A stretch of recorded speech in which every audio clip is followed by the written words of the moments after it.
So if they have lied to anybody that, oh, I'm not part of any protest on the 1st. So maybe they don't use that one as cover. I am standing my ground. Justice for Mohbad is what I stand for. And in this government, I have right to ask for that. Because those people that committed a crime against the boy, they are not part of this government. Oh, but at Dibo, oh, share anything. Old Atiwapelu Ilondo. When we say they go say me, they can't delete me. Tibo Echelele o. Let you kusare o. When we say I know they fear death. I know they fear death. Now because number one, if I wait then, I won't be able to defend myself because I was already vulnerable. I was vulnerable, number one. Number two, at the end of the day, if I wait and they attack and they bring me down, how will I be able to say, okay, now this is what is going on? So am I going to play on any power with the cocoa on the power cocoa? I want your call. On my mom on your leg. The police will bring them down because they are closer to the evidence. I can tell you categorically, this police investigation has resumed.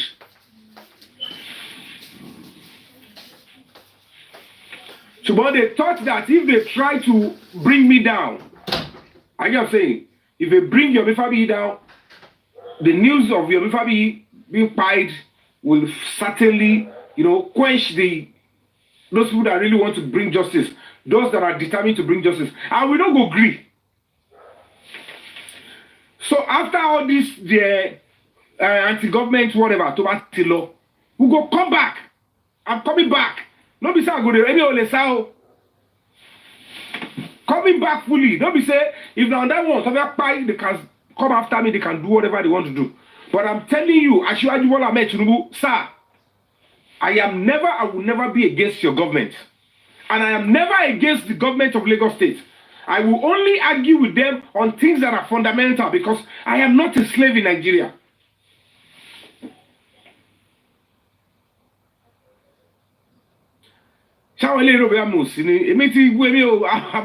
Okay, call him for me. Sorry. Tell me about it. Only me okay. But then Shiba. Now the thing say I like say I know the Abi. I can just show now. Sorry. The address but tell me I'm going to save for me tomorrow. Come make up a postcode for come because all of you don't know you I know you look at it. Kaya mo kakiri. Makakali money. Sorry. Let me go with you. If I do with it, if I do with you, I'm not surprised. Hello? No. Oh, right, look at it. Oh, go. What are you doing? Oh, move me now. I want to go from there.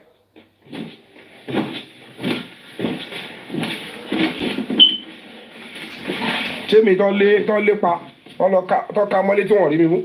Don't let me. Don't remove to be guided through Nigeria. Say, would you like sorry? That's what she will do. I just turn up like this. Okay, so good. I was saying you live on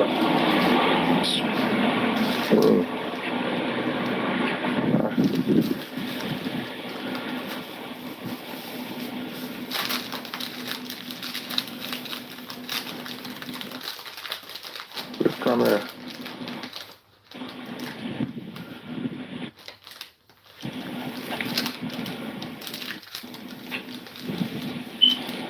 Ẹjẹ́ ti wọ́n wà ṣẹ́tírí láwọn ilé ìbú ẹtírí ibi tí wọ́n wà ẹjẹ́ àti rí. I'm not sure where you are now. Ẹ̀kọ́ ìlúmí olórí burúkú ni wọ́n Ani baba yàrá yà wọ́n parọ́. Manchester kọ́. Manchester ni. Má gba dress up.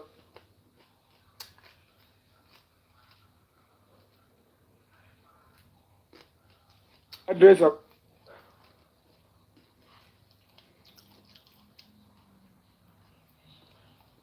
Pé wọ́n ló bí yá tí ẹ̀ bá ti wà lórí social. The end of life. Wọ́n ṣe bálabàla.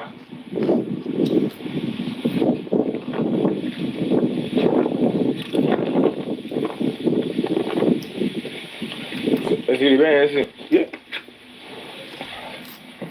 Àwọn ní ọ̀dọ̀.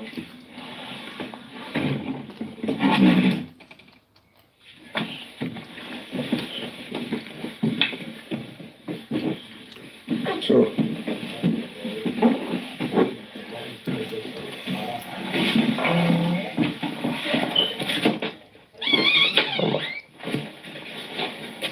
Lórí kan sọ pé mi ò sí lóyìnbó ìlú òyìnbó tí mo sí.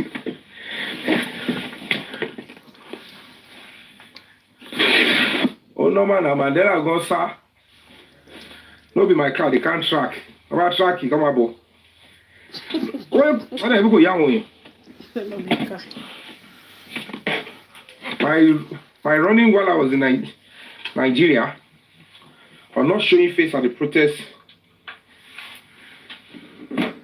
is to prove to them, because they were making it look like because they was anyway. Koga who dasi. Kashua Bola Ahmed Tinubu, they should intervene. Are you saying? They should intervene by calling those 3 people I mentioned. They will know what is going on around Yome Fabiyi and what I am saying. Because when Ashwaju called those 3 people and said, what's going on? Because ordinary person will not know. I can bet on my life. Ordinary person can never say, oh yeah, let's go. Yome Fabiyi, Igbe ole, elo pa mole. Ah.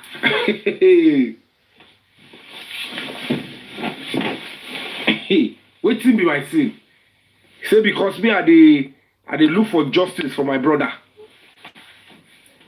Maybe o ṣe torí owó mi, o ṣe torí òkìkí mi, o ṣe torí anything.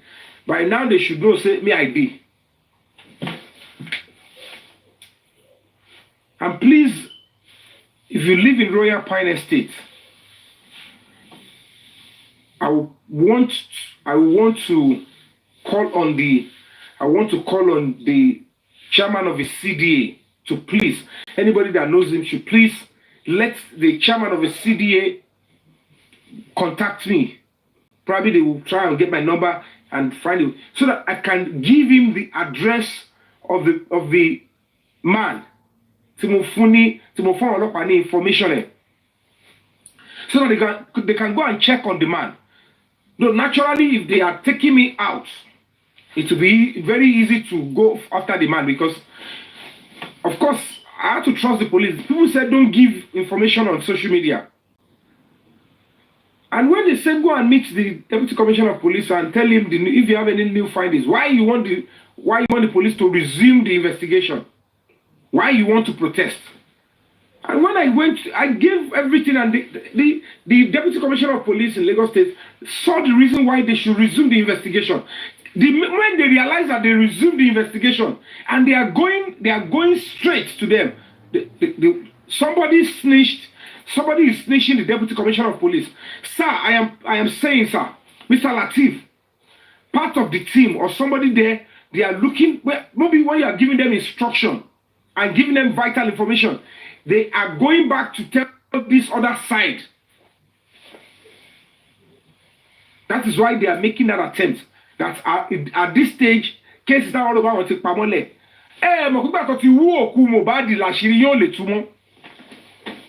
Ọlọ́run ò dẹ̀ lè ever support yín. So kò sí èèyàn tẹ́ fẹ́ pè tó máa support yín tí àṣírí gbogbo yín ò ní tú. Kọ̀rọ̀ yẹn èyí tó máa gbagi lórí tó máa kú dànù yín lẹ́ẹ̀kọ̀ọ̀kan lẹ́ máa kú.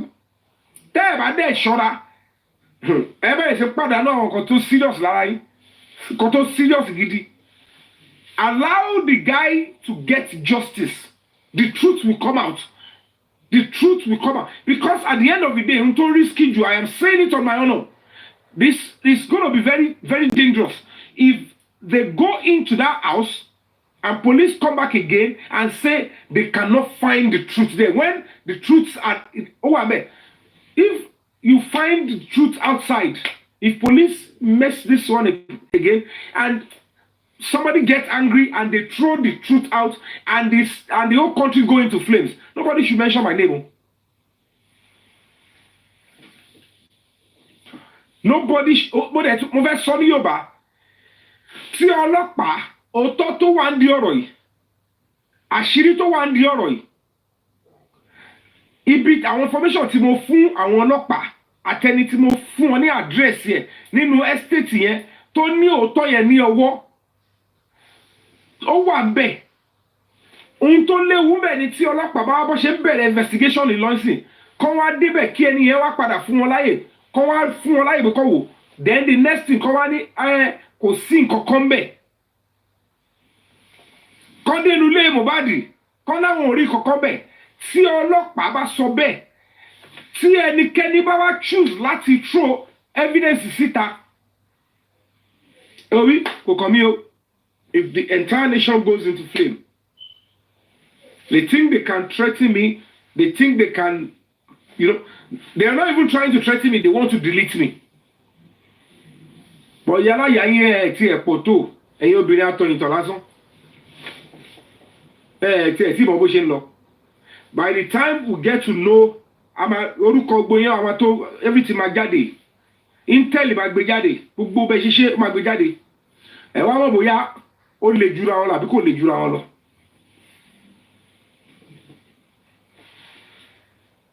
Ẹ mọ̀ bóyá ó lè jura wọn lọ àbí kò lè jura wọn lọ. You all know what they know who they sent. Ẹ̀yin tọ́rọ ẹ rí pé lè máa mú yín one way or the other, one of those that you said or some ẹ rí pé bóyá èmi lè máa gbàgbọ́ later o bóyá wọn ni ẹ rí pé bá padà gbọ́. And I'm asking you tẹ́ bá ti mú ọ̀gá ọlọ́pàá, the Deputy Commissioner of Police in Lagos State, please, I will send names of all those suspects in the house. All those that they've gone to the house before. Go and make sure you do phone forensic on those people in the last 4 days. From the day I came to your office up until today, they should include it in their phone forensic. You will know that you will see what they discussed around the plan about me. And Torai. Ara ń ta ogbo yìí mẹ́tẹ́ bá pò ó ẹ̀yin apààyàn apọ̀pọ̀ rí ẹ̀wọ̀n yìí báyìí wọ́n á fi rán designer fún yín rí ẹ̀wọ̀n yìí gidi ẹ̀yin tẹ́ mọ̀ bó ṣe lọ wọ́n lè bí ẹ̀wọ̀n àwọn àṣẹ gbogbo yẹn me I will keep quiet I will run tẹ́ mọ̀ bó ṣe lọ rárá ọ̀dẹ̀ mọ̀ pa mí lẹ́yìn. Àwọn ẹ̀kọ́ pa àwọn èèyàn jẹ́dẹ́ sọ́ba ẹ̀rọ máa ṣèlú lọ ilé ẹ̀kọ́ máa pa anybody dànù àyàwèrè o wèrè ọ́ ni mo sá aláyé gbọ́ pé èèyàn yẹra tí wọ́n bí ní sá àti yẹra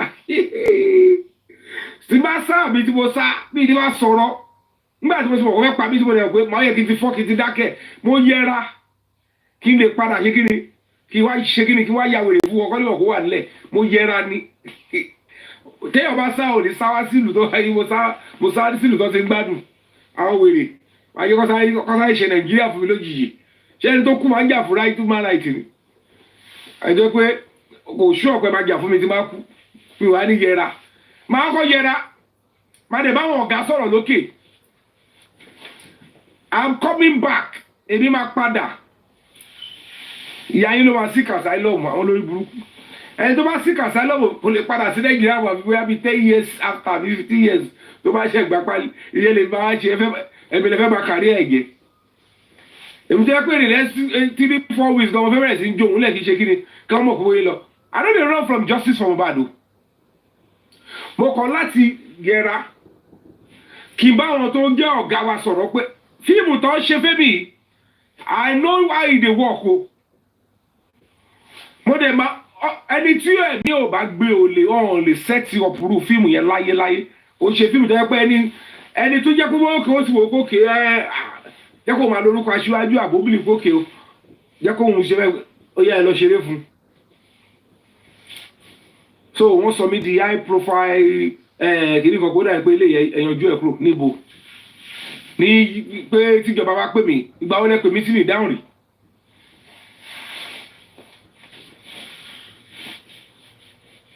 fi owó iṣẹ́ lẹ́lẹ́ I chose human rights because that's what I want to do ọ̀dọ́ ẹ̀ka padà wálé ká pátápátá àfi owó iṣẹ́ lẹ́lẹ́. So Aṣíwájú Bọ́lá Ahmed Tinubu father before father gbogbo alájọjọ́ mọ yín o wọ́n ti fẹ́ pa mí o wọ́n ti fẹ́ gbẹ̀mí mi o iṣẹ́ ẹlẹ́dẹ̀ ni o torí kò tí bí anybody láti ta kó nọrú iṣẹ́ yẹn against irú èmi iṣẹ́ ẹlẹ́ ni èmi ò dẹ̀ lè sá Nàìjíríà o mo yẹra ni o èmi ò sá o mo yẹra.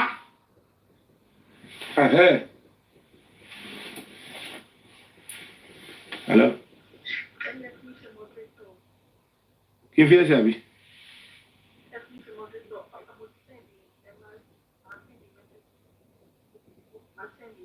Kí lorúkọ kíní ẹ̀? Kí lorúkọ kíní ẹ̀? Mo fi àwọn èèyàn lẹ̀. Kí lorúkọ kíní ẹ̀ ń bẹ̀?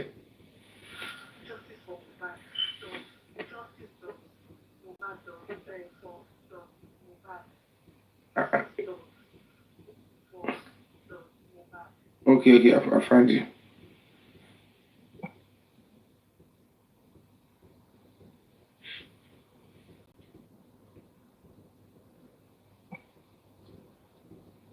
Ṣé kid boss ló ti gbé wọlé?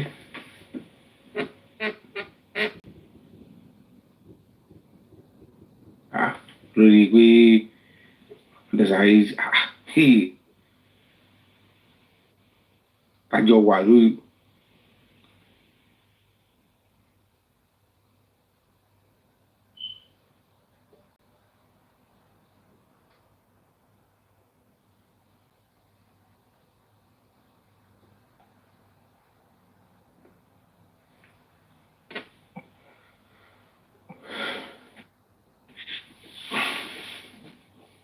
So, if you had to tell them something, where could they believe you?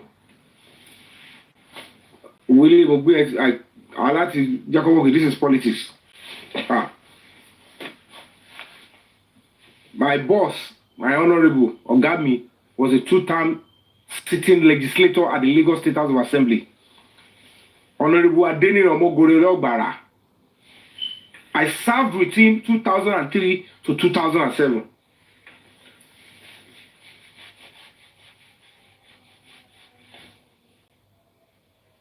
The only time if I ever did anything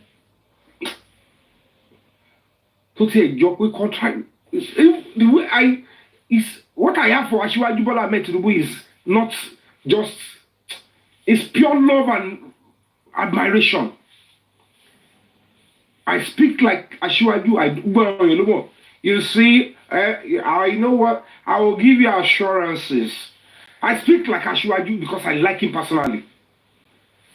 And I was saying, and I was me fed down government. They say they come anytime they call me, I come up. Hello. What you send? What is your boy? What is she? Bali, invite the boy. I'm not invited. Kid boss. About that as moderator.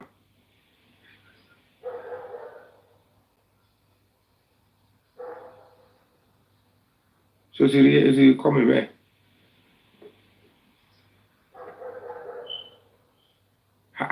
Kí lélẹ́yìí báwo lè ṣe tí gbogbo ẹ̀.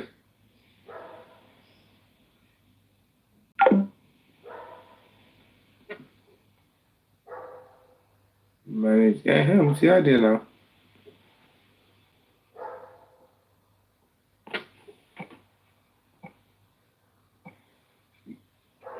Kí ló ń ṣẹlẹ̀ lè kíní lálẹ́?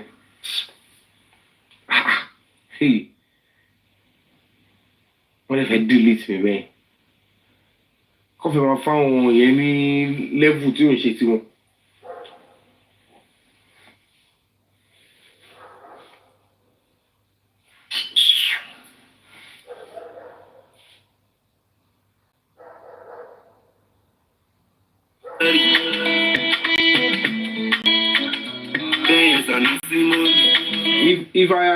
If I had cancelled that protest of today,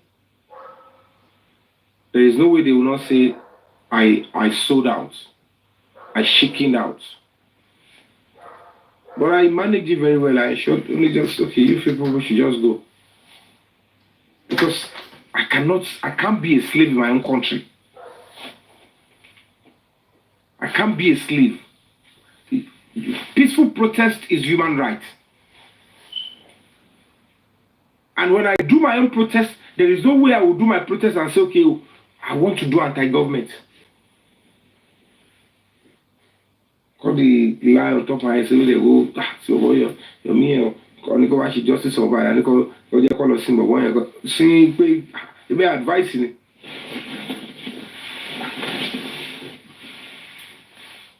Mr. President,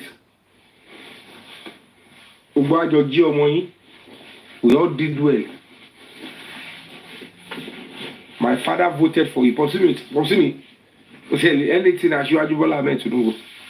Go and check my Ishile, sir. Mr. Sheyi Tinubu, go and see my video. If you want to see, let me talk to you. Go and see my dad's cap. He wore Asiwaju Bola Ahmed's logo. Ẹni yẹn lọ́dọ̀ fẹ́ forúkọ yín pa ọmọ ẹ̀dánù. Gbogbo àtà ń ṣe gbogbo àtà tí ń ṣe everything. Gbogbo àti wàá wá sínú ilé yín. Ayé bàbá sùn nígbà yẹn. They said they should just go and kill me. Gbogbo wọn lè dákẹ́ síbẹ̀. Kò sí wàhálà o. Ẹ wá sí lè pa mí lẹ́pa. Mo kọ̀ kí n tó kú yẹn. Mo kọ́kọ́ yẹra. Kì í jẹ́ kí ọmọ ọ̀gbẹ́. Mo rí fíìmù tó jù wá o. They say make them fight me. So about it, alone, nothing they happen. And I come back to Nigeria. If it is something, and they come back. If they won't kill me now after Timothy Soro, no problem. But me, I no go back down on justice from bad. So when you tell Russia, Kunye, come here, but I tell Fumpa, Simbe, or Lenumbe. They did not vote, they did not support this government, they didn't do anything. Whoever Tabalo Sasabe, one dog Jenny, editor of Sasabe, going to government inside. Because editor of Sasabe, Tomushe level the person is there always fraternizing with the person that wants to bring your government down, that abuses you every day. And even when the heat was high during the election, this person is secretly Oshim Bashe, and the person wants your government to go down. Because some want to hear Kowale. About a draw fully. Not the Kema Fi Japa Ti Mapa. But I want to chef Will about Japa in Roland. Consider that I go you that you go a Pabilo, so can your face here. But I call him a few come a paromo and Miko soon to job.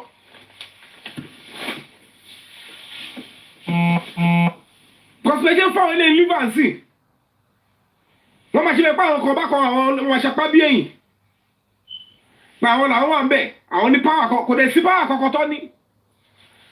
Irọ́ ni kùrà. Èyí tó wà ń di gist lover, òun ló ti gbé gómìnà mọ́ra. Ó yẹ ti lọ bá ṣírí gómìnà sọ̀rọ̀ ni gómìnà náà ti tẹ̀. At the end of the day, lọ́mọ bá parọ́ mọ́ra àwọn every time. If I stand on my feet on Baba Jesus' case, it's because that is the truth.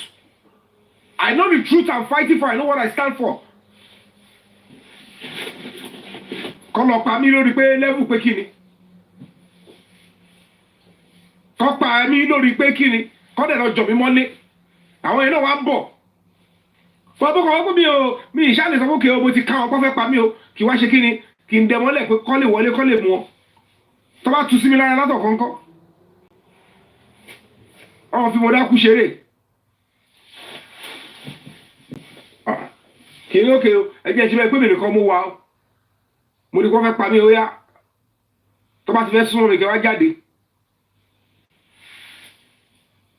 kó lọ jẹ́ àwọn wèrè jẹ́ pé ọkọ̀ yìí ọ̀sùn nìkan yìí lọ́rùn pẹ̀ kí n ti kú kẹ̀tí wọn káwọn tó fara pa ọkọ̀ tó yára ó ti pa ìyẹn lè bá máa ṣe kiri èmi ò lè fi bọ́ọ̀dì mi ṣe experiment o nǹkan tó máa pa mí kájọ fèsì ara wa n tó ṣe ń bí minú tí mo yẹn sọ̀rọ̀ ni pé on a good day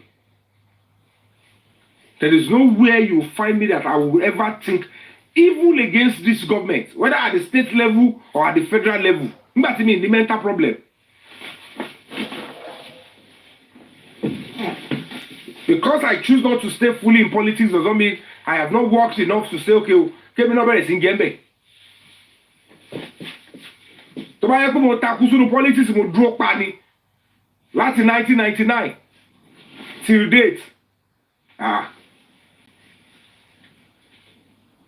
kọ́wọ́ òṣìṣẹ́ ẹni kọ́ lọ pa mí dànù so ọ̀gá ìwádìí ẹ ṣe investigation wọ́n máa sòótọ́ fún yín kẹ́sì jẹ́kọ́ mọ̀ pé kò sí tó jọmọ́ o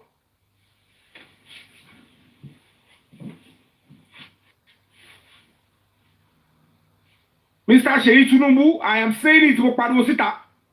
Mọ́mí rẹ̀ mi Tinubu wọ́n ní kó lọ pa mí mọ́dé. Orí mi ni ò gbà.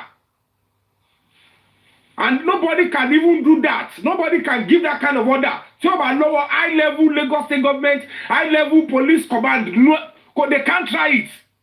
Ta ló bí that tó wíri ẹ̀ pẹ̀lú mi? Who go try that rubbish? Who go try that nonsense? Ta ló bí that? Ṣé èmi wá jẹ́ tambolo tó wà kó sọ́kọ́ ẹ̀kọ́ lọ́pàá yìí lọ́rùn pa ọkọ̀ ṣapa wọ́n fẹ́ ṣàmì kọ́ ṣe anything lórí pé level o.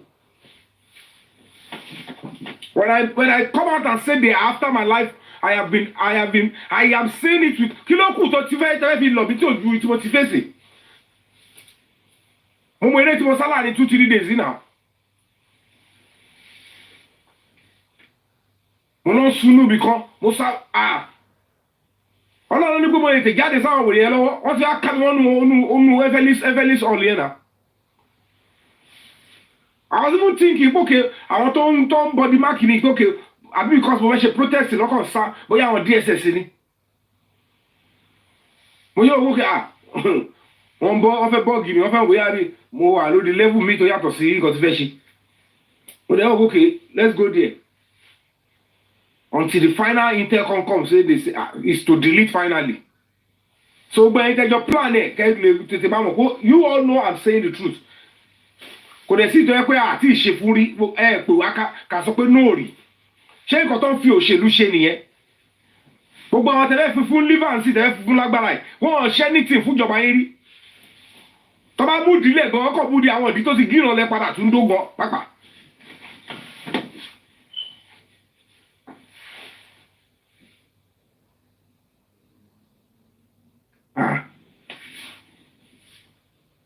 Mi ò dájọba rú mi ò dẹ́ anything rú mi ò ṣe anything. Why would anybody come and lie and had my own protest with kí ló kọ́ mi pẹ̀lú October kí ló kọ́ justice for Mohbad is different from all that.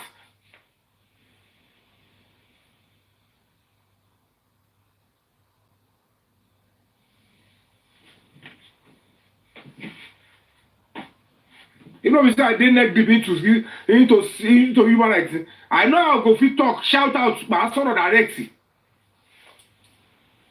But we are all political animals.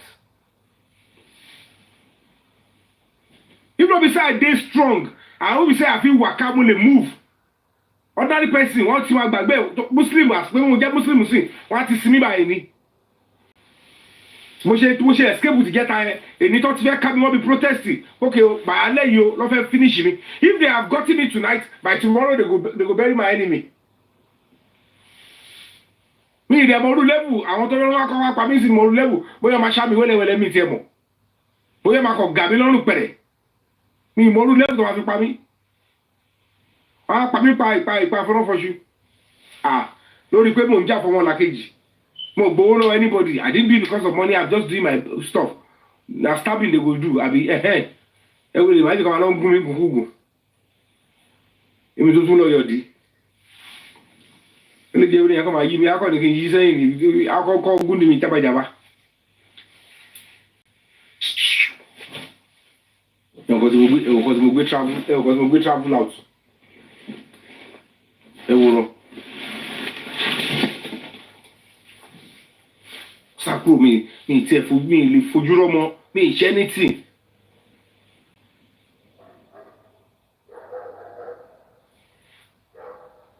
Àwọn àrìndínwó wó asylum tẹ́ ń rojọ́ wò ní ara ìlú fún ilé sí ìbọn yín sí asylum ni wọ́n bẹ̀rẹ̀ asylum sí kí ni mo kọ́ sí kí ló ṣẹlẹ̀ kí ni fẹ́ lọ fi hàn wọ́n pa fi sí asylum ṣé wọ́n yín gbà asylum ni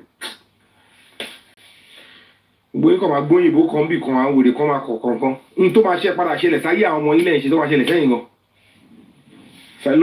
asylum èmi tó fẹ́ padà sí Nàìjíríà padà tún ti rí ìsàfẹ́ sí asylum if you seek asylum before they even hear your case wà á ti kọ́kọ́ lò tó 3 to 4 months níbi tó máa kọ́ lọ fẹ́ detention campus ọmọ kọ́ fún wọn láti asylum máa jókòó sínú ilé ọmọ akọ́ lọ fẹ́ sínú ilé ibi kan wà á ń bẹ̀ wà á lọ kóòtù tó bá ní kọ́ agbẹ́gbẹ́jú ẹ̀ tó bá approve after 3 or 4 months wà á gba lawyer that is when they will now say okay wà á ń bẹ̀ tó bá wà á bẹ̀ it is maybe until tó bá ti fún ẹ láti asylum you must not go back to the country you claim they want to kill you that is after princess ló seek asylum ló fi jẹ ó gan pa síbi tó wà kò lè wá Nàìjíríà mọ́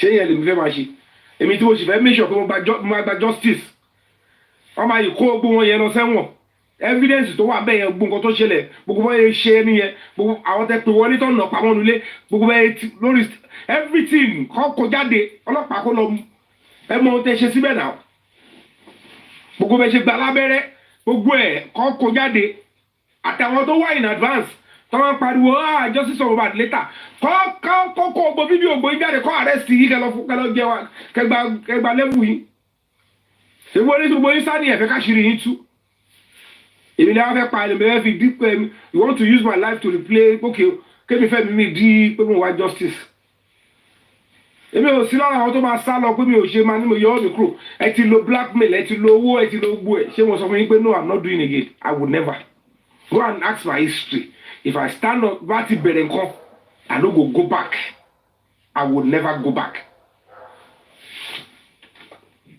I will never go back the mistake that ṣe ni pé gbàtẹ́ ti ṣe àjò yín yẹn instead tẹ̀fi lọ́n rí ìkọ́mọ́nu lẹ́lẹ̀ yẹn tẹ̀fi lọ́n bẹ́rì kòkò tẹ̀ ń ju aṣọ yẹn Yọ̀mí Fabiyi ilẹ̀ bá ti borúkọ ẹ lọ́bi kọ́ pé ọlọ́mọ aṣáájẹ kókó sí lórí gbogbo bẹ́ẹ̀ fún ẹ̀gbọ́n yín rí ohun pé òkè o hello má jẹ́ kí Yọ̀mí Fabiyi dá sí o má bú Yọ̀mí o ó ti lọ bú Yọ̀mí tí wàhálà ti dẹ bàbá ti Yẹmí lẹ́ máa ṣe bàdúrà.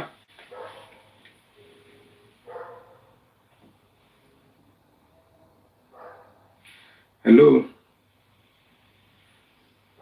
hello hello hello good evening ẹ sọ̀rọ̀ kí abúlé mi ń ṣe wà rẹ̀ ẹ sọ̀rọ̀ kí a mú wa lórí live video.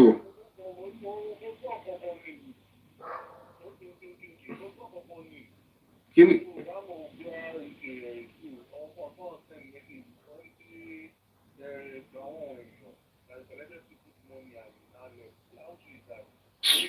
brother wo atọ rẹ tàjọ mú wa lórí live video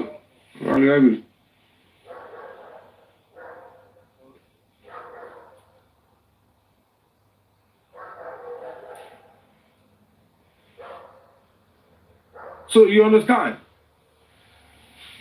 yeah I'm coming back in few days time lè sá lọ o I only run for anybody mi lè máa sákú fún bẹ́ẹ̀ ẹni tó bá ṣe human rights tó ṣe gbọ́ ẹ̀ you sign up you know what to sign up for but the reason why I need to yẹra to step aside is because number one I'm like really you people that are giving this kind of order you are trying to give even people that are not on your side you are giving them liver ahead of people like us. So no be say me I go come run for waiting. Run for tani.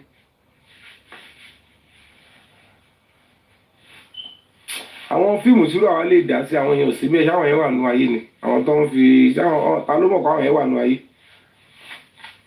ẹlòmíì tó bá ti wà lórí àwọn social media wọ́n ti rò pé everybody ti mọ̀ àwọn tó ti ń ṣiṣẹ́ fíìmù mi lójú méjèèjì gan wọ́n rò bóyá bẹ́ẹ̀ ni fíìmù ṣe rí. You know what comes with stardom. Ẹ mọ̀ pé gbogbo àwọn tó ń sọ pé àwọn popular ẹ̀wọ̀n tí rí tó ò tí rí fíìmù wà á kọ́ rí fíìmù wà á pass through náà gba ẹni wọn pé you don't get fame. Fame ló wá yìí sí bẹ́ẹ̀. Ṣé àwọn Michael Jackson ló wá sọ fún yín pé òkè o I get fame ẹ̀ mọ̀kàn tó ju Michael Jackson ní life. Ta ló ẹni náà tó lórúkọ tí ò rí fame.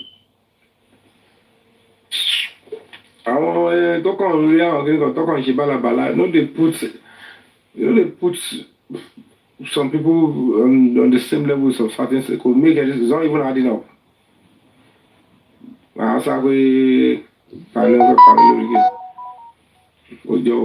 I'm coming back very shortly.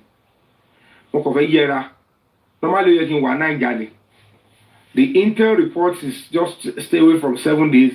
Don't let them know where you are so that they will get everybody involved. I want to want the kidney. And then the spiritual intel too, no, to one bay. To rajo wa mo kwa wala yin àwọn tó wà ndie lele tó bá pàdé tó bá pè everybody papọ̀ ye ile wa ndie àwọn ṣe tó náà wa yẹn ordinary person ló lè wá ṣe iṣẹ́ like ordinary kini mo bá mi ṣe nǹkan dọ̀tí mi jalè mi gbó ló mi ṣe anything ta ló máa ní kó lọ pa mí lójijì àwọn ilé gan tó ń pa Mohbad gan ṣé mi wọ́n gbé ordinary league mi fẹ́ mọ squad tó ní mi fẹ́ mọ cartel wọn ní wo susu kan sọ pé mi Yome Fabiyi nìkan lọ níbo lẹ ti fẹ́ ilé fẹ́ fi kún. Come on, if you touch them, you know you don't get poala. But when it becomes high profile, maybe say top people in government feel like they are trying to make it look like you're not controllable or whatever, and that's not true. It's not that I'm not controllable, but there are some certain things you know. Side between you know why they do.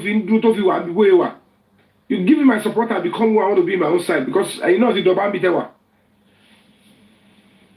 But it's not doesn't make any sense. That's why my intention is not for you to go down or to have problem wherever you are.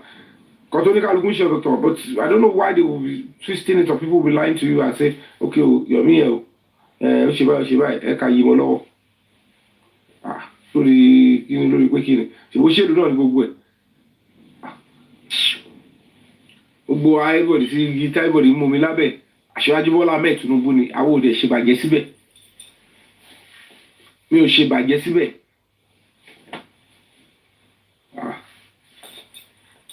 so ọlọ́mọ lórí gbólú ẹ̀ wà dúró dáadáa tọ́lọ́ ṣe ké kọ̀mọ̀sáyé jọ̀ mí bẹ́yìn wọ́n kọ́ gbọ́ pé Yome Fabiyi was murdered.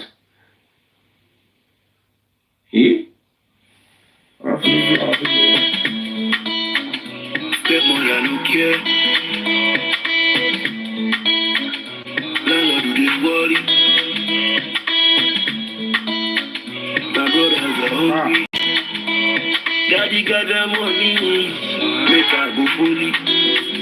I go fully, but I. All right, ladies and gentlemen, it's confirmed. The police have officially resumed investigation, full-fledged resumption on justice for Mohbad based on the new findings. And you're not in them, okay, only the onslaught in Emi yóò gbé o, mo fọlọ́run bàbúrà Emi yóò gbé. Ẹ bá ṣe ń rò la máa mọ̀. Ẹ tó súnmọ́ la máa mọ̀.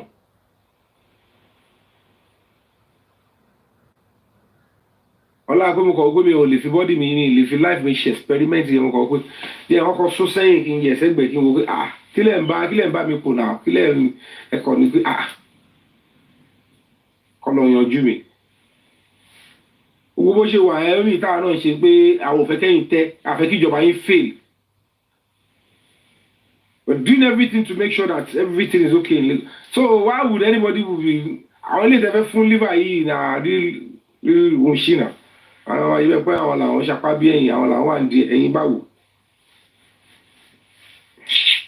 Wọ́n á ṣe rí politics fún yín gangan ṣé irú ẹ̀yin lè dúró ni. Gbogbo àwọn ilé yìí justice ó máa ṣẹlẹ̀ gbogbo àwọn tó pa Mohbad ìjọ ọlọ́pàá máa mú wọn because àwọn ò ní gbà. I don't talk my own. Ní gbà. Let me say the same go pa iye mi ò sí lára àwọn tó máa sá pé mo yọ ọwọ́ mi ò lè yọ ọwọ́ yọ ẹsẹ̀ kankan. Tó bá gbé ẹlẹ́fẹ́ fi yéètì mi kọ́ kúkú lọ pa mí. Èmi ò ní gbà. Kẹ́tọ́ make attempt I go dey japa I go dey escape and I come back. Títí tẹ́ máa fi kúrò ní ìjọba yẹn tẹ́ máa fi kúrò lórí oyè yẹn and everything will come down. Campus go say you know lè máa ṣe. Because these people wey be say they try to give síbẹ̀ ara wọn ṣe ọkọ̀ fún ìjọba wọn ṣe anything. Justice for Mohbad ó máa ṣẹlẹ̀. Wọ́n máa kó sí wọn lọ́wọ́ gidi.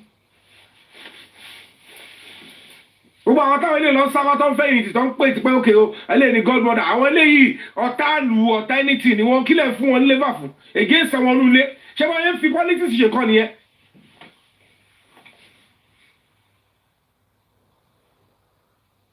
Ẹ bá máa fi ọmọ nulẹ̀ lẹ̀ ẹ bá máa fún àwọn rẹ́bọ̀ ẹ bá fún àwọn ẹni liver. Òjò o gbogbo ẹyin tá a dẹ̀ mọ̀ náà tó yẹ pa àti ṣe dáadáa pẹ̀lú táwa pẹ̀lú so bẹ́ẹ̀ ṣe rí lélẹ̀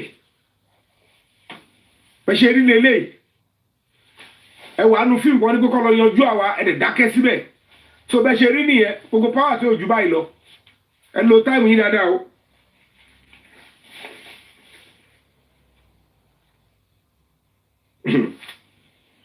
wọ́n yọ dẹ̀ sá lóògùn ni ẹ fi lọ tẹ̀lé pull out wọn kò yé mi o ẹ lọ dúró dáadáa o mo ti ta ilé ìtu èmi ni ẹ gbọ́dọ̀ ṣe mí mọ́ wọ́n máa forúkọ èmi sínú àwọn fíìmù go and delete Yome lórí pé àwọn tó yé ló yé kò ṣe ẹ̀yìn tẹ́kọ̀ ń tẹ̀tẹ̀kùtẹ̀ lórí sóyá àwọn tí mò ń bá sọ̀rọ̀ tí mò ń bá wọn sọ pẹ̀lú àti máa lọ mo gbọ́dọ̀ fàájá jù. So please, I want to appeal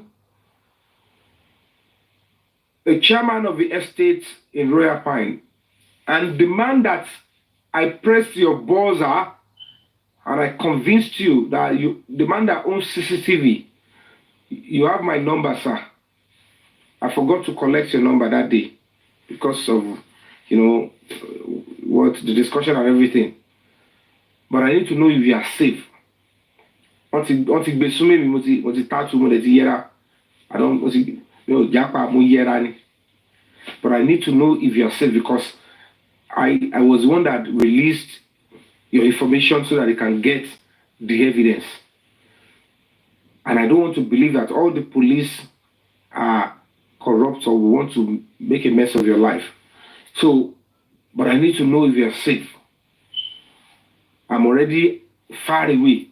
I cannot come and check up on you. But sir, if you are listening to this or if the chairman of the CDA, please, anybody that knows the chairman of the CDA in Royal Pine Estate, they can tell them to please send me a DM or chat me on WhatsApp. So if I know he's the chairman of the CDA, I can easily give him the address of his member so that they can give him protection because I know those are sent people to come to my house in Abeokuta. Of course would have, but I know they want to get me first. They know that if they should get hold of me, they would probably do something that will make me go. If I have anything, they want me to release because olórí burúkú wèrè tàti jọ close rè tala like ara wa ta love ara wa ta jọ ṣe dáadáa pọ̀ ó mọ̀ kọ́ ló fẹ́ pa mí ó dákẹ́ síbẹ̀ àdẹ̀jọ́ ṣe fíìmù àjọ ṣe gbogbo ẹ̀ ẹlẹ́dàá mi á da fún ẹ òun ló máa sọ fún wọn go and check so place your means to add something there go and check that place ẹ wá fẹ́ wọlé ẹ rò pé máa kọ RIP fún yàrá ìyá yín ẹ̀yin lẹ́ máa padà forí ko ẹni pé gbogbo ibẹ̀ yẹn máa bẹ̀rẹ̀ sí kú lẹ́yìn kankan rè mi ìrẹ̀ wá ní wá síbi òkú yín fún ọ̀tẹ̀ ṣe yẹn gbogbo yín tẹjọ́ wà pọ̀ yẹn ètò tèmi ti tatu yìí tí mo ti escape yìí ẹ mọ̀ pé nǹkan tó máa padà wá bá yín kẹ́ lọ́wọ́ ẹnu anything tí wọ́n bá mú yín máa mú wọn yín ẹ̀ lè escape since I don no be small thing wey be say make dem say they wan kpai somebody tí mo dẹ̀ fi escape ibi tẹ́mi bá dénú ayé yìí o ẹ yẹ kẹ́ mọ̀ kó ń padà bọ̀ so ẹ ń jẹ́ sáré ní abẹ́ ìṣe exercise mi mọ bẹ́ ṣe wà tó tẹ bá tààtù ó ń bọ́ sórí àwọn yìí ni so kẹ́lẹ́ bá mọ̀ pé ẹ máa béèrè ẹ kọ́kọ́ máa béèrè ṣàlè lọ pa ẹ́ nì ṣé a lè lọ ṣe kí ni ká sàsí ọ̀kan délé sọ pé ẹ̀kọ́ lọ jọyàn so because I don carry evidence I don mo ti gbọ́ ọlọ́pàá dé bẹ̀tàn ẹ wá kálá sọ bẹ́ẹ̀ ṣe rí nìyẹn àlàyé yìí náà tún wá ń fún wọn yìí náà wà level yìí náà lè tún provide assassin kan wá pa èmi ẹ̀yin kò anyway tó bá tẹ̀sán wọn ń dalẹ̀ ẹrú ẹ̀yin náà kò sẹ́ṣẹ̀ bẹ́ẹ̀. Now we can see reason why everybody close to you but you ndale you know sir because at the end of the day you go why you da kò sí bó ṣe lè ṣe dára tó yín tó obìnrin lè máa worship àwọn obìnrin yẹ́ ilé máa kọ́ mú ṣáájú òní mọ̀ pé tí ń lọ nìyẹn mọ̀ káwọn tẹ bá ti ń ṣe náà ọkọ̀ bẹ́ẹ̀ yẹn wo bra ti ń lọ àwọn èèyàn sọtọ́ fún yín you are going down your days are numbered ẹ̀yin nìkan kọ́ lè mọ àwọn tó ń pààyàn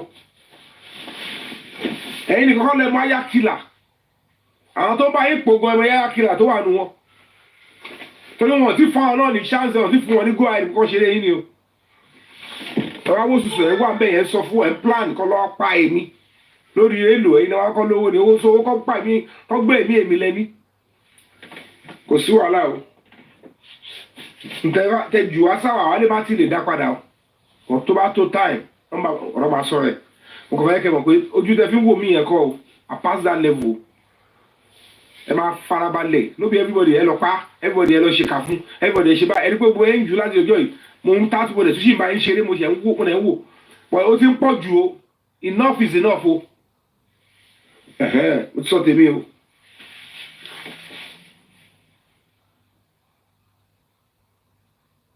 ẹ pa àwọn oní tíátà oníjẹkújà onídọ̀tí ẹlẹ́wọ̀n tí bẹ́ẹ̀ tẹ́bí bá ń pa yẹn wọ́n ló ṣàṣọ yín náà ẹ mẹ́ran tó bá ń wìn ẹ kọ̀ lè wá máa tọ́ bọ́ ṣàṣọ anybody mo ní yàrá yìí mo ló ṣe bẹ́ẹ̀ náà bá fẹ́ jẹun ẹ lọ sínú pọ́ọ̀tì yàrá yà yín kẹtọ́ ọ̀bọ̀ bẹ̀kẹ́ jẹ́ anything ẹ máa fi kú bẹ́ẹ̀ mi ṣeré o kọ́ lọ pa mí kọ́ pa èmi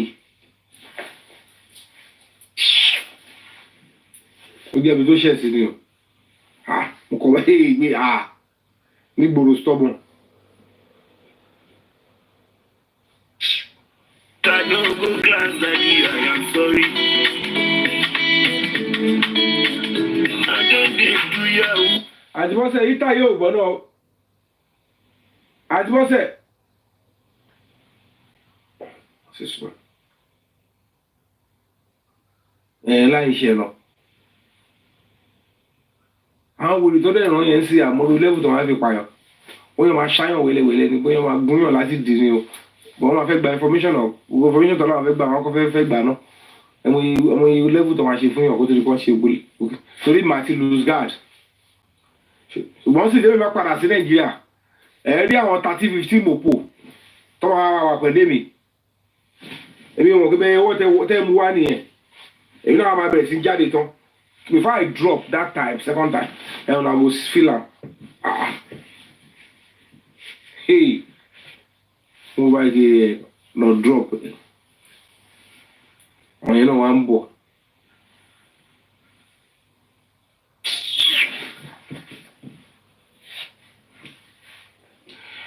So let me use this medium to say thank you to the Lagos State House of Assembly for receiving the delegation that came to, protest and submit our petition. It's not out of pride, it's not out of arrogance that we maintained our stance that we need to protest at the Lagos State House of Assembly. It's not because we're trying to incite the public against the government. We're not trying to start another protest. We're not starting a... No, my ideology has never been to disrupt or to use protest to destabilize the government. No. I just felt like, of course, well, we need to hear our voice and we need to speak up on key issues. Peaceful protest is human right, and it's of course is the soul of the oppressed, and justice for Mohbad is sacrosanct, and that is why we choose to take that stand and say, okay, I was not being rude or unnecessarily stubborn to the police authority when they suggested that we should step down on the protest. I don't want to believe. There is nothing that suggests to me that the Lagos State Police Command or the Lagos State government is involved in Mohbad's case. So I'm not going to be bowing down to, I don't see all those. And if anything is this, I want to say something clear and direct. And I was, okay, fine. So when I choose to take my own stance, is because I believe, I don't know to annoy okay, government will lead you. Probably because people in government are, if the people in government are fearful and they respect the rights of everybody, the government will also support the good things. Or because Nigerians and Africans will believe in dirty codes. So when it comes to, oh, government, they think it is just an opportunity to destroy people's life, kill anybody at will, and that is government, that's the definition of government to them. It's because you still want to continue to see yourself as slaves. And that is why you always believe that that is the only thing, that is what they use government for. Because there's this government can do and undo. Like, when they say after God is government, it's because basic things that will make life easier for you. When God is providing it for you, it is government that can still provide you hospital that everybody can use together, that can provide us airports, that can provide good roads. No rich person can say, because I am rich, I can provide all the water the entire country will drink. Which rich man can provide that? It's only government that can do that. When they say after God and government, it's not government of that, okay, it's government, so let me start using it to destroy people's life, take people's life at will, and nobody will know. At least at the end of it, those that wanted to come and kill me, they won't come boldly and say they are the one. So if it is powerful, if it is that powerful, they should come out and say, oh, I am the one it is this government. And let's see what will happen. But now, government, it is how you use the tool of government to determine. Because I cannot even find somewhere they will say they should go and take my own life. I'm just few hours to enter into my house and I'm gone. So it's quite absurd doing now. Not even a government that you know you love and cherish, and then you've done your best to ensure that the government continue to be in power and do it. If you joke to anybody, I mean, go on. Only a sheba if you are no born be here, we will feel we work bad now. Me work bad because more okay, what she need got money, she get in your junior, no? Because I'm not after money. So my be on go la do my ship la put one government cash everything. E ko alone come down le meta. So do two things start of issue ta bin je yan o ba ti wa gbọ́dọ̀ ṣe won ka ko ma ṣe bí ẹrú. Èmi ò fọ́ fún yan be yẹn o. Lẹ́yìn ku sare o. Mi ò fọ́ fún yan be yẹn o. I no dey fall for you like that. If you don't like me, I don't care. If you don't like me, but my own is I do my things plainly what I want to do and I get out of this stuff. I'm not going to live here forever now.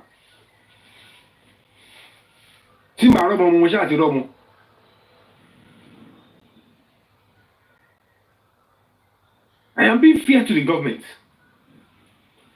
I support this government. I stand with this government. That I have little differences with the government is because, number one, what I chose, my path that I chose will not allow me to be fully, and it's just going to be probably one or two fractions. Because at the end of the day, if the government look at it and say it's still part of us and what is saying in this, the government can leave some certain things for me. Because they know if I grow in my own right, I will still be useful for the same government.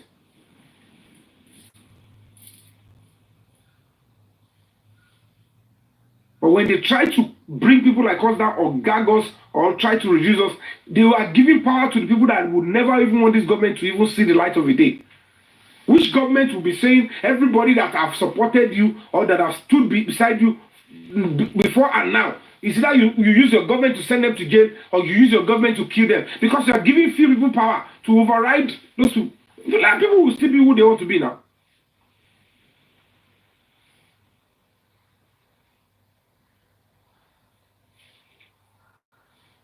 Because it doesn't make sense. It will make sense. I learn that people go now. I could put a little book here, one position bay. So to buy when we say I don't draw where we draw at some point. That's what they will just finish me, they will delete me like that, and that's it. I want you to show all I really mama with your mother. I need alone. There are some certain things I will tell my father. It's not because I don't know that he's my father or respect him, but there are some certain things that stake is more day.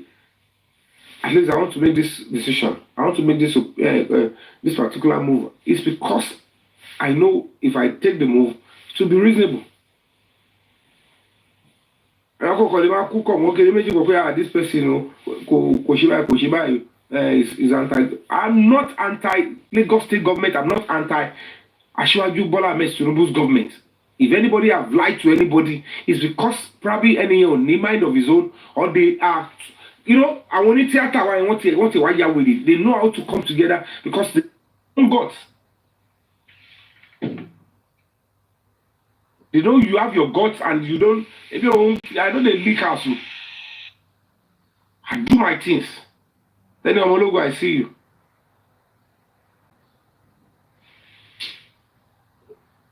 Come on,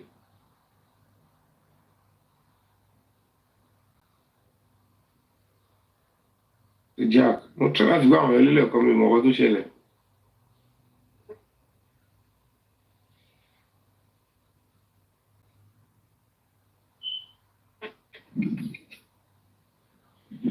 Jack. Whatever you do, Baba, whatever you do. Okay.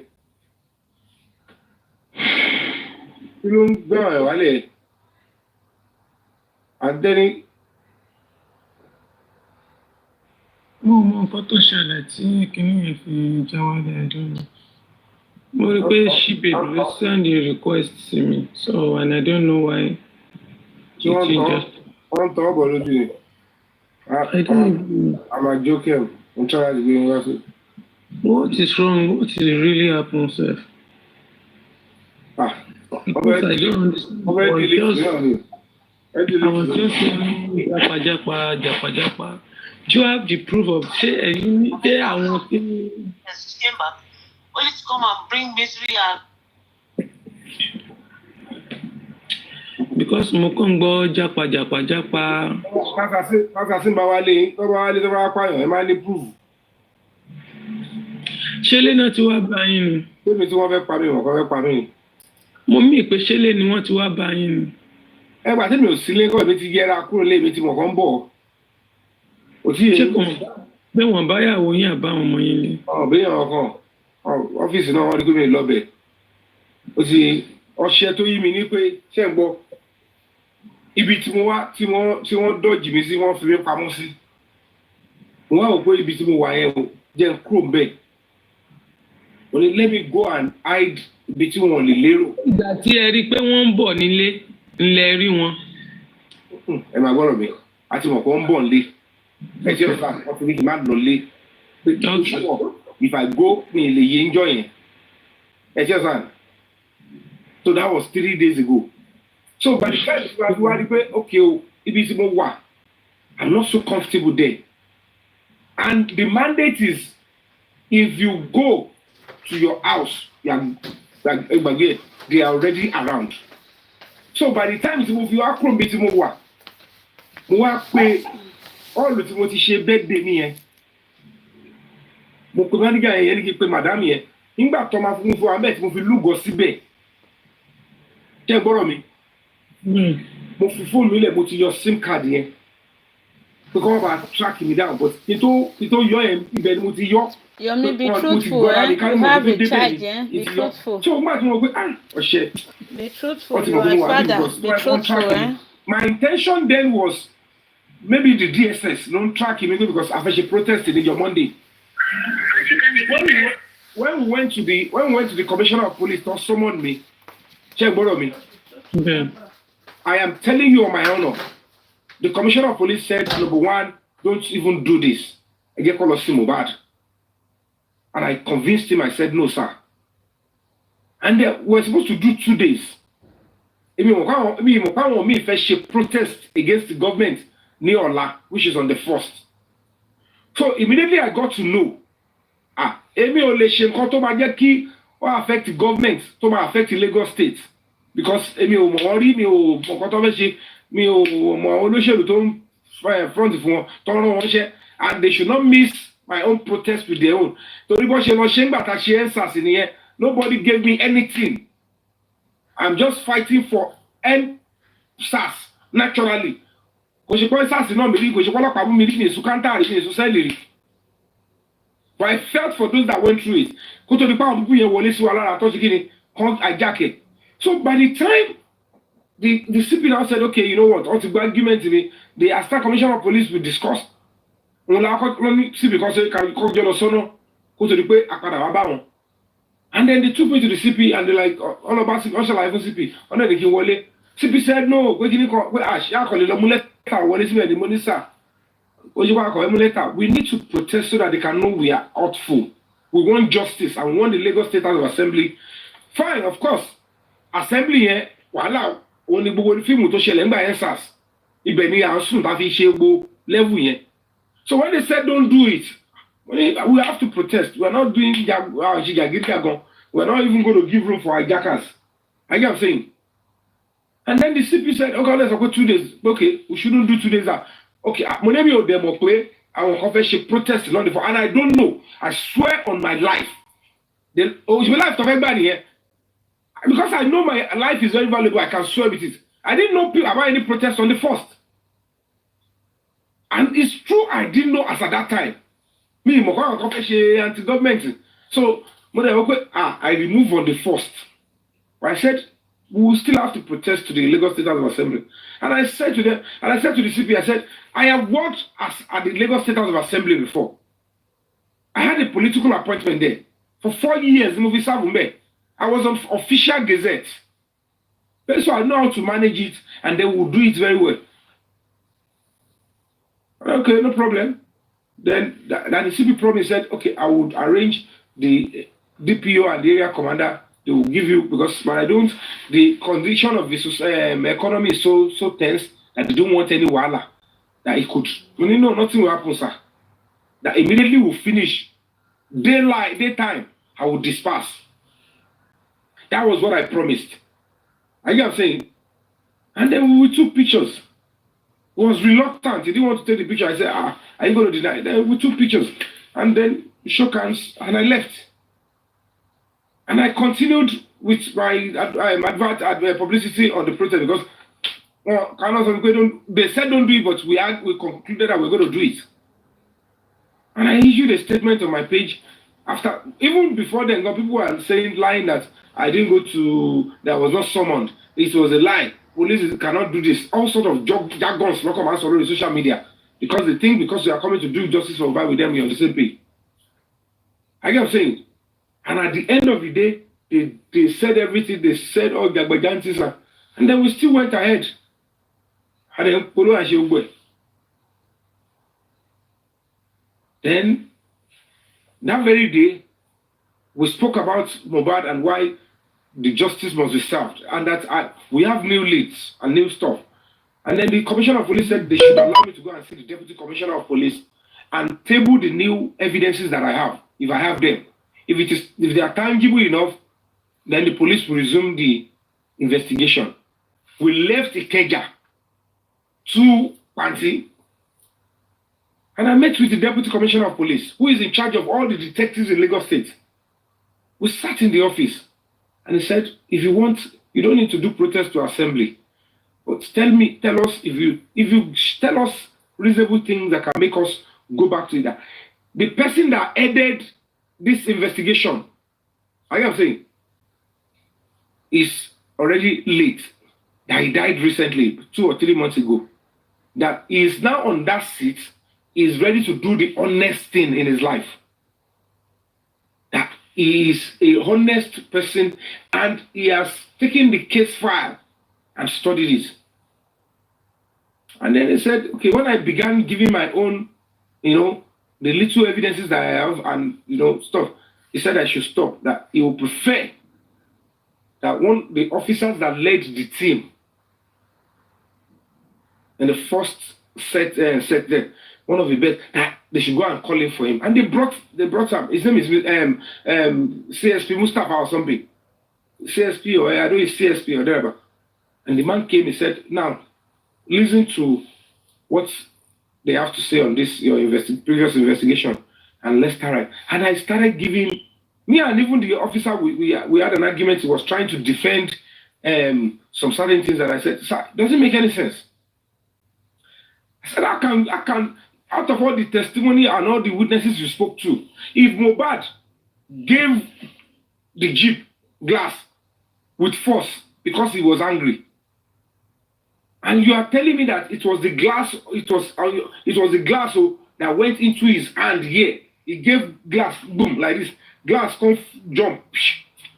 I said, it's not tenable, sir. I said, if it did happen truly, how can you, in your honesty as a detective, accept that? Because there is no way Timo Badi should make bad glass. No matter what is making him angry. And the wife is holding a 5-month-old child in the car. There is no way all the adults around them that time, they will not face Mohbad and say, hey, forget about it. Are you know what I'm saying? They will not shout and say, stop it. Do you want to kill my child? If glass is said, only glass is possible. If glass can split on the floor, that means any of these crumbs of the glass might have mistakenly entered a 5-month-old eyes or body. I said there is no way that would have happened. And the mother of the child, no matter the love he has for the husband or the father of the child, she will scream and say, Chauffeur Pamilo money, you kill a to the motto. I said, show me your statement or everything that you gathered. Where any of those people there fight for that child. Said no, none of them. I said, can you see? So why would they? Said you're now saying that the glass broke. Did you see the glass broke? He said no, but they fixed it. Did you see it? Were you there when they fixed it? So we had little arguments and everything. And then, I continued my own stuff. I did everything. Into for the next day. Had a chrome bed. And they started the investigation immediately. But because all these people, they know that with this new Deputy Commissioner of Police, I get what I'm saying, and this new investigation, they will start arresting all of them. And I want you here for all drill it. They will drill them and the truth with everything I've told them. Papa, the new lead of the CCTV man. All of you, I only showed you where I pressed the buzzer. You don't know the address. Even none of them know the address I went to. They don't know the house I went to. And I gave the man's name. The man's address, Gongo. Original video here, I sent to him. And the Deputy Commissioner of Police called me. That was after he called me, Nimori, 2 guys. Move from where you are to my boss city by. More guys begin. One first so that was seen be beginning. Focus stop padani. Alright. I have a short hour. We should walk up by. Walk kick up and be Mr. Basale on Otoku. Palagori, we shall sabon low to move his salon bit more losawo. If we got in show road in Molosasi. Mr. Yome, ẹ kúṣẹ́. Ọlọ́run á bá mi máa dáàbò bò yín. Mi ò ní pẹ̀lú bọ́bọ̀ jáwúrà. I will never defame your character and I will never discredit you, no matter what. You never related to Aloba family, yet you came out to seek justice for Ilerioluwa. Ọ̀rọ̀ bí mẹ́ta kan ni mo fẹ́ béèrè because mo ń ṣe live stream lọ́wọ́ mo láti calm down láti má jẹ́ kí inú bí mi jù as host. Because èmi to me bí ọ̀rọ̀ ṣe yé mi as an activist tí ó ń ṣe irú kéèsì Mohbad yìí.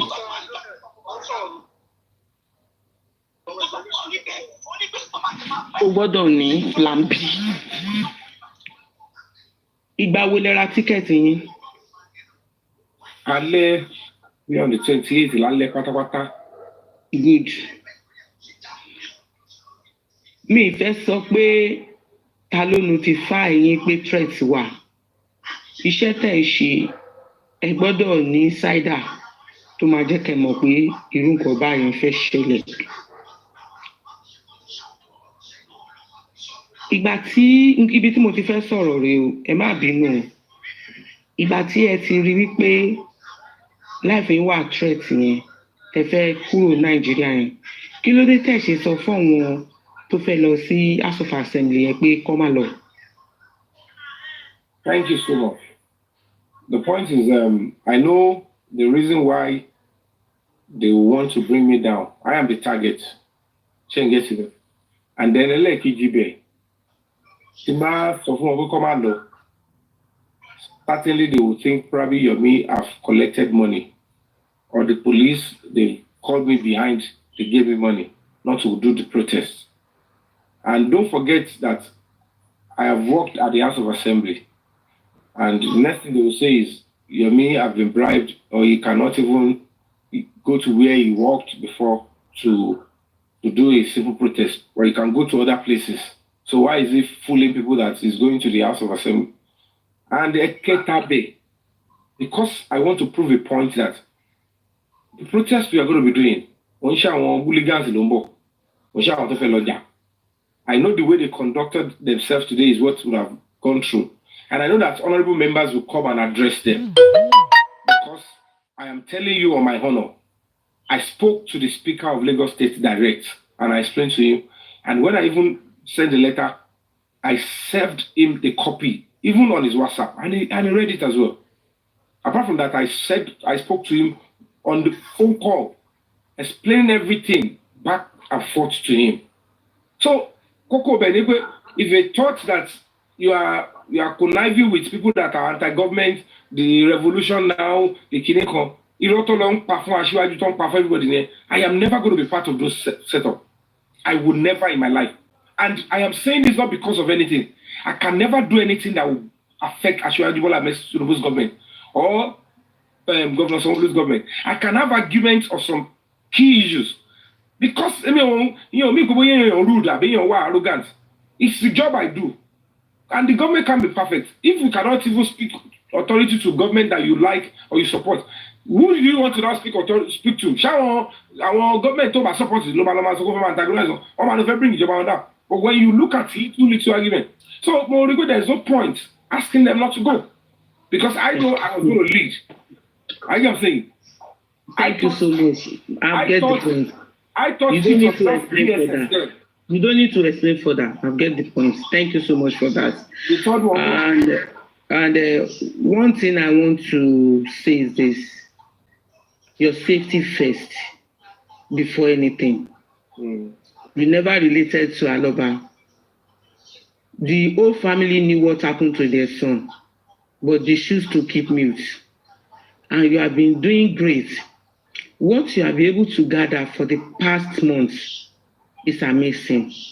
And I'm speaking for myself, because on this justice for Mohbad, trust yourself only. So what you have been doing, wonderful, which I really, really appreciate. So right now, no matter what anybody might say concerning what happened, that a lot of people have been saying this, Jack and Jim, all this rubbish talk, your safety is very important and you must maintain that. If it's possible for you to come back to Nigeria and you still want to do justice for Mohbad, fine. But if you see that it is not possible for you to continue with this cause, please and please. I can never back down. Mr. Yome. Back down. Ọmọ Yorùbá ni yín, ẹ ń ṣe nǹkan. Wọn ò rí pé nǹkan tẹ́ ẹ ń ṣe yẹn nǹkan tó dáa ni. Wọn ò rí pé nǹkan tẹ́ ẹ ń ṣe yìí nǹkan tó lè mú justice wá ni. What you have done, it takes a courage man to do that. You entered Royal Pine Estate to seek for evidences. Mélòó nínú wa ló ti wọbẹ̀ lọ? But yet, people are castigating you right now, which I'm not happy with. That is why it's moving so it's not by force. You have your own integrity to protect. Kí American authority tó fún yín nírú award yẹn for your NGO, that means you have done a good job. And kò kí wá ń ṣe àwọn owó TikTok tí wọ́n fi support effort wàhálà tẹ́ ń ṣe káàkiri ló máa wá rọ̀bù gbogbo ìtẹ̀dífọ̀jọ́ ayé yín ṣe in the mud. I don't like the way people are castigating you, honestly. Mama, let me quickly interject you there. At this point, even if there are 1,000 people on TikTok and 96 are castigating now, Afenitio, Bawa honest, it is necessary and wanted because until the justice for somebody can go to more tele to social media will take a long time. And the only reason to feel by when I was doing my own little justice for Mohbad in my own little way, the only reason to me was because I was trying to avoid any drama to my baby at Yabo. I'm trying to rival her, I'm trying to outshine her. Since she led then, Lutonto, and I realized that they were getting the public attention, the world attention, and it was going in the right direction. Anybody that truly is born to do this job, you will be happy and you will support it. Activists don't attack activists. Only those that are rogue and dirty. Lobama saw activism in the competition. I don't say anybody I'm competing with because you have to sacrifice and go through a lot of things for any cost. So if they are coming out for the don't sacrifice, don't go through banters here, and they are achieving results. Èwo ni fẹ́mi Ọlọ́run ní ṣe mí bẹ́ẹ̀ kí wá pẹ̀lẹ́ ni tó máa jókòó or sí kọ̀rọ̀ tí máa ní let me be bringing them down. Mi ò ní fẹ́ kàkà ní life mi. Gbogbo àwọn tẹ́lẹ̀ sọ pé wọ́n ń sọ̀rọ̀ wọ́n ṣe kí nìyẹn. I am telling you on my own, I don't see them. Mi ì kí n bọ̀. When they said there was a time there is something like Unicorn Juice Lover, mi ò dé bẹ̀rí, mi ò mọ nǹkan tó ń ṣe ń bẹ̀. Táwọn yẹn bá kọ̀ gbogbo okay Yomi series okay let me just respond to this person because ẹni tó ń lọ sọ̀rọ̀ ń bẹ̀ ntẹ́ni yẹn ṣe ni mo fẹ́ fún lẹ́sìn not I would stoop solo to respond to that kind of a blog. Ó máa dàbí ìgbéraga ni but on a very good day ntọ́ wà nú èmi kọjá gbogbo yẹn. So gbogbo àwọn tẹ lọ ń bú mi tó ń sọ kí nìkan ẹ̀ tó ń sọ onímọ̀dì yẹn gbogbo tó ń ṣe ẹjọ́ ìwé ìròyìn gidi wo lẹni tó fún wọn tó response wọn. Before I came on TikTok, I can tell you on my honor, gbogbo àwọn tẹ̀sán yẹn I don't know me tí ẹ̀mọ̀kọ́ tó ń jẹ́ bẹ́ẹ̀ mi rí ìgbà pẹ̀lẹ́ tàbí ẹ̀rí. And they should stop assuming that everybody lórí gbogbo ọ̀tọ̀ ń ṣe lórí TikTok. It's gonna be foolhardy. Kí Mohbad kó tó di kó jáde láyé mi ìmẹ́ tó ń jẹ́ Mohbad. The only time I get to hear about him was ìgbà tí wọ́n ṣe tamurege ẹlẹ́sẹ̀ kan jìgan tí jìgan mo follow ẹ̀ ńgbà yẹn I get what I'm saying ó follow me.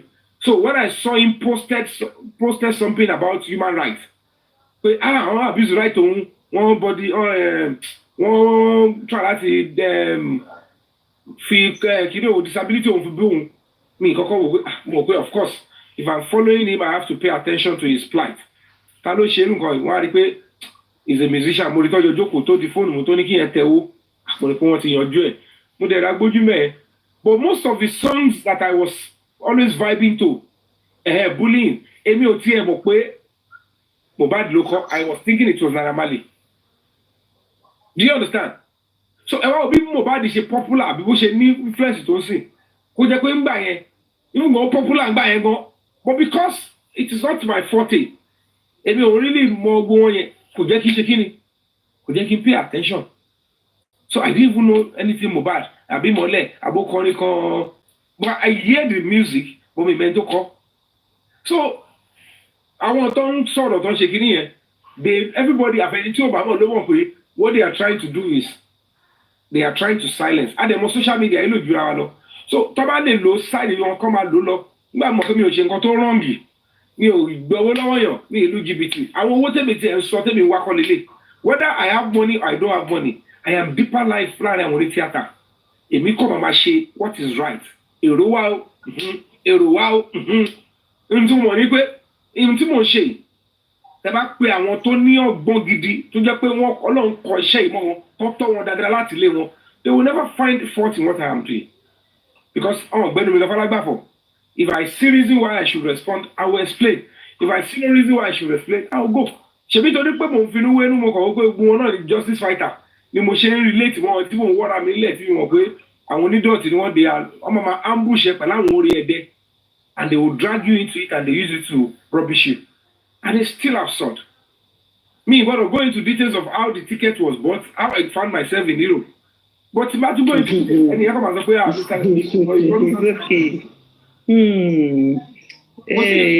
I believe you 100%. I believe you, and I support your move. I support your move. You left to fight another day, which is Mas Jamasa, no Maki Konjulogu. Akíkanjú tó bá ń jà tí ó bá mọ̀ sá irú wọn ló máa bógun lọ. Ló máa ń bógun lọ. So anyway, your safety is very important. Me, I'm speaking for myself. Oh, I believe you 100%. Tọ́wọ́ bá fẹ́ parí màá máa pe president Nàìjíríà. Ó lè sọ fún national security advice. Àná àwọn tí mo dárúkọ yẹn tó bá pè wọ́n wá mọ̀ àwọn tọ́rọ ọmọ kan ti ṣẹlẹ̀. Àwọn mo ti sún àwọn pípù yìí. I've worked with politicians. I've worked with them. Àwọn tẹ́yàn kan bá sọ fún mi pé mo lẹ́rù kú tó bá mú ẹ mo náà boys. Ẹ̀rọ bóyá wọ́n ní control lórí gbogbo boys ni gbogbo ìtọ́ ní òkọjá àwọn boys tó wà wájú lé wọn tó ń jókòó àtàwọn bí méjì tán fún lówó jẹ. Wọn ní troop tó ráwọn tó ní troop tó lè pàṣẹ tó lè da ìlú láàbù wọn tó nǹkan. Ẹ tí understand? Ẹ̀rẹ́ lómi báyìí ọkọ̀ máa gbé nǹkan sí lẹ́yìn ní pé ó yẹ jẹ́ àgbé sí lẹ́yìn tó bá ti yọ kíní ẹ̀ kúrò lẹ́yìn ẹni ẹ ti wà ń kúrò fún. So they will make you when they put it behind them you will think they have everything. Bobo ni. Kọ́lọ́ máa jẹ́ kí aṣubú lójú ààrẹ ni. Ohun tó wà important in your life with ìyá mi is while I choose to speak to them in the language they understand lálẹ́ gbogbo ẹlòmíì tí òye kò ní wò pé àwọn olóṣèlú they will feel my pain and they will understand the sincerity pé lábẹ́ bó ti yọ̀ Yọ̀mí ń bá wa sọ̀rọ̀ ń sọ pé ọmọ inú ilé lòun tẹ bá jẹ́ káwọn kan sásábẹ́ yín tó ti wà tí ò dáa wọ́n wá ní kẹ wá rọ́bìṣì Yọ̀mí àbí kẹ ṣèkà fún Yọ̀mí tó jọmọ inú ilé míwà àwọn yẹn tó bá ti mú àwọ̀ ọ̀dí wọn wá tó bá ti mú wá wọ́n á sá sí yín lábẹ́ ẹ̀gbẹ́ agbára lé wọn lọ́wọ́ tó bá dójú ọ̀gbaga at crossroad ẹ̀rí wọn kọ́ wá yà lọ síbòmíì and they want to bring the same government down tára bá tutu ìjọba yẹn ẹ̀ tún padà bẹ̀rẹ̀ sí fáwọn yẹn ní liver àwọn ọ̀kọ́ dẹ̀ wà nù ìjọba tó yẹ pé wọ́n ti súnmọ́ ìjọba yìí kò ṣe pọ́n ṣe kankan tó extra o orúkọ aṣíwájú náà lọ ń lò ó yọ ti ṣe kankan yẹn kankan fáṣíwájú ìyẹn tó dẹ̀ ṣe fáṣíwájú kò ṣe báwọn tó wà ní scott tiwa náà ṣe o kò ṣe bí wọ́n ṣe o àwọn tó wà ní scott tiwa látàyè brown láti 1990 even tó ti ń ṣe bọ̀ ṣùgbọ́n náà bó yẹn ń ṣe fún ẹ̀ torí tó bá tún sọ pé òun wà pé ó ń ṣe náà tó bá ṣe yáyà sẹ tó bá ṣe yáyà kiri kan o lè má ètè líle gbà kọ́nà má ètè làmì tó yẹ kó ti là because at the end of the day they are now making us look stupid báwo ti wájà mọ́ wọn kan the fact that I'm doing human rights I will never use my human rights to destroy the government that I work for I labour for tí mo dìbò fún I have right to vote for who I want human right ò ní kí n má dìbò náà as a matter of fact one of the key things that I must do as an adult is to vote. So báwo ni mo ṣe máa dìbò fún ìjọba tí mo fẹ́ kó wà bẹ́ẹ̀ when they needed me at crossroad tó le jù bọ́tà same ìjọba yẹn máa lọ lẹ́yìn tẹ̀wá ní kọ́ lọ pa mí dànù àbẹ̀ máa lọ sọ pé tẹ̀wá ní kọ́ yọjú mi yẹn àwọn tí ò jẹ́ nǹkan tó pé they want to bring again ṣé o tẹ́ máa fi bá àṣẹ nìyẹn kí ló máa pọ̀pọ̀ tó bá ṣe pé wèrè jíìsì lọ́bà tó jẹ́ pé ó ti lọ sásábẹ́ gọ́ọ̀nà ńgọ́ tó ṣe yamayama tí wọ́n dẹ̀ mọ̀ kóhùn gbogbo ló ti fi many things láti fi destroy government yẹn ṣé àwọn yẹn lè máa fọ́ fún ẹ̀ ní kọ́ lọ́pàá àwọn yẹn àbí tí wọ́n ṣe human rights gẹ́gẹ́ tí mi ò ní interest àti destroy government tí mi ò ṣe kọ́kọ́ èmi lè fẹ́ bring down. fẹ́ àwa ní wàá bára aṣọ tọ̀rọ̀ ni tá a lè sọ síbẹ̀ ká kú síbẹ̀ náà ṣebí nǹkan náà láyé sọ́tà ṣe tọ́ni kọ́ lọ pa ádàlù ṣáà dẹ̀ ti kú ni àbájọ sọ wọ́n náà èèyàn ẹlẹ́rọ̀ra ní gbogbo wa akọ̀gbà fúnra wa pé ìwọ ni ẹ̀yin ni kẹwàá mẹ́kẹ́ lead ẹ̀ ní wọ́n máa ṣe fọ́nrán ẹ̀ lò kó jẹ́ pàwọ́ àtọ́ pé ọmọ ọdún lè máa ní kọ́ lọ́ máa padà nù tọ́yẹ́ pé mo lọ lose guard pé mi ò ṣe pé bí mo jọ́ ọmọkùnrin ẹ̀ ti gẹ́ta lẹ́ bá ti kọ́ wọ́n ti gbé yọ̀mí nílé náà ẹ̀ tí wàá space kan fún mi lórí ilẹ̀ tí mo kọ́ bẹ́ẹ̀ ẹ̀ tí wàá ti hang mi sí mi kan bẹ́ẹ̀ wọ́n ní wọ́n gbẹ́lẹ̀ wọ́n lè má gbẹ̀ 6 feet gan pé wọ́n náà ti bò mí sí ẹ̀ fáwọn kan láyè wọ́n máa tẹ ọlọ́run mu kiri kan mu ọlọ́run dẹ̀ lèmi torí pé orúkọ mi ọ̀tá ò bá yọ̀ mí ọlọ́run bá ní ò jẹ́ kò sẹ́ni tó gbé owó fún mi fún ìtẹ́mi ṣe on a very good day tó bá jẹ́ pé àwọn míì tó ń ṣe human rights advocacy ẹgbẹ́ yìí tó bá ti gbélé fún pókè kó bá jà fún wa lórí kéèsì Mohbad. bàbá Mohbad lówó lọ́wọ́ náà tí bá fẹ́ jẹ́ mo fẹ́ ṣe nǹkan tí mo ṣe a lot of people thought I was giving millions because you cannot come in to come and be putting my life on the line. Facing risk máa wọ bí tí ó yẹ kí wọ ẹ kọ́kọ́ kó bí ó kéré jù bí 30 to 40 million ẹ ti gbé lẹ̀ ó yẹ máa ná lọ that's nothing like that I'm just doing this bẹ̀rẹ̀ kò sẹ́ni tó lè sọ pé kí o òun kọ́ pè yẹ̀mí o gba 1 million naira bàbá àwọn bàdàn fún mi 1 naira kò sẹ́ni tó pè mí when people say they want to support me good and I accept and I will put ṣe lọ because me one to me tẹ̀ ọ̀kọ́ yẹn ń kówó lẹ̀ gan mi ìwọ̀n kan ṣe kiri kan. When I was going to all the platform, I thought I want to speak about human rights. I want to inform people. Because I'm very sure me say me European come out down and immediately was come out down account to me. What to see you want me lower no. Say to have someone from cab with you money okay, let me send those account to the cab. Then to make back cash. Send money to me, I want to pay for cab. On est so qu'on send those accounts also so okay ma send to foundation account et ton send go ton be jigin go me je me tell ay la so je me ri adam mo ko je yera fegbe kin le rai sọ̀rọ̀ tí ma sọ̀rọ̀ mi le wa bi kon Nigeria kin ma sọ̀rọ̀ o ko me le ba le la ti o ko mo àwọn tó bá mi po no kin advance kin wa lọ bá àwọn tó tún jù wá lọ àwọn tó wà nu ayé ẹ yẹ lọ wo nǹkan báyìí ẹ lọ wo nǹkan báyìí so kò tó ṣẹlẹ̀ ní ẹ o yá mi. Lá Mr. Yome èmi ti gbọ́ nǹkan tèmi fẹ́ gbọ́ Ọlọ́run á túbọ̀ máa dì yín mú á protect yín just be careful and your safety is very very important and trust nobody. So even don't trust me, trust nobody on this cause for justice for Mohbad. Trust only yourself. Trust because you never came to me for money. Àwa la wò wípé iṣẹ́ tẹ́ ṣe yìí ẹ máa ní ìdòwò la fi sọ pé okay oyè báyìí káwa náà fi support. So gbogbo owó yìí mi I don't know just be careful and stay safe. Ọlọ́run àwẹ̀ pẹ̀lú yín o nǹkan tí mo fẹ́ bá yín sọ nìyẹn. Ẹ take care. Thank you Mama Jokem. Thank you. Madam Teni. Ẹ má bínú, I'm not in the mood so. Àwọn kan tí mo kàn fẹ́ sọ ni pé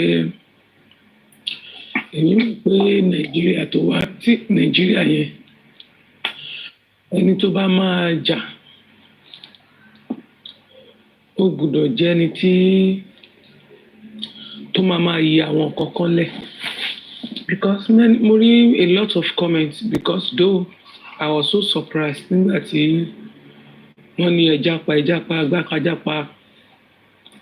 Because kí ló fẹ́ bá Japa on the ten nìkan sọ fún mi pé it is true pé ẹ fi proof gbà tí wọ́n ra tíkẹ́ẹ̀tì fún yín lórí láti kankan tí màmá mi kan sọ ọ̀rọ̀ yẹn because èmi ò wà wí ẹ̀ mo lọ sí school so mi ò mọ̀ gbà tí issue yẹn ṣẹlẹ̀ but àwọn èèyàn mo máa ń rí àwọn ẹ̀dá kan nínú ayé tó jẹ́ pé ẹ máa ń fẹ́ fi ara wa wé àwọn èèyàn kan bíbí ẹ̀dẹ̀ ní you can't compare people together. Ìyàtọ̀ wà nínú ẹ̀ mi sọ pé oníkálùkù ní bad attitude kò sẹ́ni tí ò ní ìwà tí tiẹ̀ ní ara gbogbo wa manage ara wa on some certain things. Ó dìgbà tí n bá tó rí wípé ó ti ń bọ́ sí pé tí n bá dẹrálẹ̀ ó lè ìkíní lè padà bọ́ sí ojúkù ló lè mú mi sọ pé mo yẹra pátápátá fún yàn nǹkan kékeré ó lè má di nǹkan fún mi tí n bá gbọ́ information bẹ́ẹ̀ bá fẹ́ mi náà ní information máa wà careful so many times ní information máa ń wá ìgbà míì ó lè ṣe pé ojú àlá ni màá ti ìmíì ó lè ṣe pé wọ́n máa kọ́ mi ìmíì mo lè ń ṣinú ètí ẹ̀ ó dẹ̀ máa rí bẹ́ẹ̀ màá kàn question mi dẹ̀ máa direct lọ́bẹ̀ wọ́n dẹ̀ máa ṣe yes bẹ́ẹ̀ rẹ̀ lórí. sẹ́ẹ̀rí mo rí páwọn èèyàn ń sọ pé ẹ fẹ́ wáì tí Yomi fi sá lọ tí Very Dark Man wà ń bẹ̀ Very Dark Man ń gba yìí ó gba yìí lé ní ó ṣe kinní kan mo fẹ́ sọ kinní kan fún àwọn èèyàn.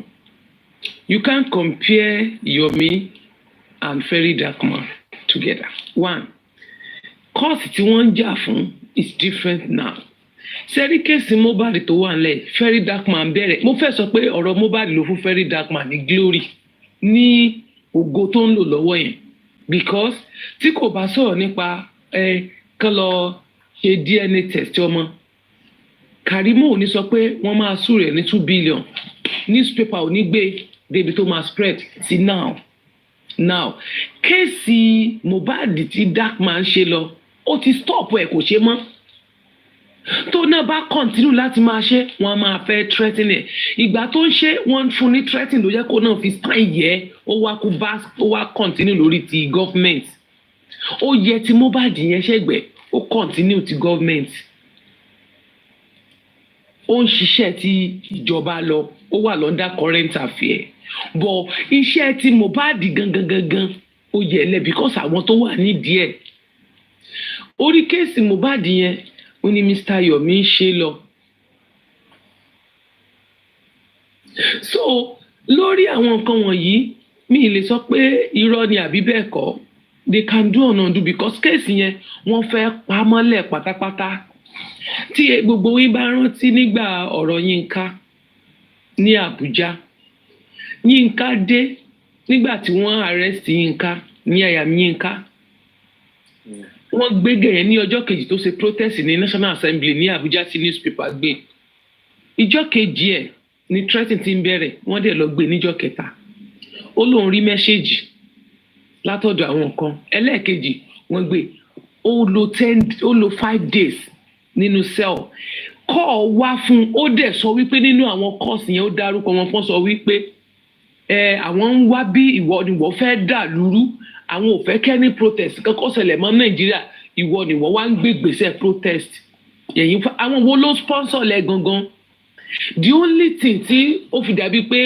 Ọlọ́run tó fi yọ ni pé I was aware and I was there but mo máa ń sábà follow spirit mi tó jẹ́ pé tí mo bá ń sọ pé nǹkan fáwọn èèyàn pé nǹkan kan báyìí mo ń feel nǹkan báyìí people don't believe me until tí nǹkan yẹn ó bá ṣẹlẹ̀ tí n bá ń sọ nǹkan yẹn àwọn èèyàn gan máa ń mú mi pé gẹ́yì your own is too much or you are jealous of people or you are doing this nígbà tí nǹkan yẹn bá ń ṣẹlẹ̀. ẹgbẹ́ mi sáré interject yìí tẹ́yìn gbọ́dọ̀ mi. Yeah. I appreciate your submission. Like I said, I don't really like comparison because comparison is a proof of nothing. Yeah. Can't get it. Èèyàn lè bẹ̀rẹ̀ activism lẹ́nu. Nígbà tí case to bọ́ sí ó gain popularity bẹ́ẹ̀ and call off ṣe. But like I said, case Baba Ijesha is the worst case any individual, any human being in Nigeria can delve into. Kodeshi were in one piece. Because when it comes to case of fighting somebody or looking like you are standing beside somebody to want to abuse or one. So for you to still and the case is not Yabo ati princess call for case pelawa or for case Babaisha. It's Lagos State government versus Baba Ijesha. Ministry of Justice. Coupled to the fact that Princess Lucy set up with. Then Yabo came in and wanted to like, oh, let me play a role. It's a very soft case. Let me hide. I don't hide behind small cases.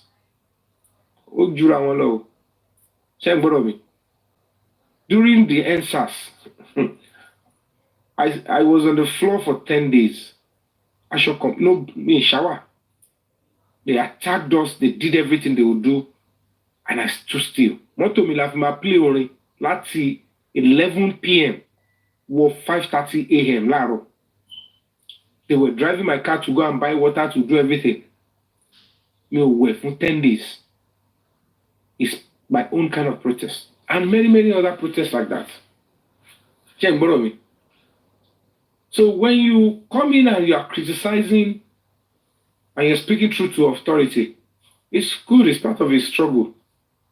And you understand? The only reason is because you never see me being put behind bars. Hey, lady.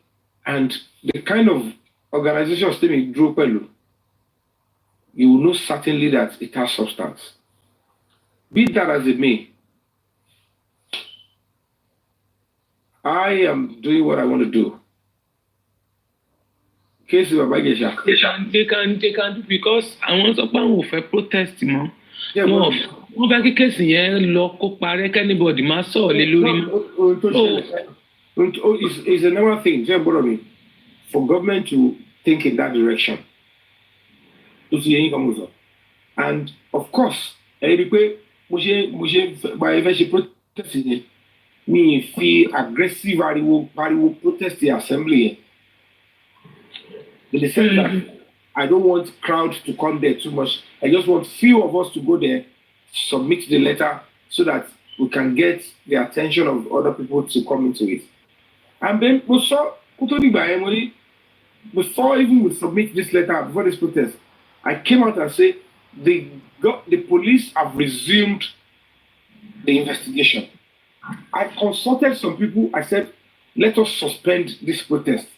Some people said, no, don't suspend it. It might look another thing. It might send the wrong signal. Because look at me, the essence of trying to say we want to protest is because police can see the seriousness in us and return to the investigation. And in truth and honesty, they resumed and they show evidence that they resumed that investigation. I wanted to cancel it. But we will superior argument. Well, okay, let it fly. Since I know it's going to be well managed. But by the time our movement around me, I was thinking it is a normal DSS parole. They want to know who you are talking to. They want to know if you are part of those that are protesting on October 1st. Because in our Commissioner of Police, the Assistant Commissioner of Police confirmed to me that they are still dealing with other cases. I want to know of protesting on the 1st. But it is true that they could have used our own protest if I led that protest go snowball into Machel along the 1st. Can't get me. So I was already trying to manage and plan it so that we need the issue we can do. And that was my intention because me, first of all, in Lagos State. My mother is a Lagosian. And I won't want to think evil of Lagos State. I won't want to give the governor problem or the commissioner of police problem. I would never want to do that. When I went to protest in front of the court, I contained and managed everything fairly, fair and square, and it was done. So at the end of the day, by now giving that kind of move, and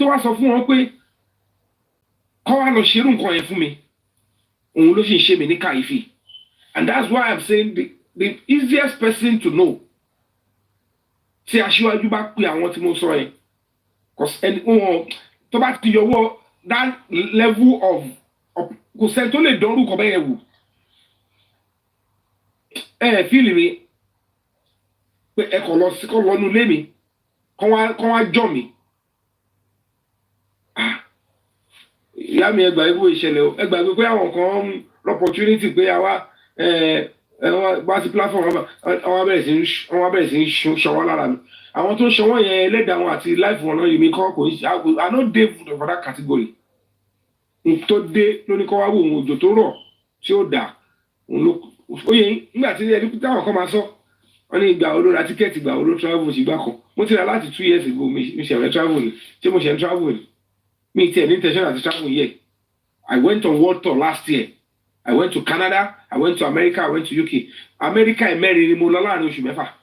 Sí mi wá sí Nàìjíríà. Ṣé mo ti bá wọn ṣe injustice for Mohbad bá mo nǹkan tó tẹ̀? Ṣé Mohbad nǹkan tí? Bébí mo wà lórí tọ́ ni Mohbad kú. I posted my ticket that I was returning back home. One first sort of one first protest lórí ọ̀rọ̀ Mohbad. I was the first person that moved the motion. That was when Yabos or Elizabeth. I will post the ticket. I am coming back if you don't exhume the body. And I posted my ticket. My privacy. I posted, this is serious. And then the song up. I was the first person to write to any government office on Mohbad. Okay, this and this and that. So, no, talk on share and so the only people I was so reckless. When people were coming to my Mr. Yome, how we like the way you're talking. Now that we thank you that you're coming to Justice for Mohbad. Please come and talk to them here. I was naive about TikTok. Don't come baby lobby see me more. Kinto more. Elements so in Boga, they are sincere. They mean well. Me tie mo kwe ambush ni. Me mo kwe ba show igba adimu. Otimule as evidence. Me mo. My aim was just let me do my bit and let me just tell. Me tie run me tie mo kwe me mo kon dawo. Nítorí mi anybody to jáde offline to no share anything tí mo gbọ́. Bóyá ma ti le látare. So it was relatively strange before they brought out that nonsense and they tried to, to destroy and to want to bring me down. So it's quite appalling. So you understand? So lẹ́yìn gbogbo ilé ìtàbá ti get justice. You will see where my joke on so gbélé kí ló fẹ́ jọ pàápọ̀. Kini kan 5 million bá máa kọ sí comment section kí ló kọ mi pẹ̀lú mi. Ṣé o lè comment section àti gbogbo mo tún sacro Najia for my own life. Ẹjọ́ èlò ló fẹ́ wọ̀ tiẹ̀. Mo fọmọ́lẹ̀ láì sọ goodbye to my son. Do you think that's the kind of father I am? So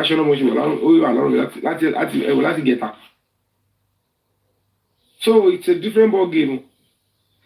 One come I try. I'm not going to leave justice for Mohbad because I'm telling my career. It may call the most secure life around me. I want to go after my life. They know what they did. One she mama funny way, yeah. And this guy got to know. One more point number ti ba won. Turn on there fi ṣe tó fi yẹ lórí mi yẹn. Ẹ̀gbọ́n nǹkan máa bà wọ́n. Pé wọ́n lè fẹ́ lọ rí gbàwé ní Canada. Ṣé Canada lè wá wà báyìí? Ìlú ò tóbi títí. Ìlú ò lè tóbi títí kápọ̀ ọ̀rọ̀ máa ka. Mi ò sí Canada mi UK. Wọ́n ní Canada lè fẹ́ lọ rí gbàwé. Ẹ wo ẹ̀fọ́ àwọn yẹn lẹ́jà yìí. Má padà sí Nàìjíríà sí ṣe. Ṣé nígbà tí wọ́n padà sí Nàìjíríà in 2-3 weeks time? Ṣé ẹ máa lọ́nà wọn lẹ́gbàá pé ṣèbẹ̀ sọ fún Canada? People will talk jargons. Ìyá mi ìyá mò sí gbogbo level yẹn kò ṣe gbéraga o. Allow people to say jargons they want to say. Gbogbo ẹ̀kọ́ lè máa gbé wá síwájú mi. Mo ń ṣe justice for Mohbad. Méjì ló bá wọn ṣe family whatever. Anybody can ẹjẹ́ máa sọ whatever tó fẹ́ máa sọ. Ìbéèrè ni. Ibi tó lọ ń kẹ́mi ní èyí, I'm a content èèyàn dárúkọ mi content. Most of àwọn èèyàn tí wọ́n ń gbèsè lẹ́yìn àwọn náà ń fi àtàwọn wọn gan mo ti kọ́kọ́ ń gbọ́ lọ́sọ̀ mo kọ́ pa. Ibi tá wà yìí, ibi tí mo bá láìfù mi dé. Yọ̀mí Fabiyi wọ̀ bá tèmi. Ìwọ náà ṣèyàn dídá, ìwọ náà ṣèyàn dáadáa. Ẹ̀yin lẹ ń question. Mi ò dáwó fún Yọ̀mí náà. So kí ni mo fẹ́ question lórí owó fún gbà tí ń dáwó fún yàn báwo mo ṣe máa béèrè bó ló ṣe náwó ewó ń tẹ̀bi. Nígbà tó bọ́ ká ṣe fídíò kan lọ́fẹ́ pa mí, mo ní mo sá kúrò. Some people are still making a mess of it. It's because it's pure. Ṣé àwọn yẹn lè máa expect my full audience? Mi ò wá ní kankan fẹ́ fi parọ́ màá ní wọ́n fẹ́ pa mí ni màá bọ́ta màá sọ. Ẹjọ́ kí ni fẹ́ gbà mí? Ṣé mi ò lè dá travel lèmi tí mo ní visa since mo wá ń sìn? So must I say they want to kill me before I travel down? I might not join the protest and just travel down. Ṣé màá ní kí n má rìn ni?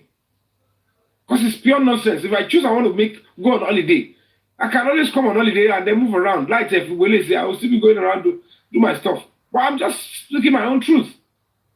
Why is she protesting about this in Musiwani here? Why she want to be Yọ̀mí how you doing? Oh, I don't know. But why she holiday? Why she meeting come?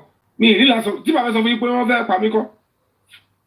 Ṣé bí mo kì í máa túra mú but mi tún mi síta kí n tú ẹ sílẹ̀. Òun ló ń porúkọ àìsàn. So they know what they wanted to do, and I need to come up with money. Mati bound by you, because I profile me. You understand? So until Mati more evidence, we don't touch the sharp way. And it's possible that even some people will push them. So they actually went after this guy's life truly. Then they will stop saying nonsense about me. so kò sí wàhálà ìyá mi. Lọ́run àgbà gbogbo wa. Àdúrà wọ́pọ̀. Happy New Year, everybody. Lẹ́mi ẹ̀yà mi. Ayọ̀ oṣù dùnú, oṣù àṣeyọrí, oṣù ìgbéga lóṣù máa jẹ́ fún gbogbo wa. Gbogbo wa pátá ní sọmọnù. Ẹrù tí abiyamọ ò kì í túwò wọn ní gbé ká wa mọ́wé láṣẹ Ọlọ́run Lédùmarè. Àjálù ibi ò ní ṣe wá, gbogbo àwọn tó lọ tó wà lẹ́yìn òdì wọn nírùkú wọn lọlé. Àwọn tó wà ní Nàìjíríà náà láṣẹ Ọlọ́run Lédùmarè ànígbélégbé bànújẹ́ lórí yín. Ẹ máa jèrè àwọn ọmọ tẹ́ bí gbogbo yín pátá lẹ máa jèrè ọmọ yín. Tá bá wá rí ọ̀tákọ́tà kan tó dúró ní kọ̀kọ̀ tó ní pèsè rere ayé yín, gbogbo ibikíbi tí ẹ ti ń ràánú gbà tán láwọn fẹ́ dí ọ̀nà rẹ̀, ọ̀run máa dí ọ̀nà wọn láṣẹ Èdùmàrè. Ẹnikẹ́ni tó dẹ̀ fẹ́ dí ọ̀nà tèmi, tó fẹ́ dí ọ̀nà tí tó lóun fẹ́ mú ẹ̀mí yín kúrò lórí ilé ayé, ọ̀run á dí ọ̀nà tiwọn náà, ọ̀run á mú wọn kúrò. Ọwọ́ ayé ò ní bà wá, ọfà ayé ò ní bà wá, ìpọ́njú ayé ò ní ṣẹlẹ̀ sí wa, pérégedé ayé ò ní lù fún wa jó, àṣìṣe ayé ò ní bá wa, àti táàbùn ò ní bá wa, ìjì ayé ò ní borí wa, àbìlú ayé ò ní bá wa, ọfà ayé ò ní bá wa. Láṣẹ Ọlọ́run Olódùmarè, nínú oṣù yìí, oṣù àánú ló máa jẹ́, oṣù ìgbéga ló máa jẹ́, oṣù àṣeyọrí ló máa jẹ́ fèmi àti ẹ, oṣù dùnú ló máa jẹ́ fèmi àti ẹ. Gbogbo oríire tèmi àti ẹ ti ń lé látọjọ́ pípẹ́ tí ò tó wa lọ́wọ́, ó máa tó èmi àti ẹ lọ́wọ́ nínú oṣù yìí. Mo ní nínú oṣù yìí wàá ráàánú gbé, èmi náà máa ráàánú gbà o. Wọn ò ní pè ẹ́ ní pé ẹ burú lórí ọmọ rí ò ní ṣẹ̀wọ̀n, ọmọ rí ò ní dèrò sàárè lójijì, ọmọ tèmi náà ò ní ṣẹ̀wọ̀n, kò ní dèrò sàárè, èmi àti wọ́gò ò ní ṣẹ̀wọ̀n, àní dèrò sàárè, deportation ò ní ṣẹlẹ̀ sẹ́mi àti ẹ.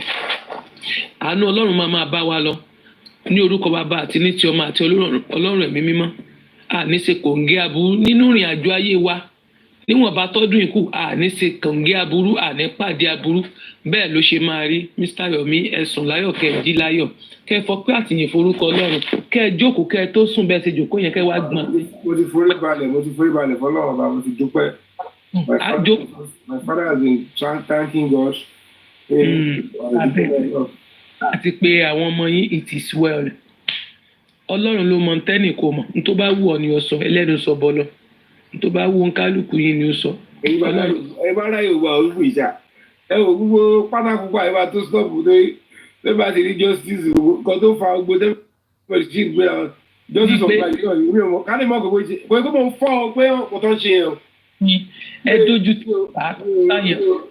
Ráyè gbogbo tẹ̀wọ́n tó fẹ́ máa jáde gbogbo yìí, ó máa rí kú, ó máa rí dọ́ọ̀tì, ó máa rí sọ́ọ̀tì. Mi ò ṣe dàbí òjésù. Iṣẹ́ ń gbọ́ mi, iṣẹ́ ọ̀pọ̀ tà pọ̀ ṣá. Ẹ mẹ́sọ̀ kẹ́ ẹ. Ọ̀tá wà lórúkọ mi, ọ̀tá ò bá yọ̀ mí. Ẹ wá jẹ́ kí ojú kó tì wọ́n yẹn. Ọ̀tá tí ẹ fẹ́ kó yọ̀ wọ́n yẹn ká rí ìdájọ́ gbà dẹ̀ máa rí gbà. Ọwọ́ Ọlọ́run ló wà, àwọn human being ti ṣe pàtì ti wà. Wọ́n là ṣe tàbí yẹra wá síbi. I'm going to keep doing my part, but what the matter is, I can tell you categorically, Lagos State government has no hand in what pa Mohbad. Kì í ṣe ìjọba ló pa náà. Nigeria police has no hand in what kill.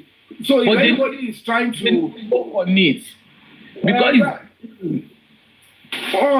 the problem tẹ́ bá ní every key evidence, gbogbo pé àwọn èèyàn ti dà nǹkan sí gbòòrò náà, tó náà ṣì wò pé tó bá dà nǹkan sí gbòòrò, people might resort to jungle justice.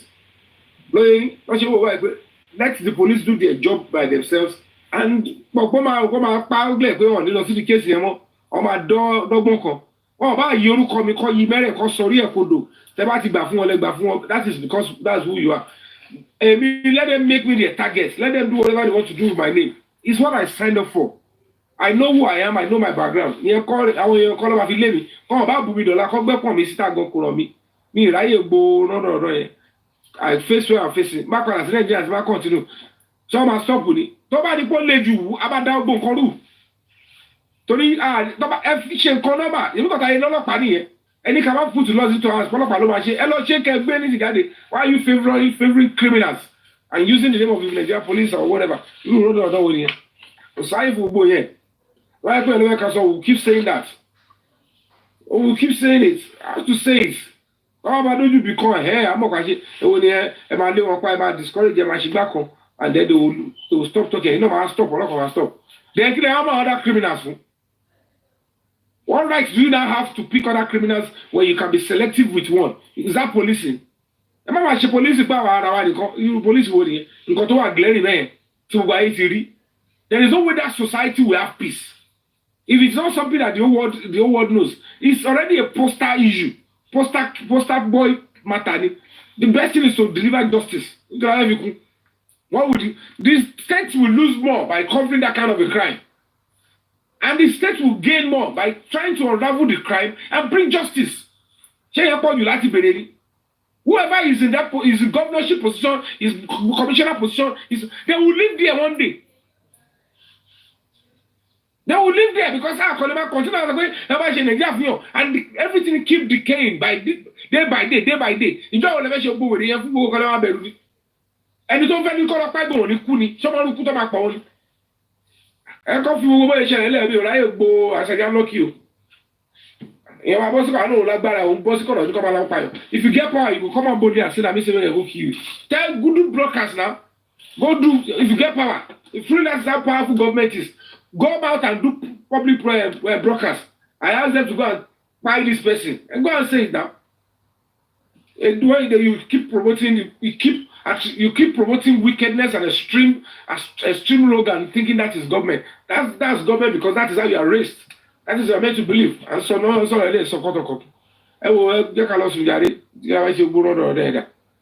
I'm adding justice. I'm going to share size in it. And to man to share size in it.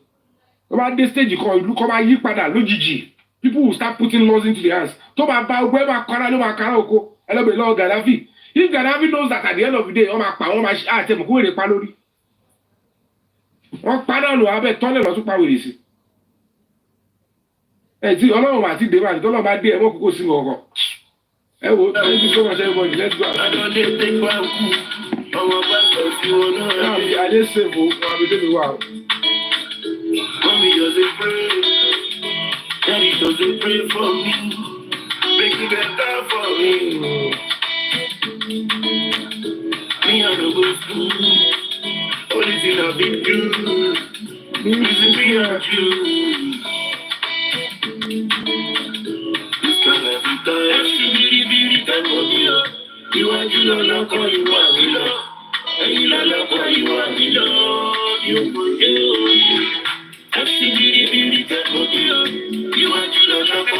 All right, thank you for all the commenters, those that came on my show today. This is from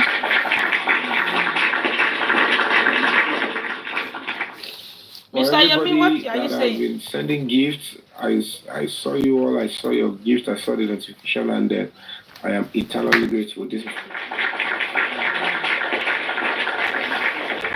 And to all our comrades, thank you so much, Yem baby. To all our comrades that came to, they went there to the House of Assembly and they conducted themselves so peacefully and they passed the message. And then, this is for you or this is for you.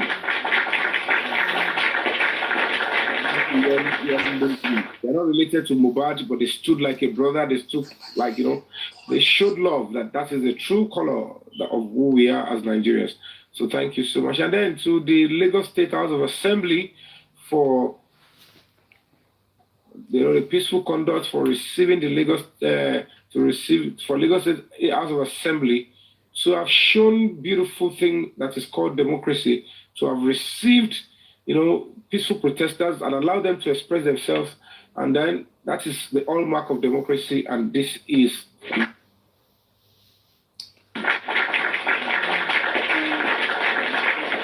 the police officers that were outside, guiding, protecting, maintaining law and order and ensuring that protesters are well protected and they are allowed to express themselves without hindrance. This is also for you.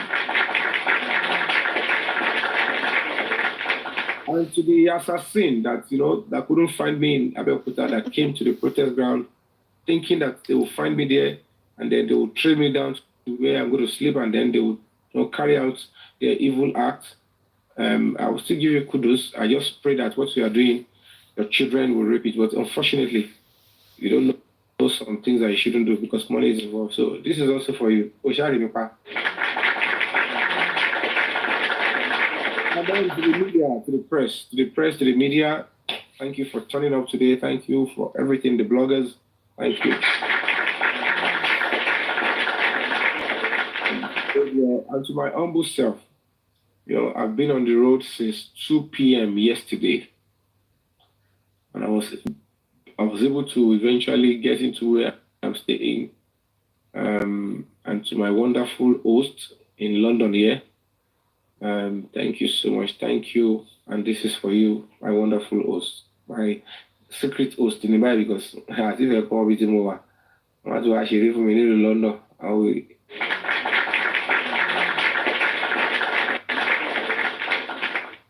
All right, so from Thursday, I'll be able to move out. I would have maintained, I would have gotten clarity of what is going on, and maybe the leadership in Nigeria, they would have attended to my plight. Instagram, because people not say it enough on TikTok. Because when I say they come after for my life, I mean every word of it. When she child's play or all this nonsense, childish talk on social media, this is reality. But a lot of them can tattoo and more tattoo not. Dr. Bonnie bá ti sí òun lọ́jọ́ ọ̀pọ̀ ẹ̀ ti yẹ ọ̀yẹ̀kú ni ó ti yẹ lè lọ gbogbo ibi tó bá dẹ̀kun wájú Ọlọ́run ní jẹ́ kó dọ́dọ̀ wá a máa yè ànírí wàhálà àníṣòro ṣe ó sẹ́ni tó máa fẹ̀mí ẹ̀dí justice for Mohbad, and justice will be served because it is too glaring. It's too glaring. So ẹ̀yin tèmi, I want to say thank you all. Thank you and I appreciate you. Thank you and have a wonderful night rest.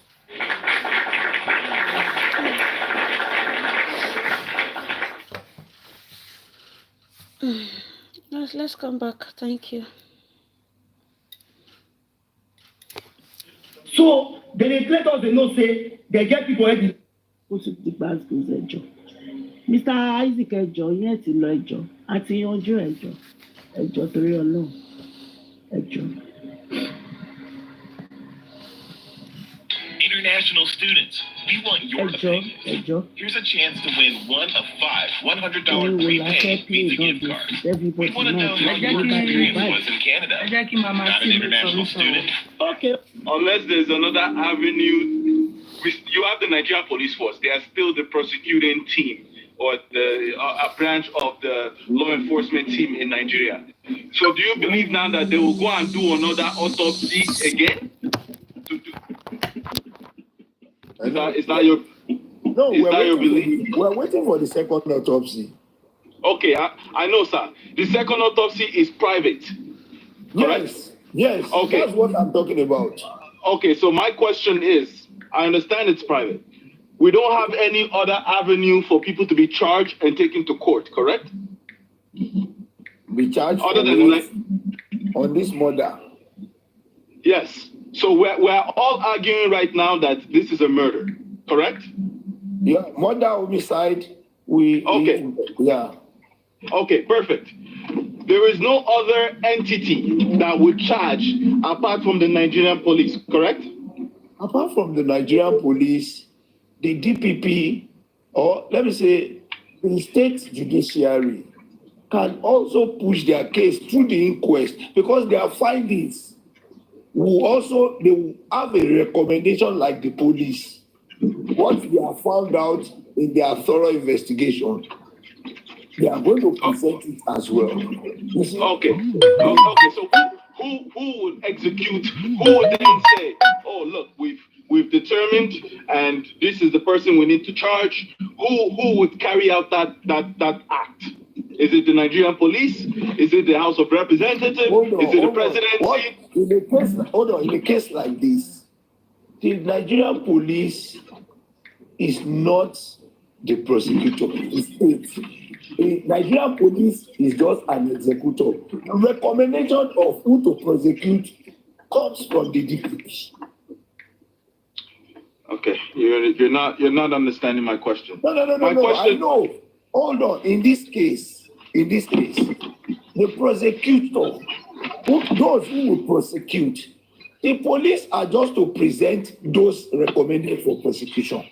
The people or the party that will recommend those that will be prosecuted is DPP, Directorate of Public Prosecution, which is a section of the judiciary.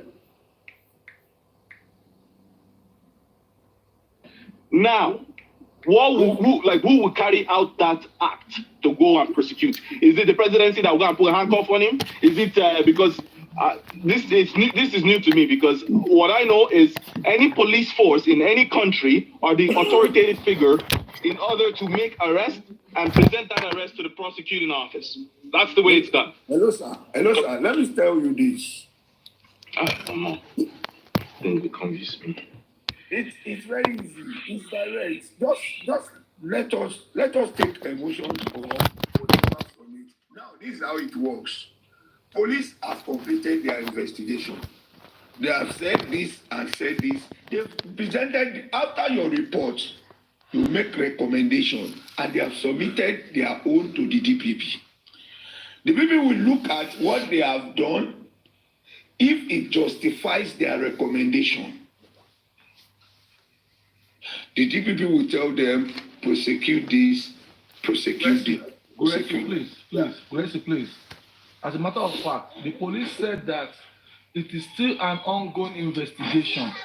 Hey, the police already said it is still an ongoing. Don't say the police have finished their investigation. Intentionally, they have finished their investigation. But when they got to the inquest, Baba lawyer was able to tell them that this investigation can still be recorded as an ongoing, and they said yes. And that was on the basis of that, Barrister Dumosu and Sanshitu request that they make a visit, the inquest make a visit, return demonstration to Mohbad's house, the hospital and Mohbad's house. And the magistrate is making them know that the police officers, the people investigating the case has not said that Mohbad's house is a crime scene. After one year. After one, they have not. I don't like what you are saying. You are being meddled with the way you are using your English. You don't need to like it. Yeah, I am telling you the truth and what I do. Hold on, let me tell you this. I have met with the police and the police boss. I have listened to them, and their conclusion, their verdict is not, or let me say, their conclusion is not final. It is not final. They are not, the police is not calling on anybody for any interrogation unless anything changes otherwise. The police is not calling anybody. Investigation of the police is different from the inquest, too, mind you. It's not the same. Let me argue with you. Now, I want to argue with you. The investigation at the police, has it stopped or is it ongoing? Investigation of the police. Is it ongoing or has stopped? Police have stopped their investigation. But while the inquest, they said that the police investigation is still ongoing. On which date? Last year. September 29, 2020. September, yes. And we are now in September another year, October today. But we are acting based on what the police said under the corona law and under the law of the corona. They said, wait now, Gracie, let me tell you something. If they say it's an open investigation, the investigation is still going on. The police have not announced to say that investigation is closed. Corona has not announced that the investigation is closed. You understand? As at the time in May, when Baba Mohbad requests that they make a return demonstration in Mohbad's house, that is to hold an inquest in Mohbad's house to establish some things. The CCTV in Mohbad's house and the release and part of the things that they need to establish in Mohbad's house. When you remember that at that point, Adura was saying that he was not hearing what Mohbad was saying when they were arguing. He did not hear. And they asked, and he said that the house is a 4-bedroom apartment. And all room is upstairs. And in his own room, he did not hear what they were arguing. Now, the demonstration will prove to us if possibility of being in a room upstairs, you cannot hear an argument of 2 hours. In a room upstairs, in a duplex. Very wicked. It's not in a hall, it's not that it's a soundproof house. is in upstairs room. Now, according to people, they said that I went to pay house rent today. My landlord was receiving from me. I was from second floor. Me that is the fifth floor. I was hearing it. Is the next room after Mohbad's room. He was angry talking on phone. I was hearing it when I DJ slept. Bami, OG that sleeps in the house, they sleep in a room just immediately after Mohbad's room. So the return demonstration would have proven that, but the magistrate, in his quest to disapprove that application, was also saying that Mohbad's house has not been established as a crime scene. As a crime scene. Thank you. So if Mohbad's house is a crime scene, is it Baba Mohbad's house that is a crime scene? Bayo. Mohbad's house is a crime scene. What are putting up additional result of investigation? Saying now. This is the law. Bayo, give me. This is why I was asking what I was asking. That is there any other entity that we go around and present all these things, and it seems like I'm getting a DPP, COO. There is no other entity. The Nigerian police force, they still have to get their hands dirty, and it's been shown. They still have to dig in dirty. They still have to get their hands dirty. So what my point was that it doesn't matter where you put the Yoruba Baniko, if you throw cutlass up 300 times, it will still come 300 times. So I'm telling you people right now, whether you people believe me, whether you use English to destroy me, I am telling you people, this justice will be long because your police force, they've shown you people that they're not even trying. Your so-called corona. Let me allow you to speak. Your corona. Even when they said there are certain people that needs to come on a murder case, your corona made the executive decision that those people are not needed. Who are they to make the decision? I thought you guys were fact finding. So whose authority is it to say, this person doesn't have enough information to? I thought information, we welcome it. I thought that's how they do it everywhere in the world. If person sees something, we always take their information and say, tell me. We as the police get to determine which one's useless and which one's not useless. So why would the court be telling us that, maybe not, no. Why would you only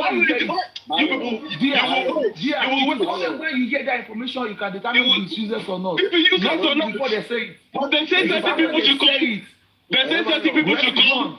I love to be educated and I love to share my ideas.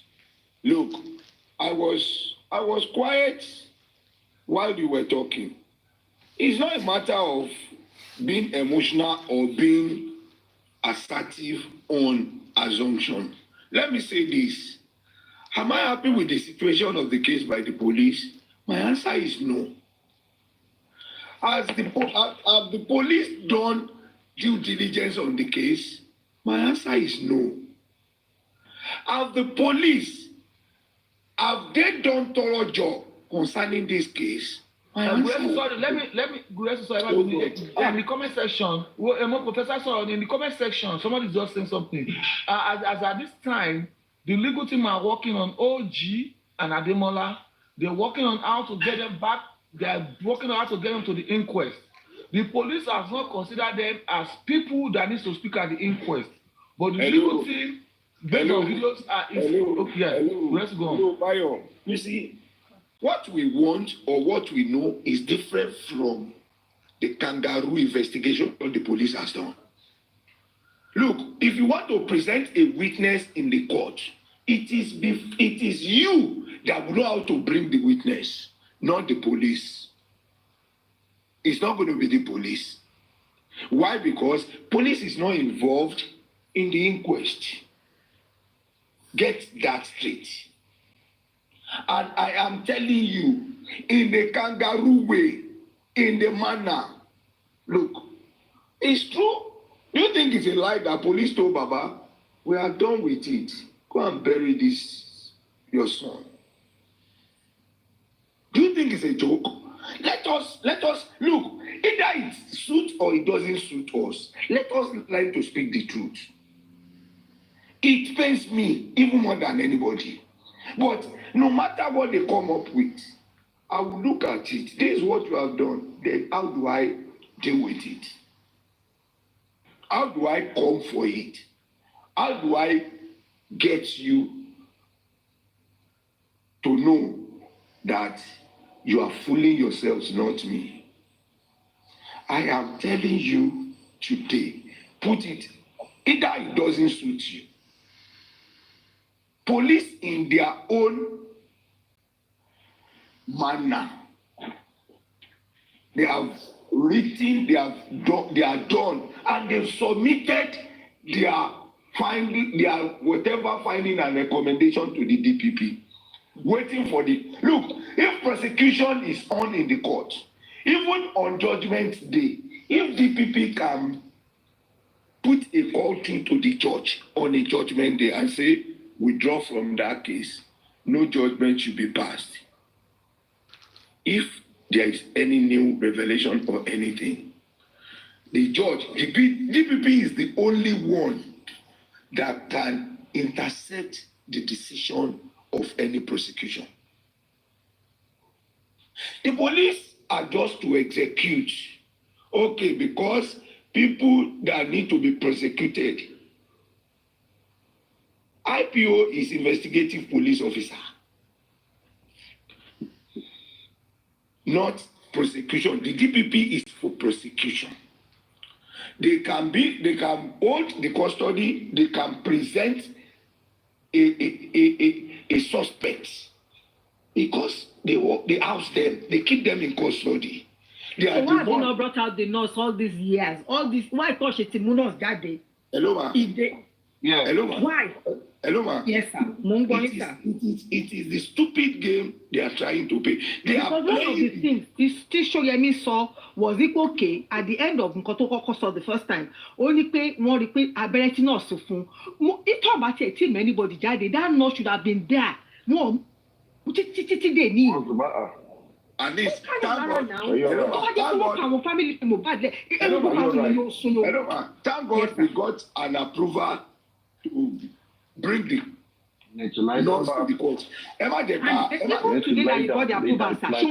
didn't bring that. She didn't come today. Lawyer was there. Oh my God. Emma Bob only choice. Oh my God.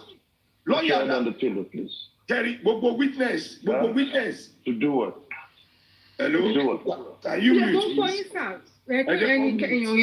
mute?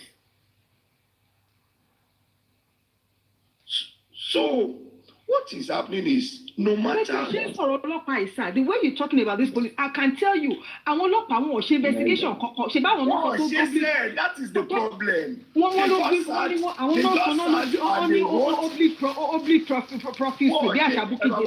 Anything. They didn't do nothing. That is the question I wanted to ask at today's request.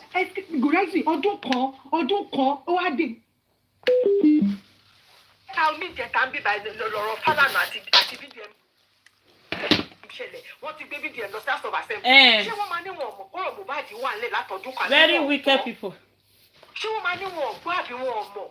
But in cutting to BDM shape, but you will be what the daddy go what.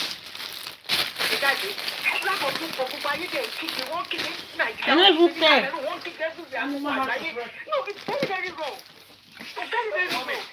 God bless you, man. And when they are submitting it, they send preliminary report. Preliminary does not mean conclusive report. So why is Gracie saying that they have finished their investigation, their kangaroo investigation? When they even their mention, I can authoritatively say they did not do anything. They did not. They did not.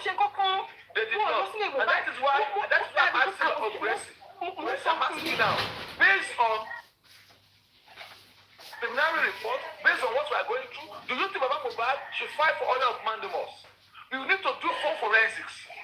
The full forensics, the police will do it and it will be added to the cost of investigation. If they are not going to go to the house to go and check the railings, to go and check the atmosphere, if they are not going to consider the private when you were talking yesterday, I said to somebody, Nebraska, Nebraska that are living, if any officer like don't shake chief medical officer, Nebraska, In Nebraska, you know, only chief corona officer in Lagos State. In Nebraska, you know, and when the guy first came to Nigeria, we had about 17, 18 years ago, back to Koko Day. See, like, two more investigation, two more homicide, two more today, he came with everything from here. Oh, man, come on, come she yellow tape, come she come on. More to your job, Calaba just said, go for that, Laura 910.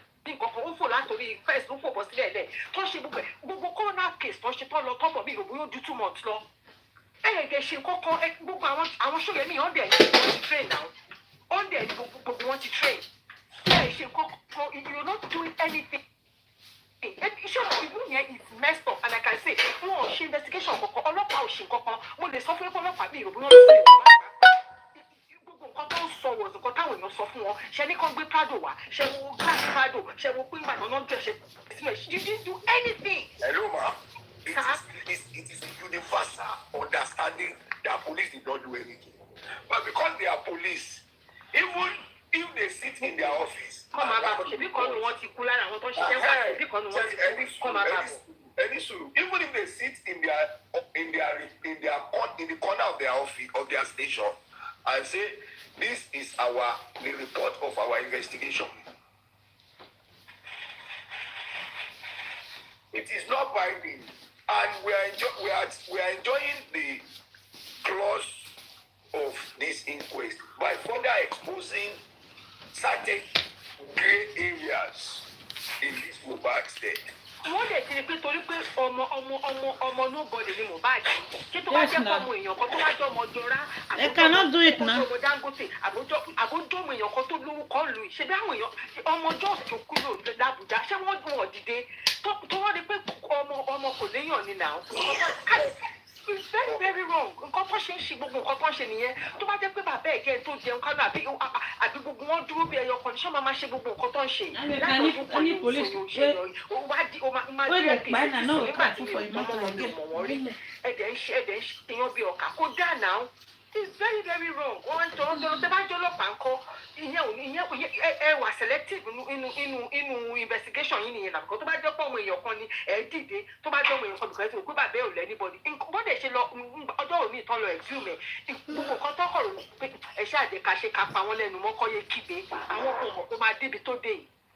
That was they just did it okay wọ́n ṣàtì ń kígbe they are clamoring for let's go and exhume wọ́n ṣe gbogbo wọ́n exhume wọ́n ṣe ṣọ́ọ̀dì wọ́n ṣe because mo sọ fún yín authoritatively nígbà tó gba sample yẹn over 5 months ọjọ́ tí bàbá lọ sí Bẹ̀rẹ̀kẹ̀tẹ̀ ọjọ́ bóyá 2nd or 3rd lọ gbé sample yẹn lọ àwọn dẹ̀ wọ́n máa sọ wọ́n ní 15 million náà fi ṣe òun lára ṣe ń kọ sanwó lọ tó tún mọ àyẹn béèrè lọ́wọ́ ẹ̀pẹ́ excuse me sir tó ṣe ní ẹ̀ṣẹ̀ báwọn èèyàn ti kú ṣé mo bá lò máa kọ́kọ́ kú ni they didn't do anything they just let the sample there on a good day tẹ́ bá gba sample ẹ̀ jù sínú formalin ẹgbẹ́ síbi tẹ́ máa ẹsẹ̀kẹsẹ̀ ọjọ́ òní tí táwọn èèyàn kú ní ibo náà ti kú ní synagogue tí wọ́n dé tẹ́bá nígbà tí South Africa dé tí wọ́n dé láti tó dé I swear to Almighty God títí kan omi tó fi ẹ̀ bá àwọn bodies yẹn wọ́n lò Nàìjíríà wọ́n gbómi wọn wá ní láti South Africa lẹ́lẹ́ bíbá àwọn tó kú sí synagogue wọ́n gbé tent wọn wá wọ́n gbé everything tẹ́bá rí bọ́n ṣe ṣe ní ọjọ́ yẹn ẹ wò pé Nigeria is caused and I'm not because mo jókòó mo kàn bẹ̀rẹ̀ sí máa rò ní tó ń dé báyìí títí kan omi tó fi wẹ̀ fún àwọn bodies tó kú nínú synagogue wọn ò lómi yẹn bíbá wọn gbé wá láti South Africa ọjọ́ yẹn ni mo mọ̀ pé coastal bus bíi mẹ́fà náà gbé sínú plane wọn tó gbé wọn wá wọ́n ṣe tán báyìí wọ́n lọ báyìí tẹ́ báyìí bó ṣe fáwọn òkú yẹn ní red carpet tán lọ Nàìjíríà ẹ̀mí èèyàn ò jẹ́ nǹkan kan promising young boy àwọn wọn ń dìde wọ́n ń ṣe dáadáa ẹ̀dẹ̀ ń bàjẹ́ àdẹ̀rẹ́ ní sọ̀rọ̀ àdẹ̀rẹ́ ní sọ kọ́kọ́ á ní òkè bó ṣe ti rí nìyẹn gbogbo wa ti mọ̀ pé bó ṣe ń ṣe nìyẹn bó ṣe ń ṣe ní kíni ẹ̀dẹ̀ ń bá gbogbo ẹ̀dẹ̀ ọdún kan láti wà lẹ́nu ẹ̀ gbogbo òlu ń kígbe wọ́n kígbe ní Jamaica wọ́n kígbe ní America kí ló dé ṣé àwa nìkan ni very annoying very very annoying èyí wọ́n máa fẹ́ emotion sí now because ó ń káyàn lára ó dẹ̀ ń dùn yàn ìyàwó èdè wà bẹ́ẹ̀ ó ń fi middle finger sínú mọ́tò lẹ́yìn ó ń jó ìlú wo náà ti ń ṣerú ẹ̀ same society wo náà ti ń ṣerú ẹ̀ ìyàwó èrè ẹ̀kọ́ kọ́kọ́ and she was on a TikTok live. bẹ́ẹ̀ni ó mú middle finger báyìí ni ìlú wo náà ti ń ṣerú ẹ̀ ìyàwó èrè ẹ̀kọ́ ti kọ́kọ́ mú kọ́fí síbì kan wọ́n láti máa sọ pé ìyàwó òkè ń ṣe suspect ẹ̀jọ̀ ká ní suspect ìyàwó bá ṣe suspect gbogbo àwọn 15 tó wà nílé yẹn ni gbogbo pátápátá ẹ̀ wá ní ó big profile nǹkan tó sọ fún yín lẹ gbọ́ débẹ̀ ṣe investigation ṣe nǹkan kan wọ́n wá yí wa bóró wọ́n yí wa bóró wọ́n yí wa bára wọ́n wà lórí inquest látọdún kan wọ́n kọ́kọ́ lọ oṣù méjì. Esma, sọ fún yín. Now, this is my own accent. The police has investigations. They investigated 16 people. Now, did they investigated the people that were in the house around the time the guy died? Because now, nínú investigation team ti ṣe fún on my own. OG photographer left the house with them because guys, OG stays anywhere Mohbad goes. He stays in Mohbad's car.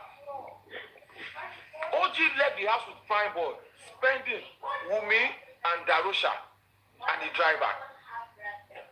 When they got to the inquest, when they got to the Ikorodu, OG went down with Mohbad to the stage. And after taking pictures of the show, he came back to the car with Mohbad. And when the fight was going on, OG was still there with Mohbad and spending. Now, I'm asking, why did spending not mention OG? Why did Prime Boy don't mention OG as part of the people that was there? Now, somebody said, Prime Boy said he does not know the people that was in the car.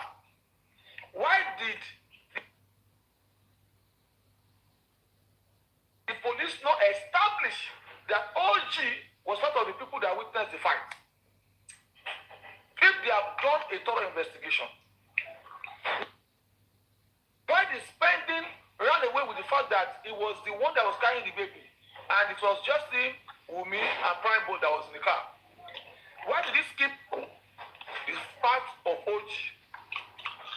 Now, this is another point. When they were going to according to them, when they were going to the hospital, OG was there. They said that OG was there, Darosha, OG was there, Adura, and Gumi was there. On their way to the hospital, and they said the driver of the Prado, of the car they used, spread his arm over to the back and found out the mobile was cold. And the wife said that because of the traffic, they have to come down. And they asked who sat down with the body of Mohbad, and they said OG sat with OG. So why did the police not consider OG as a person that was to testify at the inquest? Because after the time, they don't do if OG is in the house when the nurse came, OG was in the car to the show, witness fight. OG was the only person that sat with Mohbad on the bike. That means OG will complement the fact that Mohbad is on the bike. OG will tell us if he was truly on the bike with Mohbad. OG will tell us the kind of bike. OG will tell us at the point he arrived at the hospital who helped him to carry Mohbad. Because according to the wife, OG was the only person that sat with Mohbad on the bike to the hospital. OG is a very and now vital factor in this thing. It's vital factor. And as a preliminary investigation, as the police said, possibly they are still putting OG under scope of investigation. As at this point now, what are in 1 year? In 1 year now, has OG not become a person of interest that has to come and explain to us the condition in which he carried Mohbad, how he was able to manage Mohbad by himself? Because looking at OG's stature, OG is not as big and as well as Mohbad. For him, how will he be able to manage? Yes.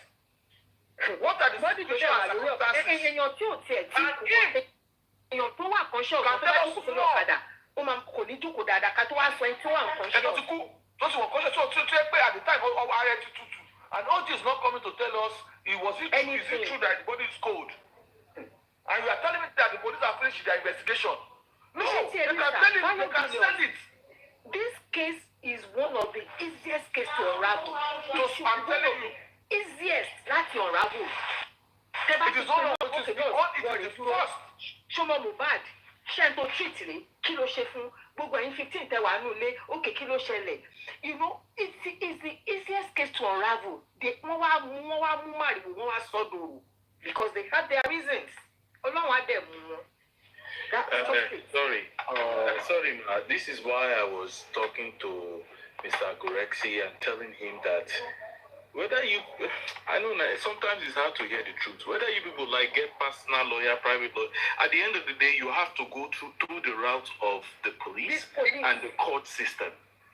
And if they're already showing you people that they know what happened, but they will sit on this autopsy for as long as possible, they are already making statements like Babailo, someone mistake Tishele, and these are the same people that you are. And when certain people talk, when certain people talk, they talk big grammar, big English, and I shake my head where I am because I'm like, you people you will explain tire. I'm telling you, I'm not saying it. I'm not trying to be a pessimist. You will explain tire. The only way is to shed light on this thing and call the people and show them whether it's CNN. If those that have power in CNN, contact people in CNN. Those that have power in BBC, expose them, because that seems to be the only way they try to do damage control. If not, you get personal lawyer. Is it the personal lawyer that will recommend charges? No. I swear to God, you know that in all of this, look at the stupid man to one in prison. So when they got Bobrisky said because he has female features, so like me in Boweri. And then what they are telling you people? See what they are telling you people? You know, the guy told him, they said, are you a male or a female? I'm a male. So, he wanted to share. Emma Bobby town people if that see. One couple of AI ni. One couple of AI ni. One Obrea Mugu ni Bugoyin. One Shisha Labelle. They are working on that ground. They are out there on that ground. Only the judge to showcase Arifa. Judge to showcase Judge Arifa. That woman asked him, please present yourself to the court. He said, Idris Okunaye, a male, so age. But when they are submitting a document to put that guy in court, in jail, it's a CCC word.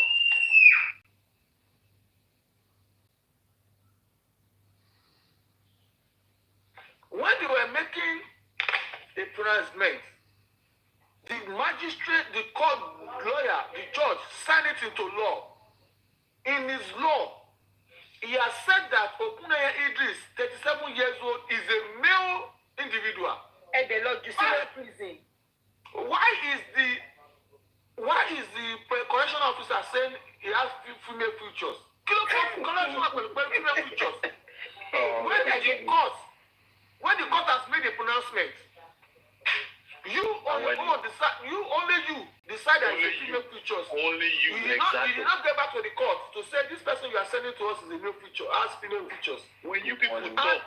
And the Constitution of Nigeria, do you have special courts special courts for people with special features? Do you have that facilities registered in Nigeria?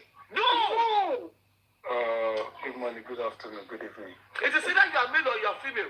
Why did he not send him to female person? Since he has female feature, he has a breast and he has genital. Why did he not send him to the female facilities? Billion, good morning, good afternoon, good evening. Thank you for all you do for justice. My own opinion is this. Yorùbá ní pé tí wọ́n máa gé ejò, when wọ́n á gé látọ̀rí. All that is happening concerning this justice for Mohbad is just a tips of the decades of Nigerian situation. When this present government wanted to come in and people were becoming tribalistic about the whole issue, the wise ones, they told them that the issue concerning Nigeria now was beyond the issue of this is Yoruba, this is Hausa, this is Igbo. People that could see beyond their nose, they saw this disaster coming all the way before the disaster came. The present obstacle that we are facing is justice for Mohbad. It's not Wumi. Wumi is not the one denying our justice. It is the power that be that is denying us justice. Absolutely. The issue is not The issue is not that there are no evidences. There are evidences everywhere. I keep on saying it. God bless you. I keep on saying it. There's nowhere in the world where Mohbad case would have lasted for more than 2 weeks. I swear to God. Not even in Ghana. Not even in Ghana. Not even Cotonou. This I saw. This gut-wrenching situation can only happen in Nigeria because you have killers in power. Because you have assassins in power. Because you have people that have dined with devil, that have sold their conscience to the devil. You have them in power. Because you have people that don't care. They don't give a F about human lives. You have them in power. And this is what we are talking about. When people are voting for people, when you are voting collecting 5,000, this is what we get. When you are voting collecting 60,000, this is what we get. One rice and one loaf of bread. God bless you inside. This is what to get. This is what to get. Do you understand? This is the kind of government that we get. Do you understand? This present government is a disaster. I can say it to my full chest. In no ramifications. It's a disaster in capital labor. There's nothing good coming out from this present government. Nothing good coming out from them. It's been a year now, and you can see where they are coming from, where they are going. You can take their hand from the beginning. It is a total disaster. Total disaster. One of the greatest mistakes Nigerians have ever made is to put these crops of leaders in power. Exactly, crop of leaders bad anyone. I'm telling you.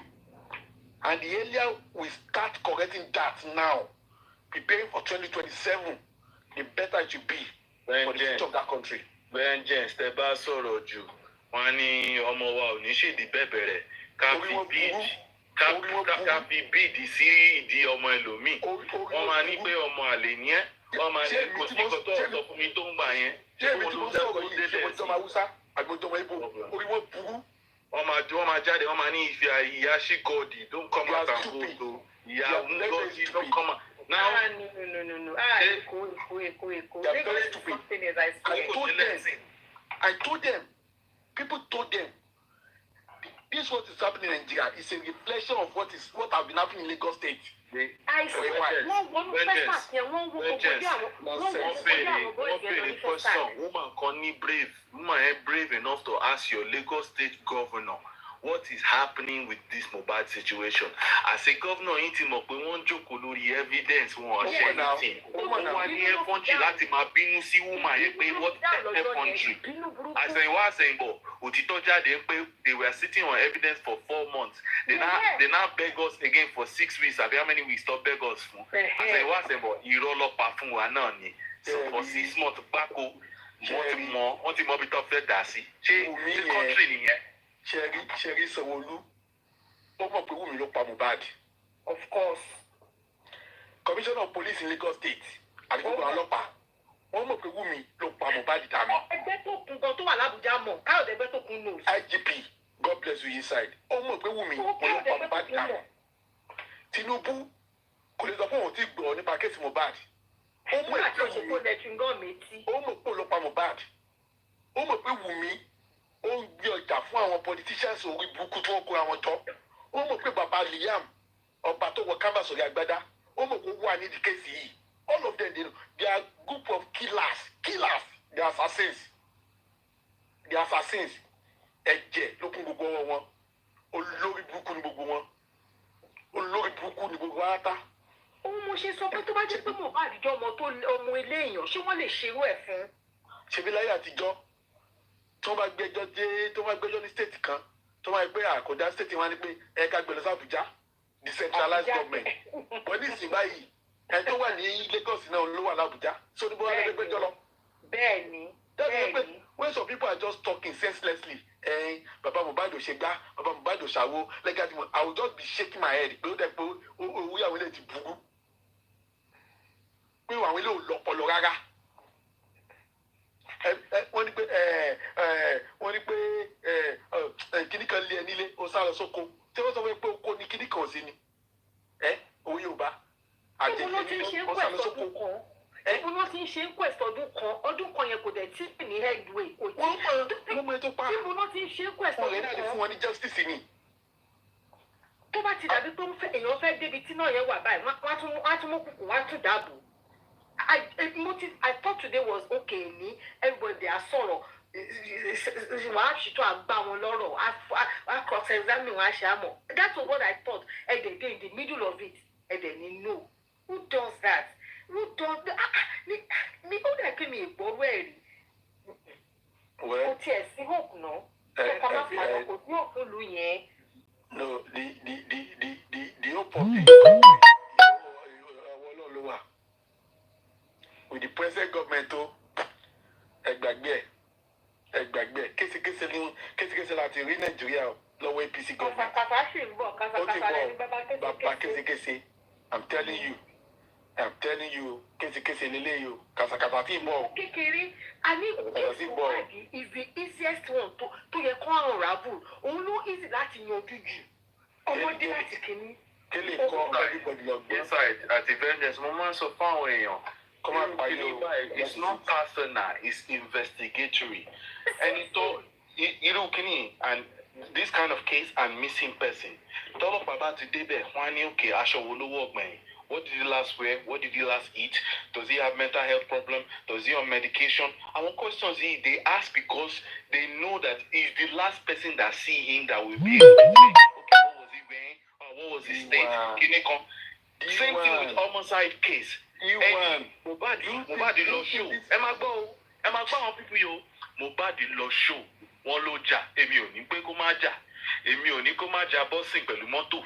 Èmi ò ní pé kó má ní air infection. Ó ṣàwọlé, ó padà pẹ̀lú ẹsẹ̀ méjì. Ó fi ẹsẹ̀ méjì wọnú ilé yẹn. Inú ilé yẹn ló wá pa ẹ́. So anything outside is not as important. It's from the you work from the inside out. You know, from outside, you now be telling us people that have alibi. And he's right.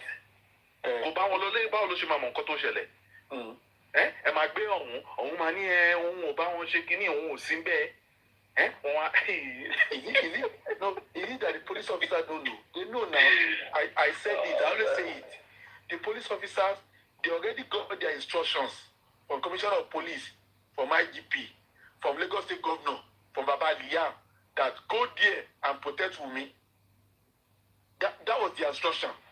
Go there and protect Wumi, Shekinat, Adebanjo Modumake. That was the instruction. And that was what they are following. That's it. You understand what? At the inquest, they asked Adura that, can you tell us the situation of your brother when he got home? And he said that when we got home, he came down from the car and he went to the house. And they asked, was he assisted into the house? He said no, he was walking by himself. That means that was almost 290 something pages of the CTC. In page 200, before he said, the wife said that it was when he got into the house that he came to his room and they were talking and he wanted to have intercourse. So he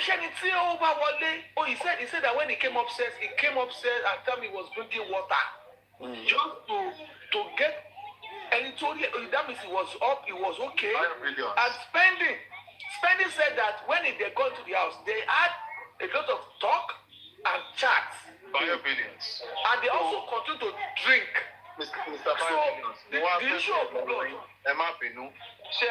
Build profusely nìyẹn. And based on your limited knowledge of the human being anatomy, tẹ́ bá gún mi níbi tó jẹ́ pé mo bleed profusely. Kò máa lè ná mi ju 5 minutes lọ, mi ò ní máa lá píopíò wọn bí ẹ̀dá. Mi ò kò lè ju màá ti jò, màá ti faint. Màá ti lose heart. The human body only have certain amount. I think aláwọn abiyagba òṣì. Wọ́n ní pé profuse bleeding yẹn pé wrong English ni. Okay. So why did they come out and have a press conference. Òun ni wọ́n ti ń pè ní wọ́n ti ń béèrè fún ASP Mohammed tó submit preliminary report kó wá clarify láti September 29. Bio billions. Professor yóò wá clarify wá ṣe kí. Let me tell you. And let me shock you. Hey, Rangers, let me shock you. The assistant person, Gafar Ajibola, ASP Gafar Ajibola, has been present in court since the inception of the inquest. It comes to court every day, inquest, every time. That is assisting person, don't job investigate the case here. It was two of them, ASP Ajibola and ASP Mohammed Yusuf. ASP Ajibola comes to inquest every time, but ASP Mohammed will not come. And people don't ask for ASP Mohammed. When people ask for ASP Mohammed, they don't ask for Ajibola. That is myopic. Because when Ajibola was supposed to speak, ASP Mohammed said, no, go and check page 10 of the inquest. CTC, Ajibola no sorrow, go, ASP Mohammed object. And he said he would be the one that will speak. He will be the one that will narrate. And when he was narrating, Wumi's lawyers, you know what Wumi's lawyer said? He said, please, don't tell us like you are giving us evidence. Tell us based on your ongoing investigation. So don't tell us like you are giving evidence. So tell us you are on your ongoing investigation. And these are the loopholes. And in the inception, and we need to explore all these areas. Criminal reports and police report. At the inquest, he admitted that it is still an ongoing investigation. And part of the investigation is that the guy got home. Part of the investigation was that he got home and came down by himself and walked into the house. Ed and Eddie. Still yet, at the time he is dying, the wife, the people around should be able to say, he walked a little bit, oh, he didn't do good at all. He was cooking. Page 188. He was cooking fried rice. And the Russia carrots. And let me hear something. And when they were saying this, when they were saying that he was cooking, and when they were injecting, he said, you remember, I said I was cooking. I was going back and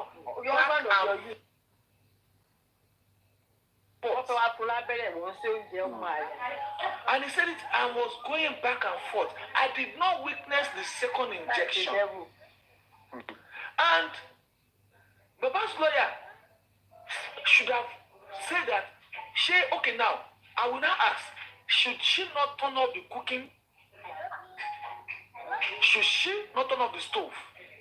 Should she not ask Adura to remain cooking while she stay with the husband? Should she not turn Adura? Now, Adura said that he was also going to the kitchen when they were injecting injection. All of them were going to the kitchen. All of them when they were doing this. Two people was going to the kitchen. Karimo said to me that Mama Mohbad no nǹkan tó pa pé àtẹ́gbà tó wà ní kò ń pè àdúrà. You see, people say Mama Mohbad is not talking to Mama Mohbad is sáré sọ fún àdúrà. Ó ní bó ṣe lọ sọ fún ọ̀pọ̀ kó má sọ̀rọ̀ náà. Ó kàn kó pamọ́ ní lọ́mọ yẹn ti kú náà. Of course. Bẹ́ẹ̀ dẹ̀ mọ̀. When ìgbà tí Baba Mohbad sọ pé òun fẹ́ bá Abọ́sẹ̀dé sọ̀rọ̀, tó bá fẹ́ bá ọ̀sán kó lọ bá legal team. And my problem is with King White and Sister Jojo. So in this case, if I see, and you feel Abiamo, Sam Jojo Obuneloni, King White, only Yahutua Niloyinbu. See, he like, only why you are to undertake when you have to go Loyinbu. Yeah, when it is so full, you to check it, and go to check it, King White, it takes time to stand it. Step back. Now, they already know that supporting women is a disaster. Still, yes, supporting Abosede in this regard, you are still in. It's a bigger cause. That's it. If Abosede is collecting lawyer, Abosede check pay one dawo le fun, one dawo aṣọ fun, one dawo bísínẹ́sì fún wọ́n lọ́wọ́ jẹ fún ó tún gbé veterinary doctor lọ tọ́jú Abọ́sẹ̀dé ilé abẹ́ ìgbòho veterinary doctor lọ tọ́jú Abọ́sẹ̀dé. Wùmí ló gba lọ́ọ̀yà fún àti nọ́ọ̀sì. yóò ṣe Abọ́sẹ̀dé gbé lọ́ọ̀yà wá sí inquest. Wùmí ló gba lọ́ọ̀yà fún sẹ́ẹ̀. ẹ wá pé lọ́ọ̀yà fún gbà yìí o lọ bá bàbá Mohbad legal team sọ̀rọ̀ ó wá gbé lọ́ọ̀yà wá. Wùmí ló gba lọ́ọ̀yà fún getting a lawyer for Mohbad's case will cost you nothing less than 3 million. Getting a lawyer for Mohbad's case. Bayobino, let me tell you something. This is their joker. This is their last joker. I'm saying it now. This is a message to King White and Sam Juju. You came to court, but you said pẹ̀lú lawyer. Ṣé o máa fọwọ́ ara ẹ ṣe ara ẹ pẹ̀lú ìkó tó ń gbé sórí ara ẹ? Wọ́n ti gba ìpè lórí wọn àti torí àwọn ọmọ wọn. Ó ti ṣọ́ọ̀jù. Ìwọ sọ pé justice ni Abọ́sẹ̀dé fẹ́. Bọ́n Abọ́sẹ̀dé gbé lọ́ọ̀yà wá sí court. Ó ṣe kò ṣe ní lọ́ọ̀yà tó gbà yẹn. Retaining fee lọ́ọ̀yà yẹn máa gba 1.5 million. Nothing less than 1.5 million. Báwo ni Abọ́sẹ̀dé ṣe rí 1.5 million? Láti retain lọ́ọ̀yà. Owó Mohbad náà ló fi gbà fún. Ẹ dẹ̀ fẹ́ justice fún Abọ́sẹ̀dé. Ẹ dẹ̀ fẹ́ justice fún Mohbad. And ọbẹ̀ lọ sí Mohbad ni. Ọbẹ̀ lọ sí Mohbad. Ọbẹ̀ sí Mohbad ni. The truth is, ASP Mohammed that refused to come to the court is acting under the instructions of his superiors. Wọ́n ti sọ fún pé you don't need to come to court. Nothing will happen. Ó máa kú bí ti èyí tó kọ́kọ́ kú yẹn náà ṣe pé tán transfer lọ sí ìlú kan lọ́nà Calabar. Ó máa kú bóun náà ṣe máa kú nìyẹn. Ó bá àdá kúkú ṣèdájọ́ fún gbogbo wọn. ASP Mohammed does not have the liver to disobey the court order.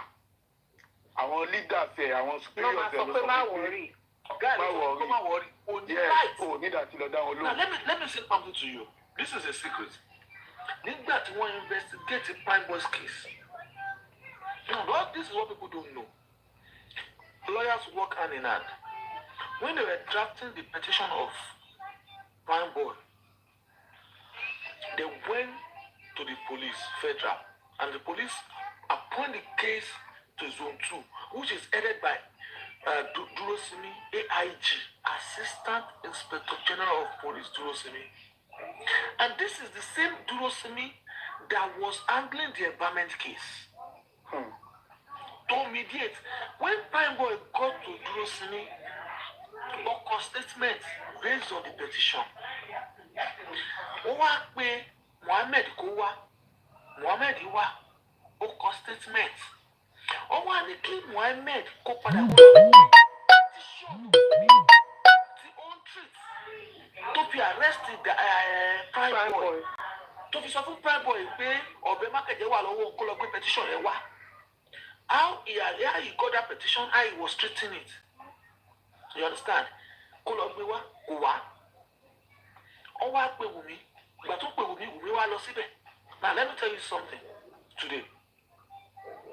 Wùmí, in presence of Prime Boy's lawyer, Wùmí was treated like a criminal. Wùmí was picture and fingerprint was taken in a criminal investigation on the case of Prime Boy. And if a mugshot, somebody have photo you as a criminal, somebody have picture, should be any want to confirm a criminal and any offense in here. Why are they not treating that case anymore? I want to call on him. God bless you, ma. In fact, what Babeli Wùmí ní ọjọ́ yẹn. Wùmí was bailed that day. When you afford to a bike, ó ṣe fingerprint lọ́jọ́ yẹn báyìí as a criminal that is under investigation. Ní Zone 2. Under case of Prime Boy. Why are they collapsing every cases that has to do with Wùmí and that the same police officer? Why? And some people will still say Baba is not doing anything. Well, the issue is this.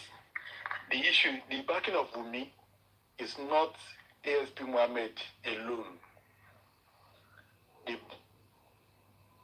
backing of Wumi is beyond the SP Muhammad.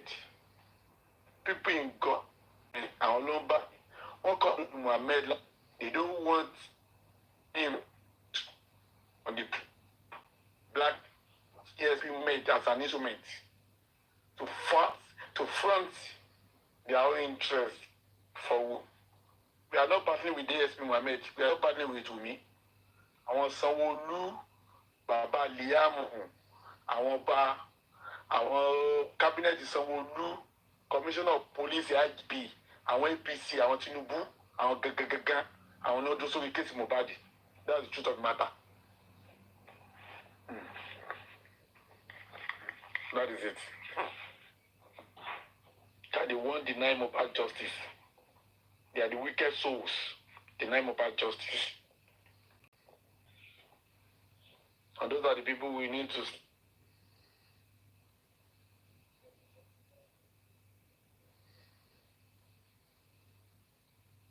stand up against.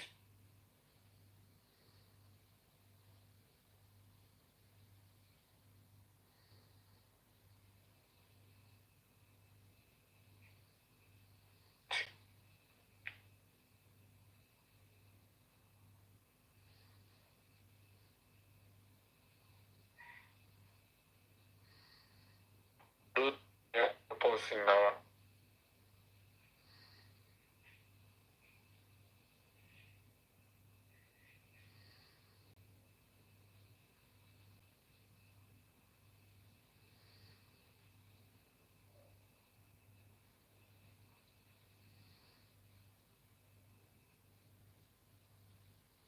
People talk now, let people engage.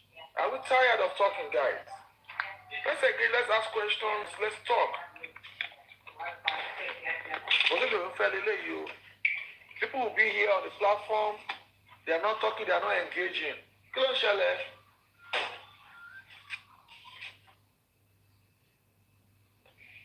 Most people are asleep.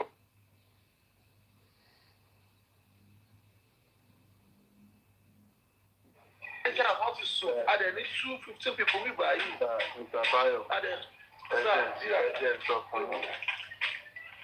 Although one justice ó ti wà so obvious. Èmi ò dárúkọ anybody o, but ó ti wà so obvious pé nǹkan kan ṣẹlẹ̀ nílé yẹn, something happened.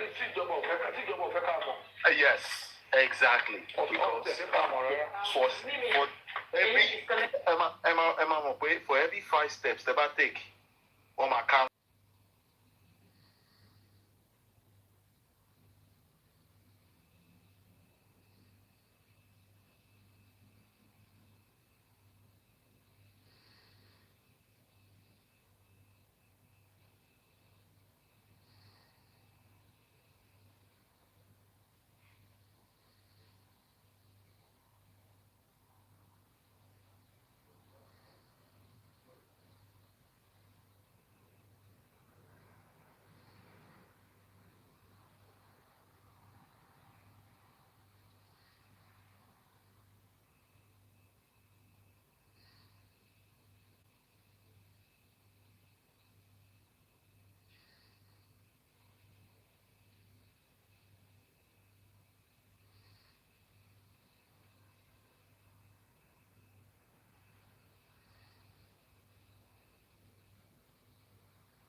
People, are you ready to talk? Or can we end this live? If you can end the live, people are not speaking.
report ẹ̀ wà inconclusive gbogbo nǹkan tó yẹ kó ṣe ò ṣe lè ṣe sọ pé cause of death was unascertained. It is not because there is no cause of death. It's because you didn't do any job to unravel the cause of death. And they couldn't deny it. Because one other cases, other tests they couldn't carry out. They didn't carry them out. And they were asking him, did you do this? No. Did you do that?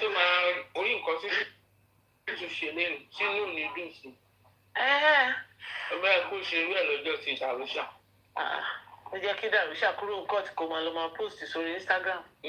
Ó yẹ kó ti lọ há síbì kan with his tail between his legs kó máa há ìdójú ẹ̀.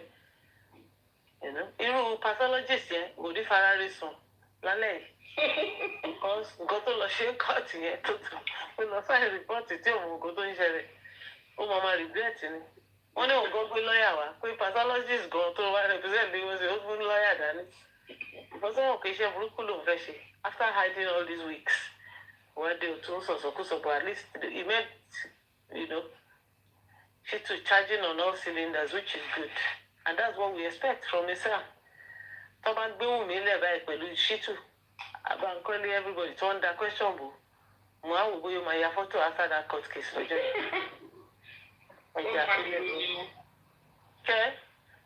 I'm a Birumi. Because kò tiẹ̀ ní máa ń gbò tó máa gbà yọ sóhun. So, but ẹ ṣáàjà máa wò wọ́n ràn. Báwo ni bàbá Mohbad wọn tó lọ sí court? How did he look today? Because mo tiẹ̀ ráyè láti. He looked good. I was able to talk to him. I even collected his number. Oh, he's looking handsome nìyẹn. Very yes, he looked good. Ṣé ìyá Mohbad tó lọ kúnlẹ̀ kílé ni àbí? Rárá kò tiẹ̀ súnmọ́ kò súnmọ́ rárá tọ́lá tọ̀.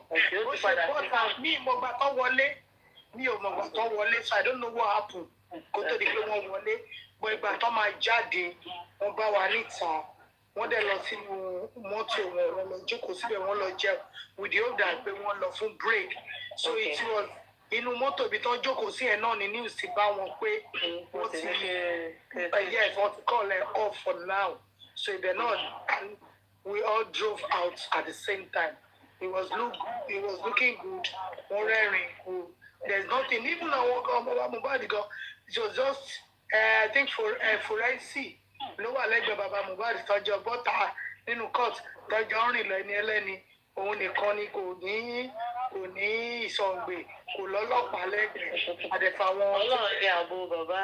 You understand pẹ̀lú gámẹ̀ntì. Ọlọ́run agbára àti ààbò bàbá. He drove himself. He drove himself. Ẹ̀rọ wọn náà drive kò ń ṣe pé bí anybody ló drive wọn. Ànádẹ̀ ìwọ̀n mọ́tò wọn jókòó síbẹ̀ inú mọ́tò náà jókòó náà ti jẹun ẹni ẹlẹ́ni.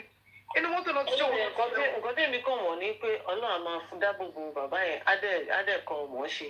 He may have made some errors in the past, but one thing is sure, he wants justice for his son. And he has this attitude of, that prepared the So, it can come with all their shenanigans. The man is not moved. Ẹ sọ fún mi kó tó pọ̀ mọ́ mi. Ẹ sọ fún mi ta ló lọ́mọ tẹ́ gbé dání. Ẹ má gbàgbé pé court case fún no, is coming up. Ṣé 18th of October yìí ni? No, Mama T, kí ló dé tí ìyá tó dé wò bí olè báyẹn tó da Udi borí tó wò bí olè. Kò ní da Udi borí. Ẹ mọ̀ kó tó ṣẹlẹ̀ pẹ̀lú opportunity àti bèrè lọ́wọ́ ẹ̀. Ó jẹ́ fẹ́ wu Arífá bí kó òun ṣáà máa lu Arífá ni. Arífá ni kìí ṣe wá ní tí. Àná opportunity àti bèrè lọ́wọ́ ẹ̀ tó ní pé. Ẹ mọ̀ pé Kàrímọ́ ti cast Yàtúndé yẹn ó cast ẹ̀ ní bad way. Ó ti pọ̀ jù. Cast ẹ̀ ó ti jẹ́ kó nǹkan lose confidence àṣebí Yàtúndé náà ló ń boost the other time pé ìbàbá Mohbad àwọn máa wà ní court yẹn kò ní rí ṣe ń gbá nínú nǹkan tó mọ̀ ìṣiṣẹ́ fún àwọn tó mọ̀ wọn ò ṣiṣẹ́ látàárọ̀ dalẹ́ rí àwọn náà fẹ́ jẹ gbogbo ogún ọmọ.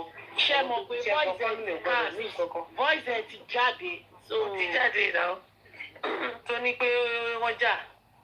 To confirm kini pé Wùmí yáwó. Yes. A ní àṣírí wọn máa tú. Okay, yes. Voice ẹ̀ ti jáde o pé pé àwọn tó wọ́n jà. Ó yáwó ni. Nítorí pé yes, voice ẹ̀ jáde lóòótọ́. everybody ti bọ́ sí àgbàtí voice ẹ̀ ti jáde. wọ́n ní battle papers ló wọ̀ wá sí court. àtìgbàtí voice ẹ̀ ti jáde. ó yìí máa fẹsẹ̀ lásán rìn wá sí court gan láì wọ sùtánà. ó yìí máa fẹsẹ̀ lásán já wá sí court. ọmọ ẹ̀yà wèrè ní last àwọn ẹni bí àpọ̀mọ̀jà yìí àpọ̀kọ̀jà yìí. one thing is certain. ẹjọ ẹ má kó tìmí pẹ̀lú ọ̀rọ̀ tí fẹ́ sọ yẹ ìjọ ń dùn lọ. one thing is certain. kó má jẹ́ Wùmí mọ̀ gan, kó má jẹ́ Wùmí kan ló pa gan. Wùmí is going down because already ó ti drag àwọn èèyàn jù. ó ti wá jẹ́ kí àwọn ọ̀pọ̀lọpọ̀ ọ̀rọ̀ ti jáde ju bó ṣe yẹ lọ. kí lè mẹ́bàá kó má jẹ́ Wùmí ló pa tí Wùmí ò bá pa ó wà àwẹ́ àyẹ̀ tó pa ó dẹ̀ wà ńbẹ̀ nígbà tí wọ́n pa. exactly. ẹ tó already o ti wà complicit she's involved. exactly. So báwo lè ṣe máa sọ pé kò sẹ́ni tó sọ pé òun dandan ló pa náà. What we are all sure of is that if she didn't kill him, she was there when he was killed and she knows who killed him or whatever happened to that young boy. And she must come out and tell the truth. But for not telling the truth, she's already complicit. And whoever is assuring her that she's not going to go down is deceiving her. Because she's going to go down. Deceiving her. It's so evil. And the darkness ò lè borí ìmọ́lẹ̀. It might take a while, but ó máa òkùnkùn yẹn máa paradà ni. Ìmọ́lẹ̀ ò tí ì dé o. Tí ìmọ́lẹ̀ bá dé, wọ́n á mú lára. Ó sì mẹ́yẹ̀ bò lápò ni. Gbogbo àwọn tó ń fira wọn ṣẹ̀sín káàkiri yìí, wọn ò tí ì mọ nǹkan tó ń bọ̀ fún wọn. Wọ́n yìí máa ṣẹ̀sín yẹn wo inú ọjà ni. Ìyá Mohbad ó sì wọ gáwọn. Ó sì ń tó ń fọwọ́ wọwọ́ pẹ̀lú Wùmí. Wọ́n jọ ń fi àtẹ́lẹwọ́ kan àtẹ́lẹwọ́ rẹ̀. Ó ṣọ́wọ́n nǹkan tí yẹn ti fi pa wọ́n kó tó wá sí court. Kó wá sí court. Ó máa yẹ òun lórí ìwọ̀n. Ara ẹ̀ ò balẹ̀. Àbí àgbà. Ẹ mọ̀ pé tó sọ pé ìyá Mohbad pé ó wà retarded wọn jẹ̀bi. Ó wà o, honestly. Actually retarded. Very retarded. Wọ́n lè yọ ọmọ ọmọ ẹ. Zero tolerance ló yẹ kó níbẹ̀ yẹn. Honestly. Zero tolerance. Kí ni ẹ̀sìn kí ni kò ṣẹlẹ̀ níbà? Wọ́n ní wọ́n pa ẹni tó pa ọmọ bàbá yẹn. Nínú kọ́ọ̀tù ọmọ Amẹ́ríkà wọn kì í disrupt the court. Wọ́n wá gbé bàbá yẹn ìyàwó kankan gbé wọ́n wá. Wọ́n jókòó sẹ́gbẹ́ kan. Wọ́n wá lọ gbé ẹni tó pa ọmọ wọn wá. Tí bàbá yẹn ṣe sáré láti ibi tó jókòó sí. Tó kù jẹ báyìí, ó gbà á ṣe lọ́wọ́ ẹ̀. Ó gbà á tì. Gbogbo èèyàn ní kọ́ọ̀tù yẹn, gbogbo wọn girigirigirigiri. Wọ́n gba bọ̀bọ̀ yẹn tì lọ́wọ́ bàbá yẹn. Ó ní òun náà fẹ́ lọ sí prison pẹ̀lú ẹ̀. Yeah, because I told you fix such a thing on a family. Ó ní kọ́ tí òun mọ́ lé lóhùn kíá. Bàbá ní kéèsì yẹn ṣe ìdáríwó gègé ní kọ́ọ̀tù. Mo ní first time tí màá ní oyún l'Amẹ́ríkà yìí. Then Wunmi is now the most cool now. She's now the most cool. Hello, ma. He's a criminal. Hello, ma. Yes, go ahead, ma. Èmi kọ́ ni mo ní platform ọmọ mi Jókèm ṣé kí n continue àti máa àbí chief of staff ẹjọ́ èèyàn kan call. God fẹ́ sọ̀rọ̀. Ṣé rí lé ní mà? Ok ma. Mo fẹ́ tí màmá Mohbad gangan. Wow. Lójú ti Wùmí ní gbangba. Ó ní ìyá Mohbad tó ò bá tí fún ẹ poison èmi ló máa pa ẹ o. Ok, ẹ̀yin lẹ sọ̀rọ̀ yẹn. Yes. Oníwùmí ló máa pa ẹ. Mo wà ń bẹ̀. Tó o bá yẹ kó o ti jẹ poison bí ẹ̀sẹ̀ lòdì ló máa pa ẹ́. Wọ́n kàn dẹ̀ ń wò bìbì. Wúmà kan báyìí náà wá dá òpè. Wùmí ló máa pa ẹ́ Wùmí. Ìwọ tó pa Mohbad ṣòro pé ìwọ gan go down. Ó máa wọlẹ̀. Àwọn èèyàn fọ̀rọ̀ sí directly ó dẹ̀ gbọ́ pẹ̀lú etí ara rẹ̀. Very true. Mo ní ìyá Mohbad. Mo wò pé ṣé fẹ́ máa bẹ̀rù ẹ̀ mọ́ ni. Mo ní ìyá Mohbad. Wùmí máa pa ẹ́ o because tó bá rí i pé ó ti achieve nǹkan tó ń fẹ́ achieve pẹ̀lú ẹ̀ ó ló máa pa ẹ́ ó wá ń wò báyìí. So that woman. Kò tiẹ̀ sọ pé kò lè pa mí o, ó kàn ń wò ni. Kò tiẹ̀ Kò tiẹ̀ ọ̀tá ẹ̀ wọ́ọ̀d sí tí wọ́n fi mú wọnú mọ́tò. Ibi tó ti ya picture ni woman yìí ti ń sọ̀rọ̀ yẹn. Ó bà máìdì mi jẹ́ lẹ́ni. I was bitter. Kò kí ń ṣe èyí nìkan náà wọ̀nyí ń jà gan bẹ́ẹ̀ wọ́n ń jà gan. Wọ́n wá ń pariwo ní bí kí wọ́n náà wá. Wọ́n pariwo ní ariwo gidi. Wọ́n bẹ̀ lè jó òkúta. Sàwáìtì ẹ̀gàn ìgbà tó dẹnu gate. Ó wá sọ pé pick anybody you want to pick. Anybody tó bá sọ pé gbogbo wa wò látọ̀kan ni pé tí ó bá ṣàwọn ìgórí yòótọ́ kó dání. Can you even try that? Ìjọba ti bàlújẹ́. Ṣé wá rí pathologist yẹn o? Ó ti bá ti wùn mí jẹ́ o. Yes, because ìgbà tán wọ́n interview ẹ̀. Ẹ má bá láòdẹ ẹ. Wọ́n sọ fún wa náà ló ṣe bá tẹ̀lé. Okay na. Ẹ má kúnlẹ̀ sípò. Oh, okay. Almost 300 ló wà. Ṣùgbọ́n náà wà ń bẹ̀, ó wà ń bẹ̀, ṣùgbọ́n wà ń court. Omi ń gbọ̀nà. Ó lè má ní lákàáyé lọ. Ó lè má ní understanding. Ọkọ jágbà ẹ ló snap lórí a picture. No, inú court ló wà inú ilé ọ̀rọ̀ inú ilé ìṣọ̀rọ̀. Ọ̀rọ̀ inú court mò ń sọ. Ọ̀rọ̀ inú court tó bá ní làákàyè tó bọ́ kàyè kò yẹ kó máa yà sẹ́fì. Inú court la wà. But àwọn lọ́yẹ̀ ló ṣe máa láyé létà náà. Ó lè má yé létà yìí. Lọ́yẹ̀ náà béèrè question méjì. Kò yá wà kí lọ sọ. Question méjì péré ló béèrè. Question méjì yẹn náà dẹ̀ ní. Ó ní nígbà tó ti béèrè yẹn, Olóhùn wà satisfied. Now, òun ló ṣe sọ pé gbogbo wọn ní suspect gbogbo tó wà nílé ẹni suspect. There was a woman lawyer again. Woman yẹn good. Mo like nǹkan tó ń ṣe léni ní court. Okay. Everybody was so happy. Lawyer Shitu Sanshitu. Ọmọ pariwo tí wọ́n á pa náà lórí àkókò wọn lọ sókè. Lawyer for the àwọn maybe woman rights àti obìnrin. Àwọn female lawyers association even for FIDA. the MBA. Entertainment lawyer. Everybody stand. Ó dé stage gangan George gan ló ní kọ́ndẹ̀ fi pathologist sílẹ̀ náà wípé ṣe ẹ̀ lè fi pọ̀ jù. Ṣé ní Sanchitu múra sí bí nǹkan fẹ́ jà? George wá ní Mr. Sanchitu please take it easy. Àwọn yẹn àwọn tó ti ṣe ọkùnrin Sanchitu. Ṣẹ́rí máa yẹn ṣolówó. Ó wá sọ pé ìwọ gba sample, ìwọ wá gbé fún IPO. Yes. Ó nígbà tó fóun ní ọ̀dà pé káwọn lọ wú Zoom mobile lẹ́yìn 9 days. Táwọn lọ pé definitely àwọn ò rẹ́ jẹ̀mọ́ lára ẹ̀. Baby kan ó ti wò ṣàṣọyìn ìbòjú tó wọ̀. So náà wọ́n á ní pé gbà tó wá ṣe sample yẹn náà. Báwo ló ṣe ṣe? Oníwọ̀ gbé lọ fún IPO ló gbé lọ sí lab. Now nígbà tó wá sọ bẹ́ẹ̀ fún tó ṣe bẹ́ẹ̀ sọ̀rọ̀ àwọn èèyàn wá kùn. Now lọ́yà Shitu wá sọ fún pé àbáṣá Shitu wá sọ fún pé ó sọ pé ṣé o mọ̀ pé sample again tó ní wọ́n gbé lọ sí NMS yẹn. Ṣé o mọ̀ pé àwọn tó wà ní NMS yẹn náà wọ́n kọ lẹ́tà nínú pépà either Tribune or Vanguard or something Punch. Bishop wọ́n deny pé there is nothing named like Aloba in the America. You know that they deny it? What is your spot? Yes, only you know that it was denied from NMS. But there's nothing like Aloba Ileri Oluwa promised to that place. Only kò ka pépà yẹn fúnra rẹ̀ àwọn náà ní lọ́wọ́ ó kà. Wọ́n ní now ìgbà tó mọ̀ pé bẹ́ẹ̀ ni did you yourself did you challenge those NMS that you are saying that you bring the report to? Did you challenge them on paper or interview or say that no they are lying or it's true? Wọ́n ní let me say Shitu ni first of all before you give me yes or no. Either you are yes, you give me reason. And if no, you have to give me the reason. So definitely, NMS did deny it. Kò dẹ̀ tako NMS. So ó fail.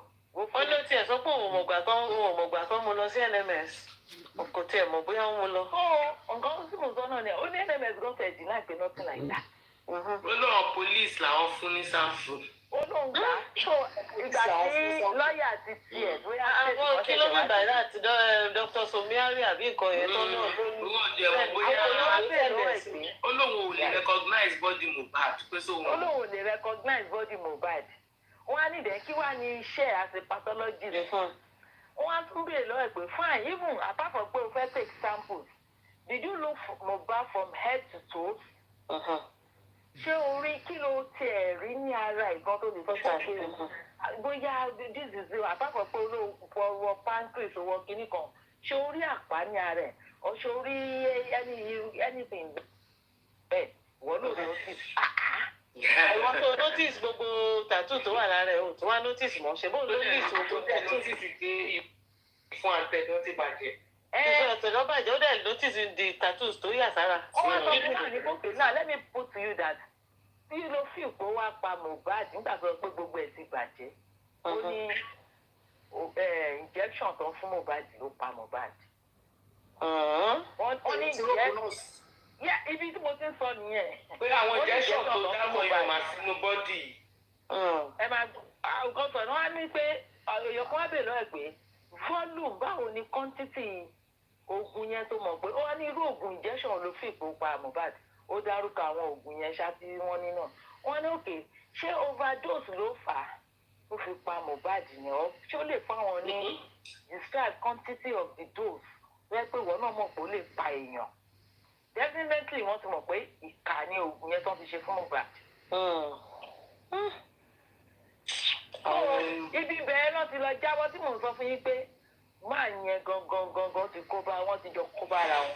Wọ́n inject ní. Ẹ wo fact sísá sí torí bí establish lé ni. Ṣé kò wù wá lórí? Ọjọ́ tí Dàrúṣà wà ní. Ṣé tó bá ti establish àwọn fact kan bíi CCTV bíi time zone bíi time difference yẹn bíi fóònù yẹn ṣé gbogbo yẹn ṣé a máa sọ pé wọ́n ṣe kiri dáadáa. Ṣé mọ̀ pé Mọ̀mí Jókèm before that inquest tí Sanchitu lọ tí ó ń beat about the bush pẹ̀lú Dàrúṣà yẹn a máa ń dúró fún Sanchitu ní platform yìí o. Àwọn la máa ń dúró fún. Ó dàbí pé èmi gangan nìkan ni mo ti ní this my reservation about it. Èèyàn kan sọ fún pé they are putting it on the nose gradually. No. You know one thing is that ibi tó máa ti náà kí ara ilé Black Widow ni pé ìgbà tó jẹ́ pé inú ilé ó brought the tó ń sọ pé wọ́n dálé náà nínú kún kan. Why did they invite nurse? Ta ló invite nurse? And why you as a wife wọ́n bẹ̀ you as a wife. Ẹ bá bèrè lọ́wọ́ pé ìyàwó invited me tó máa sọ pé DJ Bami. For better for worse ọkọ ẹ tiẹ̀ ṣe kí ló tó rush ẹ lọ sọ́kítù. Body language Wunmi ó calm kò take care bọ̀bọ̀ yẹn. Òun náà ló ti ṣe pẹ̀lú ọmọ tó wà lọ́wọ́ ẹ̀ ń sìn náà. So definitely gbogbo yẹn even gan bó jẹ́ ẹ̀ náà fi wọn ẹ̀wọ̀n fún gan. Ẹ̀wọ̀n á wọ 15 years. 15 years kéré o ìgbà mélòó ni 15 years. Mo kàn ń sọ ṣé ẹ̀wọ̀n yẹn.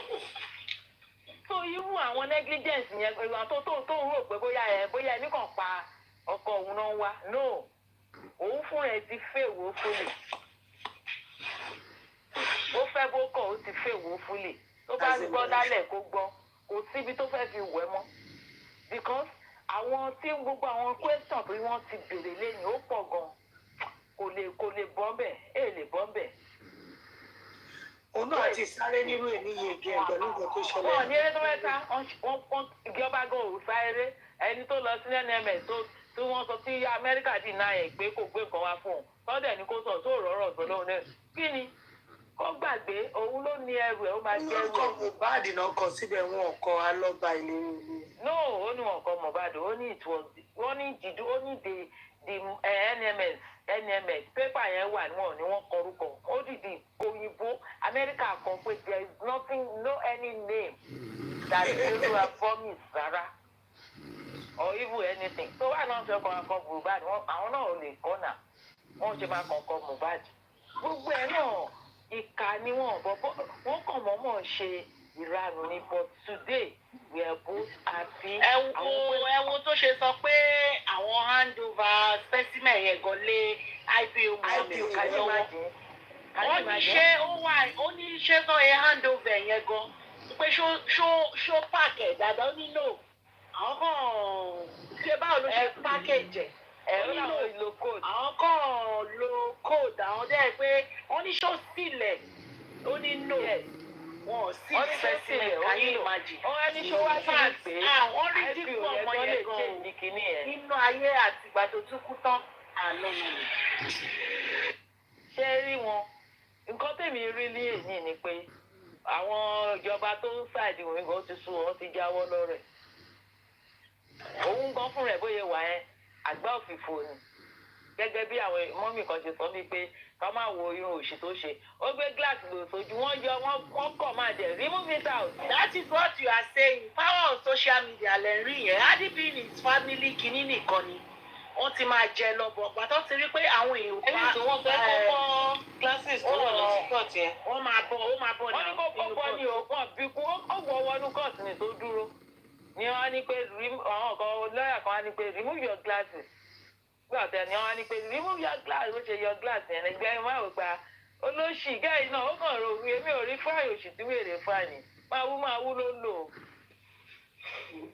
máa wú ló ń lò ọmọ kẹ́kọ̀ọ́ fún bí ìyàtọ̀ ìyá túndé kan ọmọ ìdè kalẹ́ o ìyá túndé ìyàwó kan sà.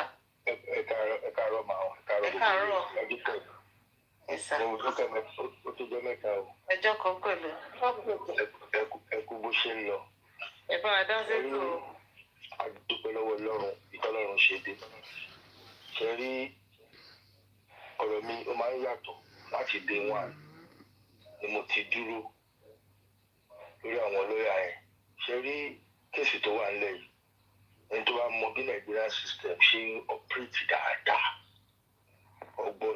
ọgbọ́n ló lè fi yanjú kéèsì ní Nàìjíríà yẹn ọgbọ́n gidi. ṣe ráwọn lọ́ọ̀yà yẹn Darusha tí wọn béèrè question lọ́wọ́ ẹ̀ ṣé gbogbo àwọn tó wà nínú ilé yẹn kọ́ máa gbé wọn wá ní 200 times wọ́n ti kó bára wọn already. àrí gbogbo àwọn question ká rò pé kọ́ béèrè ṣé gbogbo àwọn weapon kan wà lọ́wọ́ àwọn sáànù wọn ò ní ẹ̀gbà lò àwọn tó bá fẹ́ lò fún wọn á lò tó jẹ́ pé tí gbogbo bá rí result yẹn a máa pariwo pé yes wọ́n ṣiṣẹ́. wọ́n mọ system yẹn dáadáa. ẹ̀rí nígbà tó gbé ẹni tó fẹ́ ta kí ní bọ́ta ẹrú bọ́ ṣe yẹ̀yẹ́ wọn ò ní máa bèèrè àwọn Darusha pé kí ló ṣe kámẹ́rà kí ló ṣe sẹ́rí gbogbo nǹkan tí wọ́n ń ṣe wọ́n fẹ́ tì wọ́n dé main court tó bá dé main court everybody ṣì máa lánàá pé àwọn lọ́ọ̀yà yẹn wọ́n ti set pápẹ́lẹ̀ fún wọn already gbogbo wọn ń kó wọlé ẹ̀kọ́ kan lè rí àwọn result tẹ̀ ń rí yẹn wọ́n kó wọlé ẹ̀kọ́ kan fúnra wọn. day one làwa ti mọ̀ pé kéèsì yìí ọgbọ́n tó lè mú odidi gómìnà of the state tó ní ṣòwò nìkan ló máa kọ́kọ́ kú lójú gbogbo òdu lọ́ti sọ bẹ́ẹ̀ tí ó yẹ kí that statement bọ́tà lẹ́nu gọ́ọ̀mẹ̀ntì ibi tó yẹ kí kọ́kọ́ ti mọ̀ yìí pé àwọn kan wà tí wọ́n fẹ́ jẹ́ kí kéèsì yẹn come to light. ọpẹ́lọpẹ́ pé àwọn diaspora for the first time wọ́n kọ̀ wọn pẹ̀lú wọn kúrò nínú nǹkan for the first time pé eléyìí iṣẹ́ a máa rí òpin ẹ̀ kì í ṣe pé àwọn olóyè ayọ̀ òṣìṣẹ́ ẹ̀rí gbogbo àwọn tó kó wa tí wọ́n jẹ́ pé wọ́n fún wọn láàyè kan ìka pé àwọn olóyè ayọ̀ ẹgbẹ́ àwọn sáà nìyẹn béèrè question lọ gbogbo wọn wọ́n máa flat wọn ni wọ́n kọ̀ mọ́ kókó sọ́mọ́ pé Darusha ṣe rí ikú tó pa Mohbad ọwọ́ ìyá Mohbad ló ti wá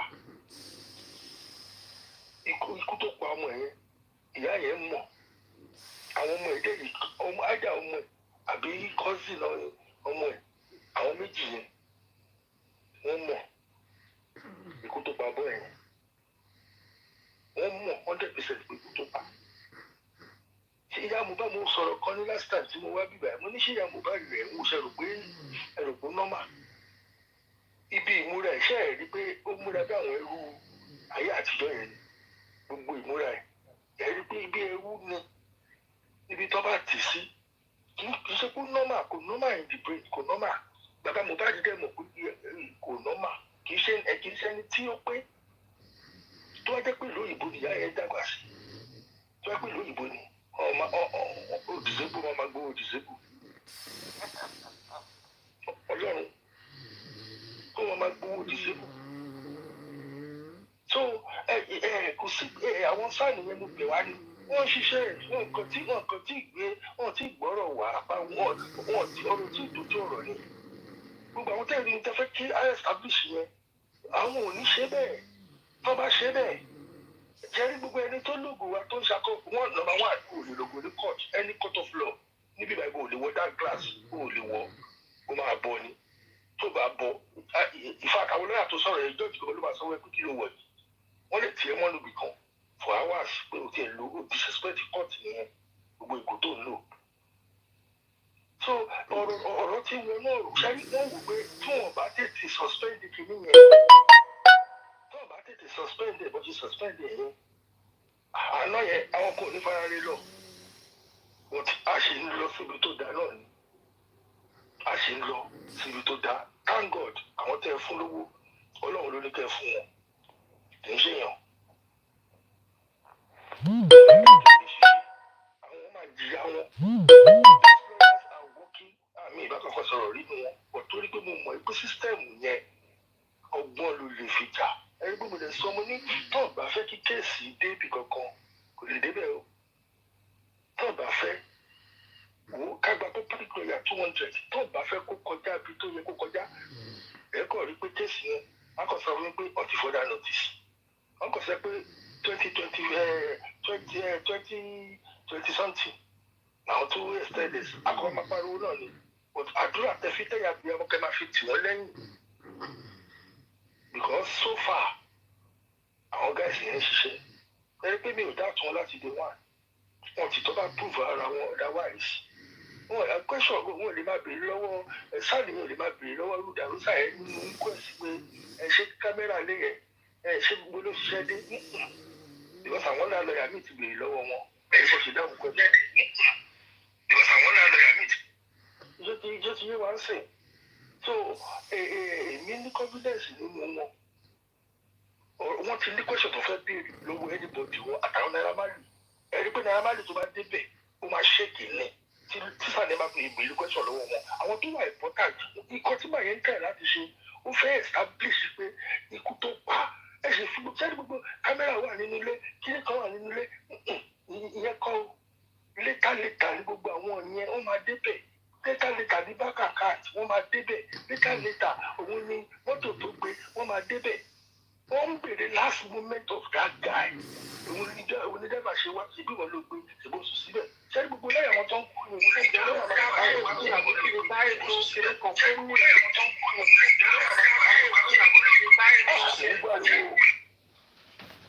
àwọn lọ́yà àwọn tó ń kó wáyé lọ́yà tí yóò bá lọ sẹ́wọ̀n báyìí lọ́yà ò lè sọ pé ẹ̀wọ̀n ló lọ a máa ní má gbà ní títí tí ẹ máa fi lọ sẹ́wọ̀n so gbogbo wọn nǹkan tó ń tí máa ṣàníyàn ń tẹ̀ láti establish wọ́n lè sọ pé ok ó pa ni ṣé primary ló pa wọ́n mọ̀ pé primary kọ́ ló pa náà torí primary ò tẹ̀lé last moment tó fi délé èyí ẹrú ẹ̀tọ́ wọn láti Kenya ẹ̀yẹ understand wọ́n ní kí ló rí lọ́nà so gbogbo àwọn nǹkan táwọn èèyàn tẹ̀ láti establish tó pa yẹn gangan wọ́n tẹ́ gbogbo àwọn kámẹ́rà olówó ní báǹkì ó ní kinní kan ó jẹ indomie you understand àwọn ó jẹun oúnjẹ wo ló jẹ láàsì ẹni pé kọ́sọ̀ kan ń bèèrè lọ́wọ́ àdúrà nìyẹn àwọn nǹkan yẹn náà fẹ́ fi establish kì í ṣe tí investigation gbogbo bá bẹ̀rẹ̀ ní main court lọ́sọ̀ máa yọrọ kámẹ́rà bọ́ta ló máa ní kọ́ lọ wo gbogbo nǹkan ló máa ní kíkiní wọ́n lọ ọ̀rọ̀ tó ti sọ gbẹ̀yìn òun náà máa fà yọ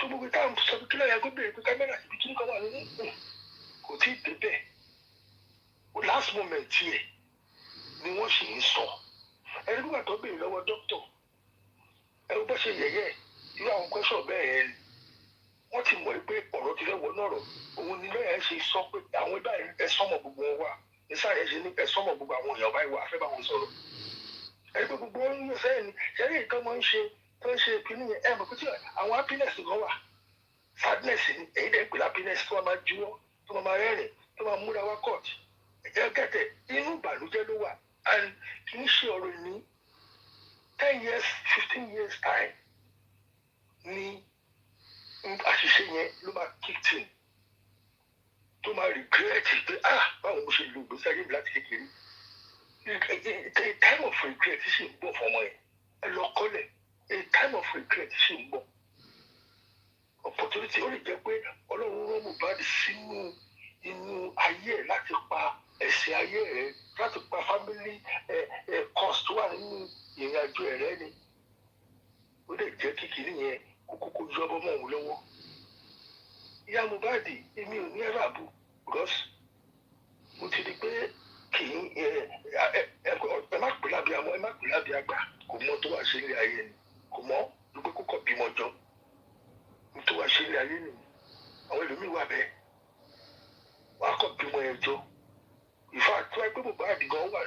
kékeré wọ́n lè gbà kúrò lọ́wọ́ ẹ̀kọ́ lọ́ta nínú àwọn abiyamọ bẹ̀rẹ̀ yẹn ni ìyá Mohbad òun lè ṣeré tó kúnlẹ̀ kiri tẹ́ bá sọ fún látòkèrè pé ìyá Mohbad á máa padà lọ ẹni akúnlẹ̀ arúgbó ẹ̀ tó òun ni tẹ́ bá sọ fún látòkèrè pé ìyá Mohbad a máa fún ẹ ní 2 million akúnlẹ̀ alẹ́ ṣe tẹ́ bá sọ fún ìyá Mohbad pé ẹ̀yin bùtù làwọn tiẹ̀ mọ́ ọ́n bá ṣe ń gbé ẹ lọ́lẹ̀ yìí a ní mà kó mọ̀ lẹ́sẹ̀ rí pé wọ́n tún darí ẹ̀ padà lọ síbi tí wọ́n ti bá yé ẹ̀ jẹ́ èmi mo dẹ̀ bìlífì pé a nírú Mohbad lọ́mọ a ní ọmọ ká ní tó ju Mohbad lọ la ṣe ní ká dá sí day one mo ti mọ̀ pé kéèsì eléyìí àwọn diaspora ló jẹ́ kí kéèsì ẹ̀ débi tó ń dé yìí àgbègbè àwọn tó dẹ̀ mú tọ̀rọ̀ pé àwọn lè blọ́ọ̀kì kankan ìjọ kan ní nǹkan máa ń pè ẹ wáyé bọ̀bí spèsì ẹ wá wo ẹni tí wọ́n rò pé kò lè gbàgbọ́ òun ló wá bá wọn fà á sí ló tú wọn láṣìírí fún godmother ló wà lẹ́yìn bẹ́ẹ̀ ni godfather ló wà lẹ́yìn ẹ̀ ní o àwọn tó wà lẹ́yìn ẹ̀ nígbà tó bá yá wọn ò ní bá dá sí àtìnípa ló máa ráyé àtìnípa òun ló máa ráyé gbogbo àwọn blogger ẹ̀ tọ́rọ̀ tó sọ ọ̀rọ̀ wọn ò dùn mí èmi mọ̀gbà tí social media bẹ̀rẹ̀ social media káwọn bá kiri lórí pé àwọn fẹ́ fi ṣe nǹkan tó dá yẹn pé táwọn ìkọ́ tó máa bá fáyà máa wà náà lórí àwa mọ bí social media ṣe ràn àmọ́ tó bá fẹ́ pé social media yóò fi ṣe déédéé ó ní jìyà lọ́la tó wá lóko lè lo social media kó fi support irọ́ ọlọ́run nǹkan tó wà lókè níjọ́ tó bá mẹ́sàkámà ẹ̀wà bá ẹ gangan kò sẹ́ni tó ṣe burúkú lórí social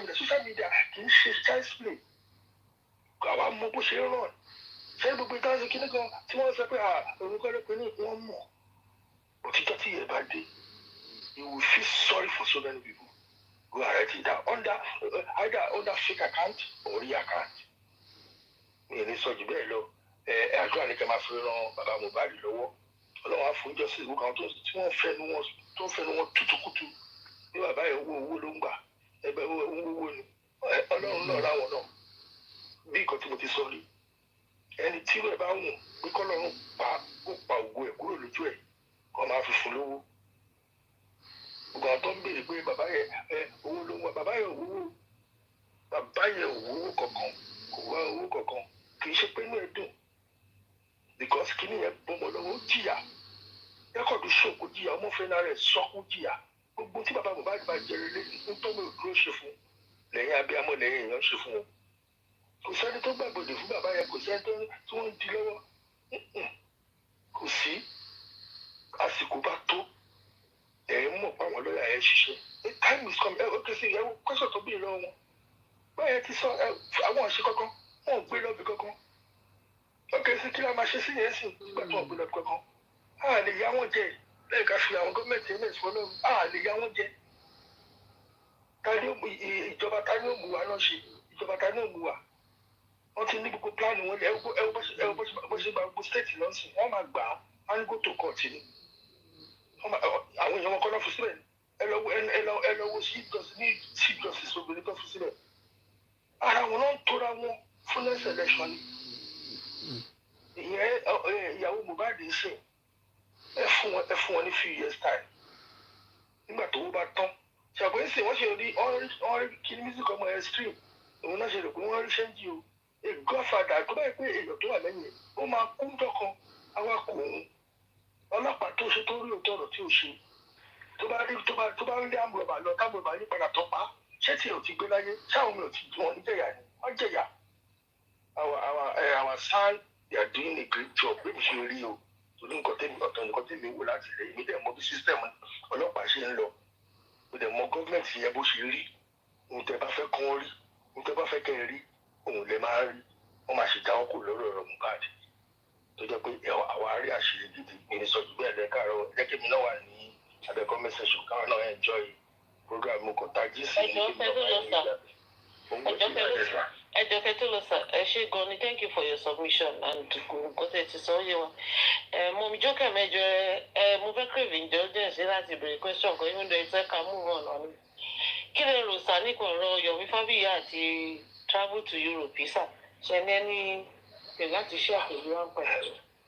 ṣe rí bí nǹkan tí mo sọ wá day one lórí ọ̀dọ̀ ọba arọ clearly ẹni tó bá wà bẹ́ẹ̀ lára ọjọ́ yẹn mo pe èdè kan ẹni gbogbo yìí lẹ ti bá débi tẹ́ ẹ bá dé yìí gbogbo lóru lọ́sàn-án yín mo ní anybody tó bá lò wá tó bá wà wọnú géèmù yìí sìn pé òun fẹ́ wá ṣe òun fẹ́ lọ ṣe kankan òun fẹ́ lọ ṣe kíní kan mo lè tọ́jú owó mo sọ lọ́dọ̀ ọba arọ reason bóyá 30 náà ni o bóyá wọn 30 náà mi ò ń kọ́ dẹ́ mẹ́yàn ẹ̀kẹ́ tèmi ìdẹ́ sọ́pọ́tì tí bá ní kí n sọ fíìmù mi ò dẹ̀ tó fẹ́ gbẹ̀ṣẹ̀ because one wọ́n ní ọ̀rọ̀ tó bá jáde lẹ́nu ẹ̀ òun náà máa fi crucify ẹ̀ based on what he said clearly lójú gbogbo àgbáyé pé kò sí nǹkan tó lè ṣẹlẹ̀ òun ò bẹ̀rù lọ́ọ̀yà tó tẹ̀lé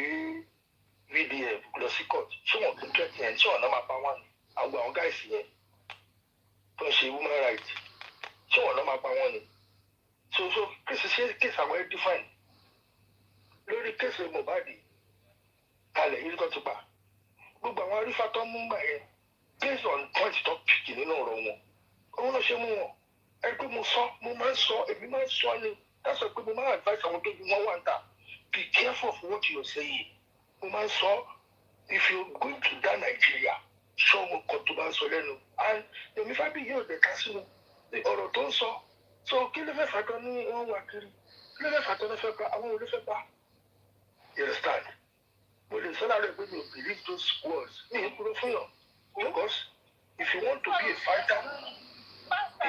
be a fighter you will stand to the end you know because okay say kí ló ṣe tó lè pa ṣọ́ọ̀ṣì ọ̀rọ̀ sọ ni ó support government ó sọ wọ́n pé so kí ló ti fà tó bẹ́ẹ̀ fipá Yomi kó lọ kó jókòó kó lọ kí Yomi lọ wúkú kọ́ ẹ̀ ẹ̀mí ò believe o this is my kìíní mi you understand because yẹn fi ó ti sọ fún wa bí ó ní ẹ má bẹ̀rù ó ní kí gbogbo ẹ má bẹ̀rù ó ní kí ẹ bẹ̀rù fún ó lè ṣẹlẹ̀ sọmọ yín ó lè ṣẹlẹ̀ sí kìíní kan suddenly kìíní dẹ̀ change nípa ọ̀rọ̀ wọn ní pé gbogbo wa ti rí pé freedom fighter ti dé tí gbogbo wa rí nìyẹn pé òun bá bá a ṣe and kí ló fà èèyàn láti rò count your cost before you follow Christ ni count ẹ̀ mọ̀ mí kò tó sì mí so ó lè ti sọ fún wa pé a gbọ́dọ̀ bẹ̀rù ó lè ṣe nìyẹn àwọn gọ́ọ̀mẹ̀ntì ti náà ṣiṣẹ́ wọn àwọn gọ́ọ̀mẹ̀ntì oní tó bá ti lọ bá wọn ẹ lè máa lọ síwájú wọn pé ẹ pariwo ẹ̀dẹ̀ sẹ́pẹ́ máa gbé wọn láti ṣe protest yẹn ni understand last protest tó kọjá bó ṣe ní kọ́ máa jáde ẹ ṣe láwọn ẹrẹ́ gbogbo àwọn gáìsì freedom fighter yẹn ẹni pé wọ́n jáde ní lábùdá everywhere so if you want to be like them Sowore àbí àwọn Fẹlá Gani Fáwẹ́yìí under your foundation the ó yẹ kó be able to stand the heat so issue pé wọ́n fẹ́ pààyàn yẹn kí ni evidence if you can give us the evidence nígbà ẹ̀wò mo rí fọ́tò wọn àbí wọ́n sọ fún mi ẹ wo gbogbo àti fídíò tó sá kúrò lé tó lóun ò lè lọlé mọ́ nígbà yẹn kó lọ pọ̀ sí àdírẹ́sì ilé òun gbogbo ó fún wa ní evidence náà àbí very dark man fún wa ní evidence ní pé òun ò lè lọlé òun kí ló fà ó lè sọ pé wọ́n gbé àdírẹ́sì ilé òun sí online òun ò ṣe lè lọlé àdúgbò rẹ̀ kó máa wá lé mi so ìfẹ́ tó wá ń fẹ́ ti Yomi bọ́ta àgbà ọ̀jẹ̀ ni wọ́n lè pe alágbọ̀jẹ̀ wọ́n ètò ìmọ̀ sá lọ fún òṣẹ́ ẹ̀ṣẹ̀ olóṣẹ̀ gbogbo alájọ́ wọn èkó tó gbọmọ là Yomi òṣẹ̀ ọlọ́pàá wọn ọ̀dẹ́ ń pọ̀ ní assassin èèyàn bẹ́ẹ̀ yẹn yóò ní ìwòsàn fi assassin èèyàn Nàìjíríà tó bá ti tún fi kó pé ó fẹ́ lọ ṣe politics kẹsì tó wà lẹ́yìn òṣè politics àwọn tó pa Mohbad wọn bìrìsì kò máa kú bẹ́ẹ̀ yẹn and àwọn àdúrà yẹn ó lè jẹ́ pé ẹwu staircase tó kọ́ yẹn ó lè jẹ́ pé tó ti ń di Mohbad wọ́n ti Mohbad ti ré bọ́lá ti orí òkè ikú bí ẹgẹ́tẹ̀ tó yẹ pé àwọn àdúrà bí òrìṣà ló tì tọ́lẹ̀dẹ̀ wà ní pé a máa mówó tọ́tẹ̀ bá ti kásì mí náà kásì mí so ọ̀rọ̀ tó wà lẹ́yìn lórí ọ̀rọ̀ Mr. Yomi kọ́bọ̀tà kọ́ explain fún wa dáadáa sórí tó ń kí tẹ̀mí tó gbé lẹ́yìn yọ̀dọ̀sẹ̀ gbogbo ẹgbẹ́ ìfúró tó fàtẹ́ pé àfihàn Nigeria system wọ́n máa wọ́n tó lè pa tó bá fẹ́ pa kò ní kúrò nínú ilé ẹ̀ fọ́ọ̀tì tó ti sẹ́kọ̀ọ́ máa ṣe kí nìyẹn láti ṣe ibi fún so for him saying pé ó disappear yẹn ẹ̀yin èèyàn ẹ jẹ́ ká jókòó ẹ look into the fact tó gbélé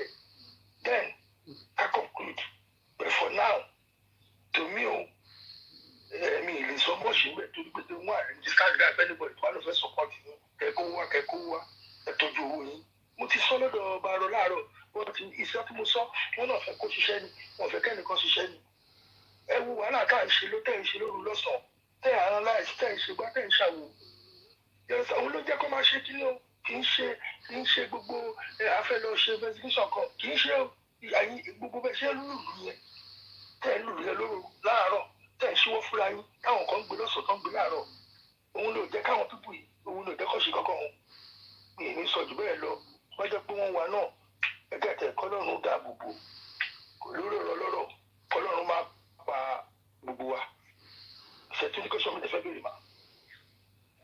àmì ò ẹ ṣe sà títọ́ mi mọ̀ bóyá anybody else ní question fún yín but I'm done sir.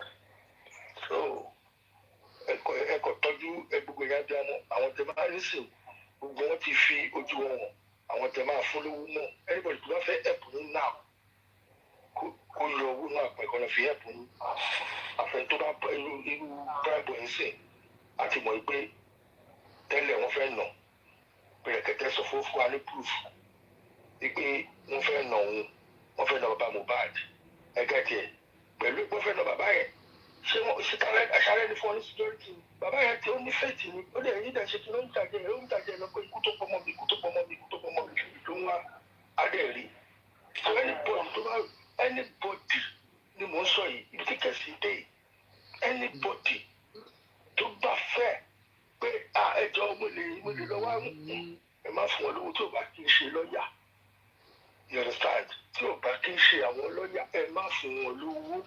àti lọ́ọ̀yà àti anybody àti lọ́ọ̀yà kan gbọ́wọ́ tó ní iṣẹ́ fún wọn lọ́wọ́. ìyá mi ṣẹ́rí ẹ má gbọ́ ṣẹ́rí gbogbo owó tó ń dà gbogbo owó tó ń dà yẹn they will still need more money tí ní èkìtì bá bẹ̀rẹ̀ ẹ̀rí pé mo máa ń sọ. àwọn tó máa dáadáa. èrò ṣẹ́rí èrò ìyá mi ìṣàánú ṣẹ́rí tó jẹ́ pé lóòótọ́ làwọn lọ́ọ̀yà yẹn ṣiṣẹ́ àánú àdìdì ìgbàgbọ́ tèmi ní ọ̀rọ̀ gbogbo nǹkan tí mo believe lórí ọ̀rọ̀ owó nìyẹn láyé lórí ọ̀rọ̀ owó tàlà ń gbogbo àwọn àkìrì if we really need that thing ọlọ́run mọ bó ṣe lè provide fún wa lórí kéèsì and individual our life ọlọ́run mọ bó ṣe lè bless wa dáadáa so tèmi ni pé for now anybody tó bá wà in the name of mo lè ṣe ẹ jẹ́ kó ṣe query point tó bá fẹ́ wá bless ẹ after the real result ẹ lè bless ẹ gbogbo owó tọ́nà kan fún Mr. Yomi waste owó ni àlejò ó sì lọ ó ṣò òun lọ sádùúgbò iṣẹ́ ló ṣe débẹ̀ yẹn náà kò tí ìgbà tó wá di pé wọ́n fẹ́ pa mí ẹ jẹ́ àdúrà náà la lè fi rọ̀ lọ́wọ́ torí ìdajì ọ̀nà ló wọlé so ẹ jẹ́ ká sì fún Yomi bí ọ̀sẹ̀ kan tó bá rí sọ́fíìsì nínú ọ̀rọ̀ wọn òun làwọn fi dá wọn lẹ́jọ́ nínú ọ̀rọ̀ wọn òun làwọn fi tẹ̀lé wọn lẹ́yìn ibi àtúntọ́ dẹ̀ ni wọ́n fẹ́ parí lóòótọ́ o. tó bá máa gbọ́ tá kó kúrò ní justice kò filẹ̀ fún wọn. bẹ́ẹ̀ni nǹkan sọ̀rọ̀ tó wà lẹ̀ àwọn ìjọba gan bẹ̀rù ìjọba kò fẹ́ parí nìkan. fídíẹ̀m gan fara sínú justice Mohbad. ìjọba ò fẹ́ pa anybody ṣẹ́fẹ́gbọ́ ìjọba ò fẹ́ pa anybody. kò sọ pé ìjọba o kò sọ fún wa pé ìjọba o. ta ló fẹ́ assassin ẹ̀. àmọ́ o kò sọ anything o. so ló bá fẹ́ assassin èèyàn àgbọ̀ voice note wọ́n á rí threatening bí tó ti threatening ẹ̀ o ti nù mọ àwọn ọlọ́pàá kó ń bá àwọn ọlọ́pàá ṣiṣẹ́ tí wọ́n lè fẹ́ lọ sí police station tí wọ́n fẹ́ pa ṣó ti ń sìn máa gbé abúlé police station lẹ́sẹ̀kẹsẹ̀ ni ó dàbí kan tí mo sọ fún yàn kan mo ní tí wọ́n bá rìn bọ́ọ̀bù nù kínní ká bá mú màrí kẹ́ ẹ pa mí. Mohbad pariwo síta títí ṣé kún ọ̀pá. so lórí kéèsì yẹn Mr. Yomi please ẹ tọ́jú ara yín o tó bá rẹ̀ pé ẹ̀yin náà kọ̀ wù ẹ́ kọ̀ rò pé jẹ́ má ṣe kéèsì mọ́ jẹ́ ń gbé lámbà kọ́lẹ̀ kí ọ̀rá fi súnmẹ́yìn kéèsì kọjá agbára mi ìwà ọmọ gbọ́lẹ̀ wù àrògùn sáà nìyẹn ẹni tó fi ogún lè lérí tó sá ó lè padà wá wọ́n ìlọ́la so ó lè jẹ́ pé wọ́n lọ jókòó sí kọ̀rọ̀ kan wọ́n fẹ́ wo sákẹ́jì tó máa lò so tó bá rí surface nínú ọ̀rọ̀ wọn I believe adé conclude nínú ọ̀rọ̀ wọn ẹ ṣe gan èyí tó mi náà máa enjoy ẹ̀yà abiyamọ torí ẹ̀jẹ̀ bá ti lẹ́yìn táwọn abiyamọ bá ti lẹ́yìn Ọlọ́run ló ti lẹ́yìn o God bless you ma. ẹ ṣe Dr. Esther ma. Ẹ káalẹ́ máa o, ẹ káalẹ́ sá o, ẹ káalẹ́ gbogbo lé. I was mò ń ṣèkan lọ́wọ́ ni náà, but ìṣe pé bí a mo ní much submission, but I've been invited, so let me say something. I'm going to continue from where our brother left off, and mo fẹ́ gbé lọ on a spiritual journey in this justice for Mohbad. Wọ́n ní pé ká ro gbogbo ẹ̀ lọ ká ro bọ̀. Ẹ rí wípé Mohbad ò sùn, which I mean we can all see, because one thing is very evident. Ohun tó mú gbogbo wa ní ta péjọpọ̀ tá à ń sọ̀rọ̀ ẹ̀ lójoojúmọ́ for over a year. Tí passion yẹn ò decrease, even though there's so many hurdles and disappointments on the way. Ó ṣòro wípé it's beyond natural, it's supernatural. Tá bá wo ọ̀rọ̀ yìí, ṣe rí VDM, very dark black man fún ara ẹ̀. Mohbad ló gbé dìde o. Very dark man, ó ti ń sọ̀rọ̀ tipẹ́. Èmi mo ń follow ẹ̀, mo máa ń gbọ́. Èmi máa like ọkùnrin tó bá appreciate ìyá ẹ̀ nílé ayé ẹ̀. So it's somebody yẹ pé mo ti ń follow tipẹ́ for years. Tó bá sọ̀rọ̀, I give, homage fún ìyá ẹ̀. Mo wò fìyà òun ṣeré ọmọ trenches lòun. So ó jẹ́ ọmọ tí mo fẹ́ràn láti máa listen to. But ohun ẹ̀ ò ta síta, kò sára yé òun yìí fún ìwọ̀n àbọ̀ ẹ̀pẹ̀lẹ̀ blessing. Tó bá máa sọ̀rọ̀, maybe kì í ṣe pé máa wà bẹ́ẹ̀ láìpẹ́ ẹ̀ lọ́kọ̀ọ̀kan tí bá jáde máa gbọ́n tó ti sọ sẹ́yìn. But kò ní followers ju maybe 3,000 or 2,000. Mohbad ló gbé síta. Kò sẹ́ni tó fọwọ́ sọ̀rọ̀ Mohbad.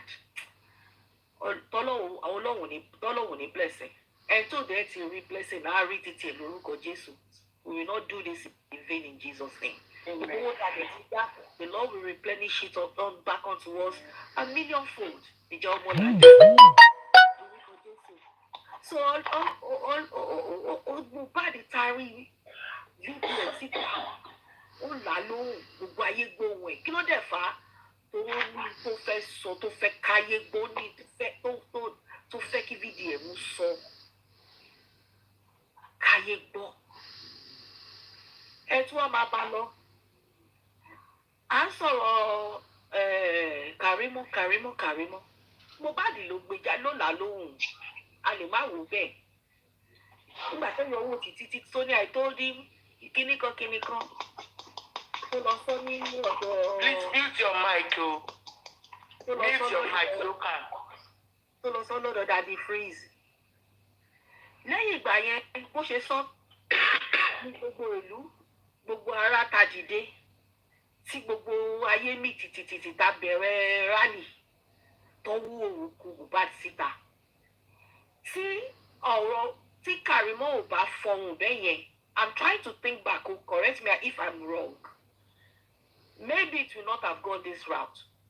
Torí náà, I see Kàrímọ́ even in the journey of Mohbad still at work to unravel àwọn tó pa. Tábà tún ní káwó lọ káwó bọ̀, ẹ wo gbogbo wa. It's the work of Mohbad. Even Yome tá a sọ̀rọ̀ yìí, ó nípa tó kó náà nínú ọ̀rọ̀ yìí. Bí ó tiẹ̀ jáde mọ́, èyí tó ti ṣe á sì wà nínú history. Ó ṣàní kankan tó fàyọ, ó ní ìwádìí tó lọ ṣe tó ẹ pé kò sẹ́ tó ṣe rẹ̀ tẹ́lẹ̀.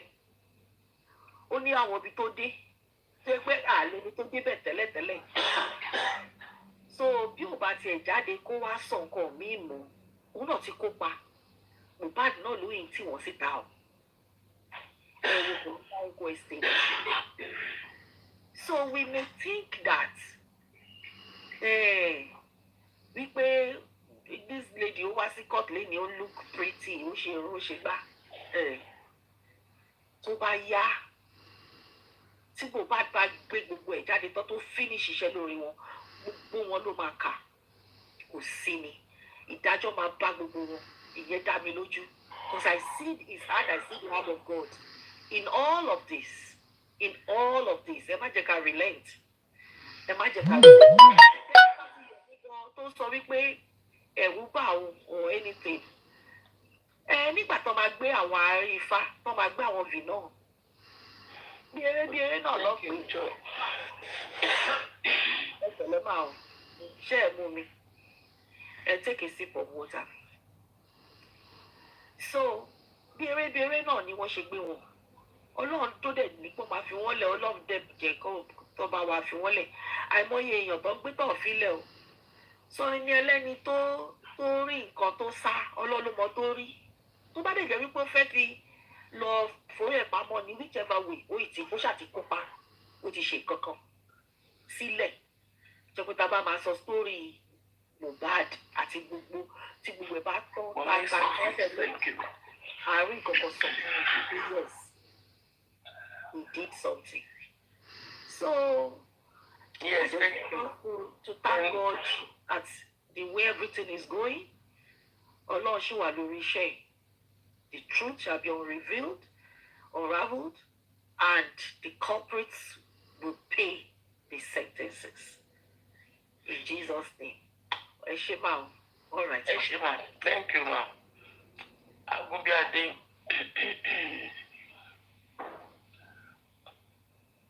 Agunbiade. Abi, yes, now. Agunbiade, Abi Agun. Unmute your mic, Agunbiade. Ẹ̀kálẹ́ ma. Ẹ̀kálẹ́ o. Ẹ̀kálẹ́ gbogbo lé o. Ẹ̀kálẹ́ kàárọ̀. Àkúṣẹ́ náà wá pọ́n alẹ́ rẹ o. Èmi ò ní ní much láti sọ, but a fẹ́ pọ̀ díẹ̀ náà again because this is the first time I'm coming up. You're welcome. I will not waste at the comment section. So, ṣe rí ọ̀rọ̀ Mohbad. To me, it's a case too wide, but ọwọ́ kékeré la fi mú. So firstly, my uncle dúpẹ́ lọ́wọ́ gbogbo in diaspora. If not diasporas, I don't think we can get to this level at all. Because as you know, then no time, then she will go. I don't follow. I live in Ikorodu. I know Mohbad, I know Baba Mohbad. If you don't pay, my father was the head of family there, locally too. Sherry, case Mohbad, Jubase Wulo. There were the case here, and it all got the case in the part, which is Ayilara. He was moved from that place to another state, but the case in the people. So, ẹlòmíì gbà torí pé àwọn ọwọ́ tó wà ń bẹ̀ náà dẹ̀ ló bá ń ṣe àwọn ọwọ́ tó wà ń bẹ̀. I don't think kéèsì tó open kò ṣe kéèsì tó wà ìdí. Even afọ́jú gan tó bá describe bó ṣe ṣẹlẹ̀ fún amẹ́rìtì ìkíní ẹ̀ ti ṣẹlẹ̀ lọ́wọ́ ẹ̀. So, but ó wide ọwọ́ ẹbí náà dẹ̀ wà ń bẹ̀. Àwọn ẹbí gan dẹ̀kẹ̀rẹ̀ they are not coming up the way they supposed to come up. One more divide and rule tó ara ẹ̀ wọ́n mọ nǹkan tó ń ṣe kò sí pé wọ́n mọ nǹkan tó ń ṣe. Àwọn lè pìtì di bàbá yìí lò. Tó ọmọ tá à ń sọ yìí ó máa jìyà ẹ̀ kò ń ṣe é sìn ọjọ́ iwájú ni because gbogbo àwọn ọmọ àwọn tẹ́ẹ̀tì kí lórúkọ ẹ̀ tọ́lá ní àbí gbogbo wọn yẹn gbogbo àwọn ọmọ Kàrímọ́ wọ́n sì máa béèrè lọ́wọ́ lè àrùn pé ta ní bàbá ẹ̀. The time is coming ọmọ yẹn á fèsì yẹ ẹ pé báwo ló ṣe jẹ́ òun ṣe ìsìn ṣe rí corona inquest is always end indefinite ẹ lọ wò majorly bó ṣe máa end nìyẹn is either they end kò máa bí family bí court talking set to family ni. I've worked in the court before. Bó ṣe máa ń sábà end nìyẹn gbogbo kíní ti ń lọ sí high court and san lawyer san Shitu ẹni tí ó mọ ni ó mọ o bí I know him o he's a very radical lawyer very very radical ó lè máa ṣe bó ṣe ń ṣe yẹn he know what he's doing he's won't gather information. And when they get to high court or the other court, we all understand it. We know where it's coming from. Except to write with our and Jalawa. So back on our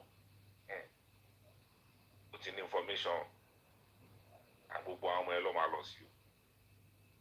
So again, màá tún dúpẹ́ lọ́wọ́ yín, Mọ́mí Jókẹ́ àti every other person tí ẹ̀ ń jà fún ọmọ yìí. Àbúrò níṣẹ̀lẹ̀ ní gbogbo wa o.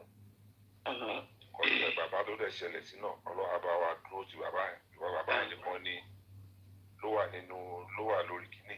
Àwọn tó kù, they have been settled. Wọ́n ti settle wọn. Bàbá ìyá Mohbad kò lè aláwọ̀ kí lórúkọ ẹ̀ àdúrà náà tún lọ sí. Kò lè aláwọ̀ kábúrò ẹ̀ náà tún lọ sí. I understand. So ibi tó máa fi sí náà ló ti fi sí yẹn.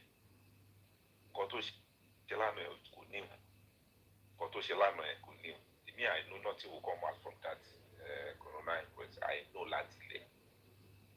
But higher court, mo mọ̀ pé judge Amari justice ibẹ̀. Yàtọ̀ ọlọ́run. Ẹni ọ̀rọ̀ pé wọ́n dáwó yẹn, ẹ jẹ́ ká face àwọn lawyers. Not any other person. Mi sọ pé nǹkan tí Yomi ṣe ò dá o. Wàhálà níwájú ọlọ́run. The man is trying. He has tried his best. Táìmì tó yẹ kóun náà lọ ló lọ yẹn. Every other person náà tó bá tún kọ́ máa ó níbi tó máa ṣe dé ó máa lọ. Because case yẹn ó wá ìdíjú bá ṣe ń wò lọ. Tọ́wọ́ bá ti kún ẹ báyìí, you have to leave the case. Ó máa ń tó yẹ kán jà fún Mohbad, ẹ̀jẹ̀ tó tọrọ fún mi. Àwọn boys tó yẹ kán jà fún Mohbad, all silent. Wọ́n ti shut everybody up. You can't go beyond the certain boundary on this case. But àwọn legal team support the group tí wọ́n ti kọ́. Tí àwọn èèyàn bá lè fún wọn kọ́ fún wọn, I know they will work. So Ọlọ́run á gbà fún wa mà. Màá dúró níbí mà. Ẹ ṣé mà. Ẹ ṣé. Thank you for the submission. Ebony, unmute your mic.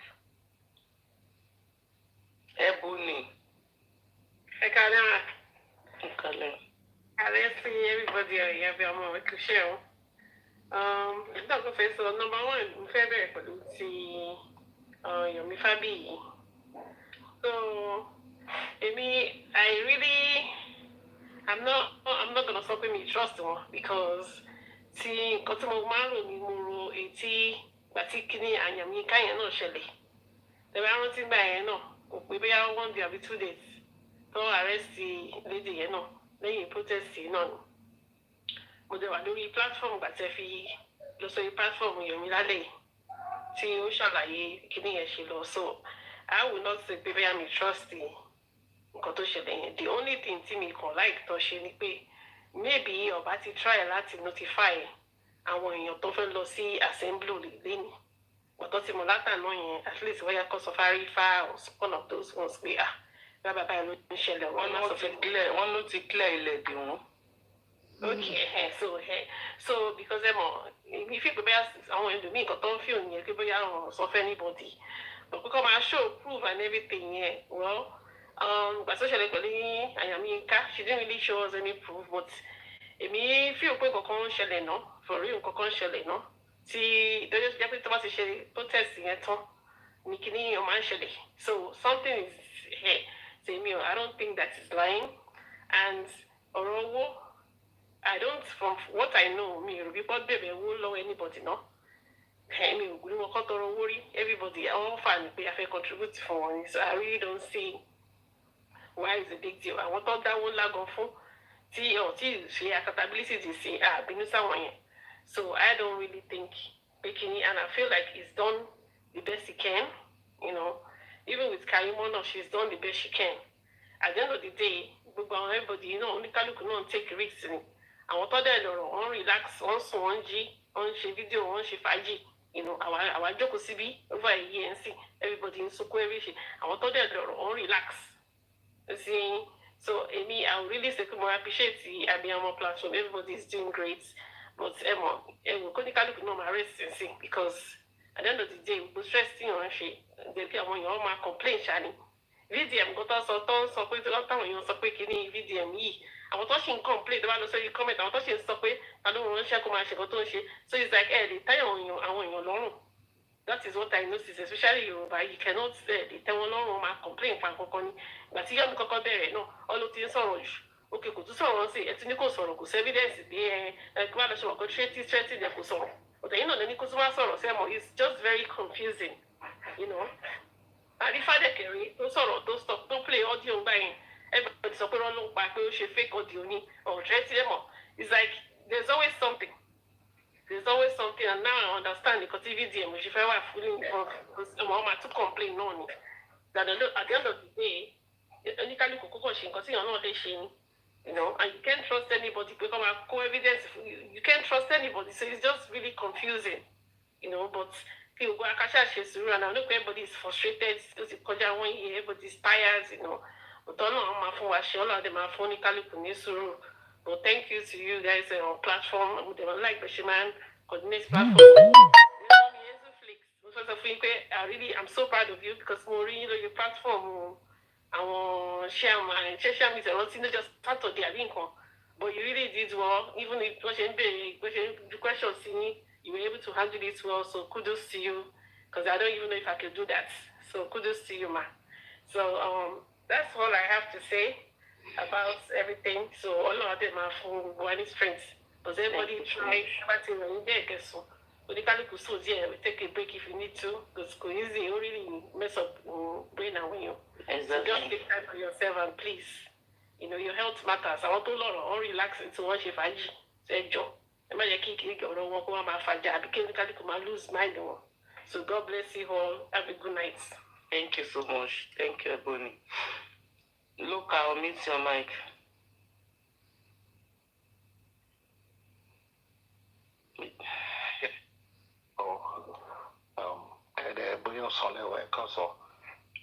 Anyway, ó ní àwọn nǹkan tẹ́mi fẹ́ sọ nígbà tí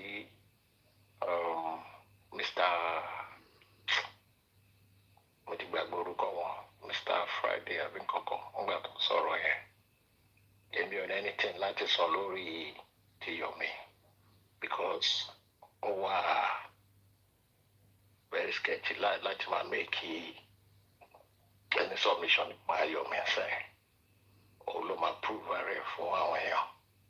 So another point tẹ́mi kàn fẹ́ bring up ni pé mo fẹ́ sọ lóyìnbó ó ní kíní kan tí wọ́n máa ń ṣe ń bí báyìí kéèyàn bá lẹ́jọ́ tí ò bá lówó àwọn lọ́ọ̀yà máa ń gba kéèsì yẹn pé tá a bá bẹ́ẹ̀ ṣẹjọ́ yẹn tán owó tó bá jáde láti bẹ̀ agbowó wa níbẹ̀ kò fi pé yẹn ní bàbá Fálànà fi retain bàbá Fálànà fún Wùmí. And now ibi tí kéèsì dé sàn gbogbo àti rí gbogbo ibi tí gbogbo àwọn fámìlì tó ń dúró dé owó yẹn ló ń dúró dé àfi bàbá Mohbad nìkan ni ò dúró dé owó yẹn bàbá Mohbad fẹ́ justice money or no money. So now tó bá dé tí kéèsì bá kúrò ní lower level side tó bá débi tí Sanṣutu màmá kó àwọn ọ̀jọ̀gbọ́n torí àwọn adájọ́ àwọn lọ́ọ̀yà náà wọ́n náà wọ́n tọ ọ̀jọ̀gbọ́n in special aspect tó jẹ́ pé tó bá kí àwọn witness or suspect tó bá kí wọn mọ́lẹ̀ wọ́n mọ gbogbo wọn ó máa lọ pé gbogbo wọn wá pé wá bá mi stand fún side. So owó bíìlì àwọn lọ́ọ̀yà máa high gan gbà yẹn. Now àmọ̀ bá àwọn family gan lára ìkànnì wọn ti ń sọ pé nípa royalty gbogbo ara ti mọ̀ pé ibi tó wọ́n lọ nìyẹn àmọ́ Mohbad gan lára gbogbo wọn náà ti mọ̀ pa owó wọn mọ́ àwọn Darusha àti àdúrà. So now tó bá dé level yẹn owó tí tó bá run bíìlì lọ́ọ̀yà máa gbowó lọ́wọ́ wọn tó bá dé aspect kan máa gba owó tí olóògbé tó generate sí account tó yẹ pé Wùmí ló ṣì ń control ẹ̀sẹ̀ ìyẹn settle tìyẹn so because owó tó máa run nígbà tá a bá dé high court is a very big bill ìyẹn wà bẹ́ẹ̀ ìyẹn ni mo kàn fẹ́ fi clear aspect yẹn ẹni owó tí public àti kíní ọba ṣe ń sàn láti máa fi promote awareness láti máa fi pé kí ìjọba mọ̀ pé quiet down a ṣe ń pariwo àti àwọn tó wà ní Nàìjíríà náà tó bá tó time high court yẹn náà a lot of people máa lọ sí court gbogbo protest àti rally or whatever you know ma to increase the level tó jẹ́ pé ó máa bring awareness tó jẹ́ pé kéèsì even táwọn powerful people bá wà behind it public máa overshadow wọn ìyẹn ni mo ní kí n make aware oníbọ̀ ṣe máa ń pè nǹkan táwọn lọ́ọ̀yà máa handle case tó yẹ pé wọ́n máa ní okay when I finish the case any money that comes out of the case I get my money oníbọ̀ ṣe ń pè lóyìnbó ènìyàn like láti máa lo terms òyìnbó mo mọ̀ pé púpọ̀ náà àwọn tó wà nísàlẹ̀ tó wà lókè one or two of us are gbóyìnbó lọ dáadáa mostly a lot of people that are listening tó jẹ́ pé wọ́n tiẹ̀ sí lórí comment section so nǹkan tó máa happen nìyẹn nígbà O.J. Simpson ò gbowó fáwọn lọ́ọ̀yà ìgbà tó di pé wọ́n parí kéèsì yẹn insurance O.J. Simpson ló san gbogbo owó bíìlì O.J. Simpson ó dẹ̀ tún ta nú àwọn oríṣiríṣi insurance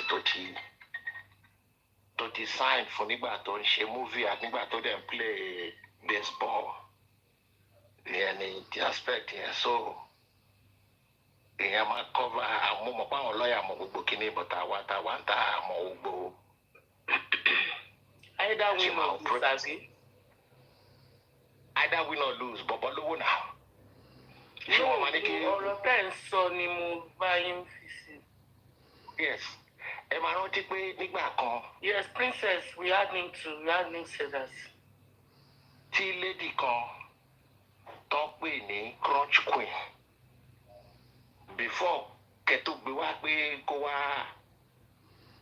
counter mi ní statement mo make ẹ nígbà tí o pẹ̀lú chairman wá ó comment kan pé kán lọ sue Wùmí fún damages èmi wá kọ pé damages ò kí ń come after ti criminal case tó bá ti get the judgement lórí the first case the criminal court or high court ni àwọn tó bá anybody tó bá fẹ́ sùn ní gbogbo wọn pẹ̀lú prime boy yóò pẹ̀lú gbogbo àwọn tó gbọ́ mọ́ gbogbo ìyá àdúrà àwọn tó bá fẹ́ sùn bàbá gan gbogbo ìgbà yẹn làwọn yẹn máa lọ sí kóòtù lọ sùn pé àwọn fẹ́ gba damages láàárọ̀ owó táwọn pípù yìí máa gbà nítorí gbogbo àlàmọ̀pọ̀ owó ń bọ̀ fún wọn.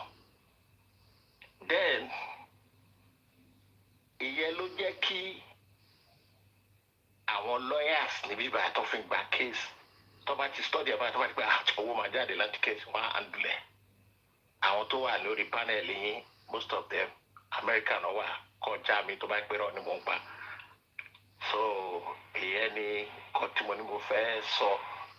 mo lè fẹ́ kí bàbá fi èyí tó bá máa kan royalty fi negotiate pẹ̀lú lọ́ọ̀yà wọn àbí kí nǹkan tẹ̀ ń sọ. àwọn lọ́ọ̀yà tí mo gbogbo eléyìí wọ́n náà owó ní ìdí tó wá jáde dára wọn láàmú nìyá rẹ̀. no a sì ní ìdí láti mọ̀ máa ṣe awareness owó náà ní awareness gbogbo àwọn tó ń ṣe káàkiri tó ń Mr. Yomi tó ń lọ káàkiri gbogbo àwọn tó ẹlòmíà dìde tí Mr. Yomi bá lóun ṣe mọ àwọn ẹlòmíà dìde àwọn èèyàn tiẹ̀ wà online sáì gbogbo àwọn tó gbogbo àwọn mo rántí àwọn orúkọ kọ̀ọ̀kan Onílé àti Àrífà àwọn náà ń lọ bákàfọ̀ ta ló ń sanwó fún wọn ta ló ń ṣe pé kíní yẹn wọ́n sì need the support to here and there from the public.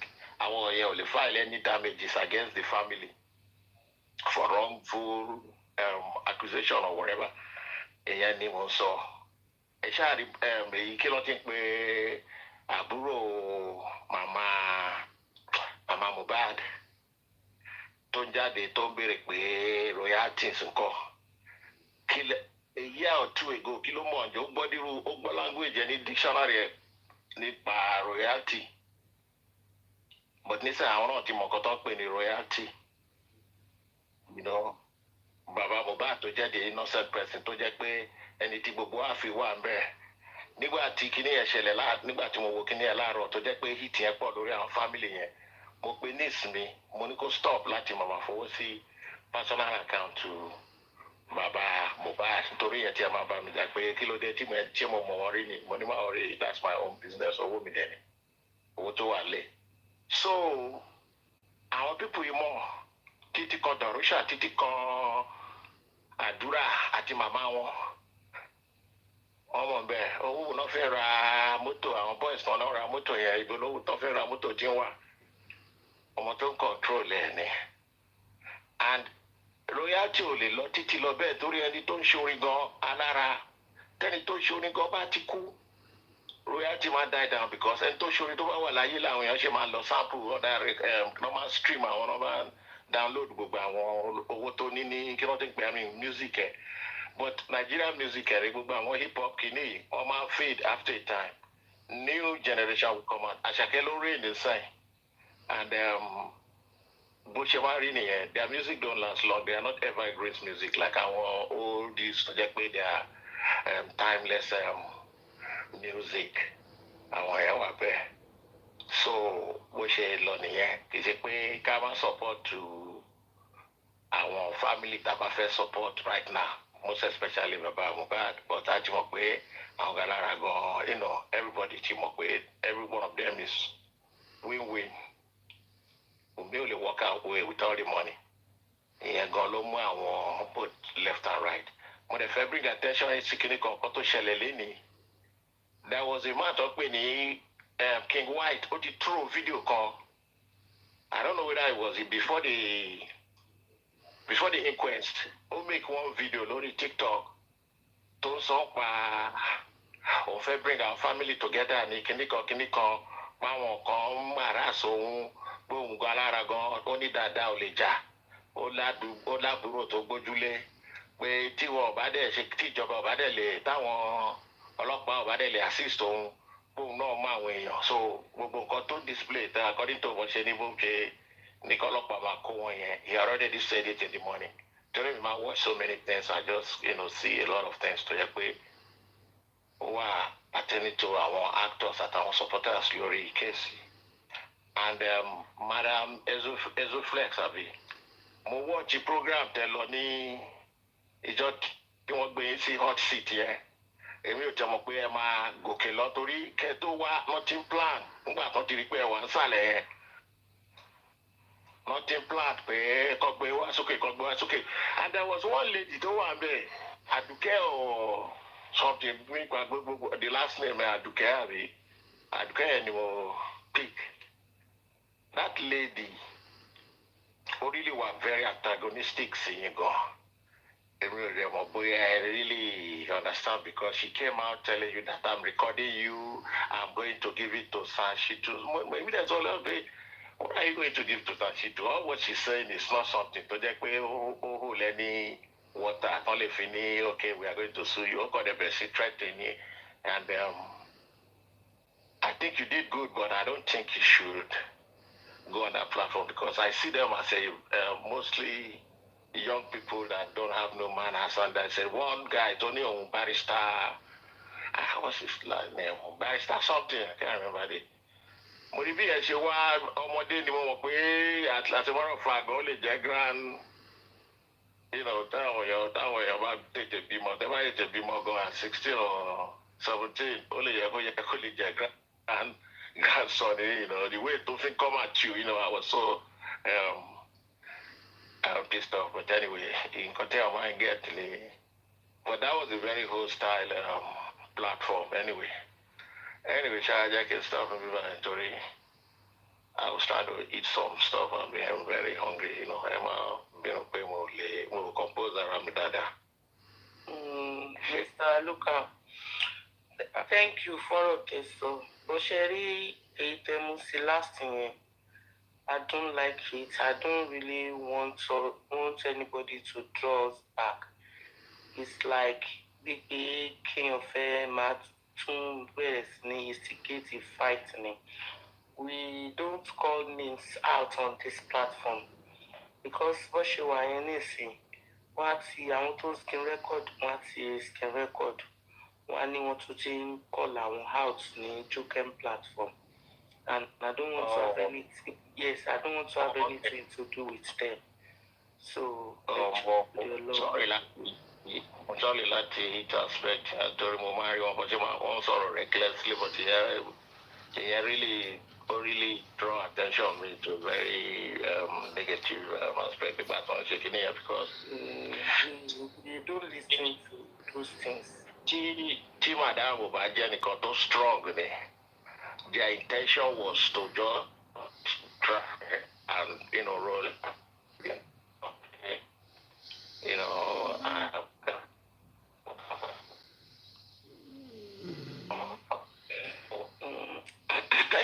It was so bad.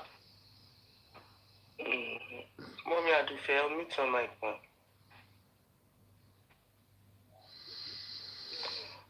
Mommy, I do fair shawambe. I'll meet my king.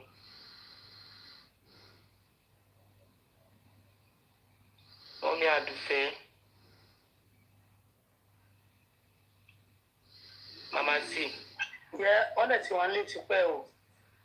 Nuances. Okay, well, in like by be I want you not see phone. But also, you know, see phone. I tell you, Max is so long. Let's just talk our phone, everything on, and we should stay focused. We should just stay focused. I think for now, me telling got in this, so I'm just thinking what we can do to get justice. Our family one over. I saying all we want is justice. Our family one over. We public have tried a lot. Our family will not do jokingly justice money, particularly the mother side. Like the House of Assembly Tanalolin, to be sincere.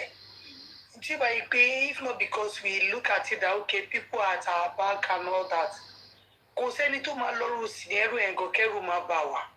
And if we can go as far as that, then it's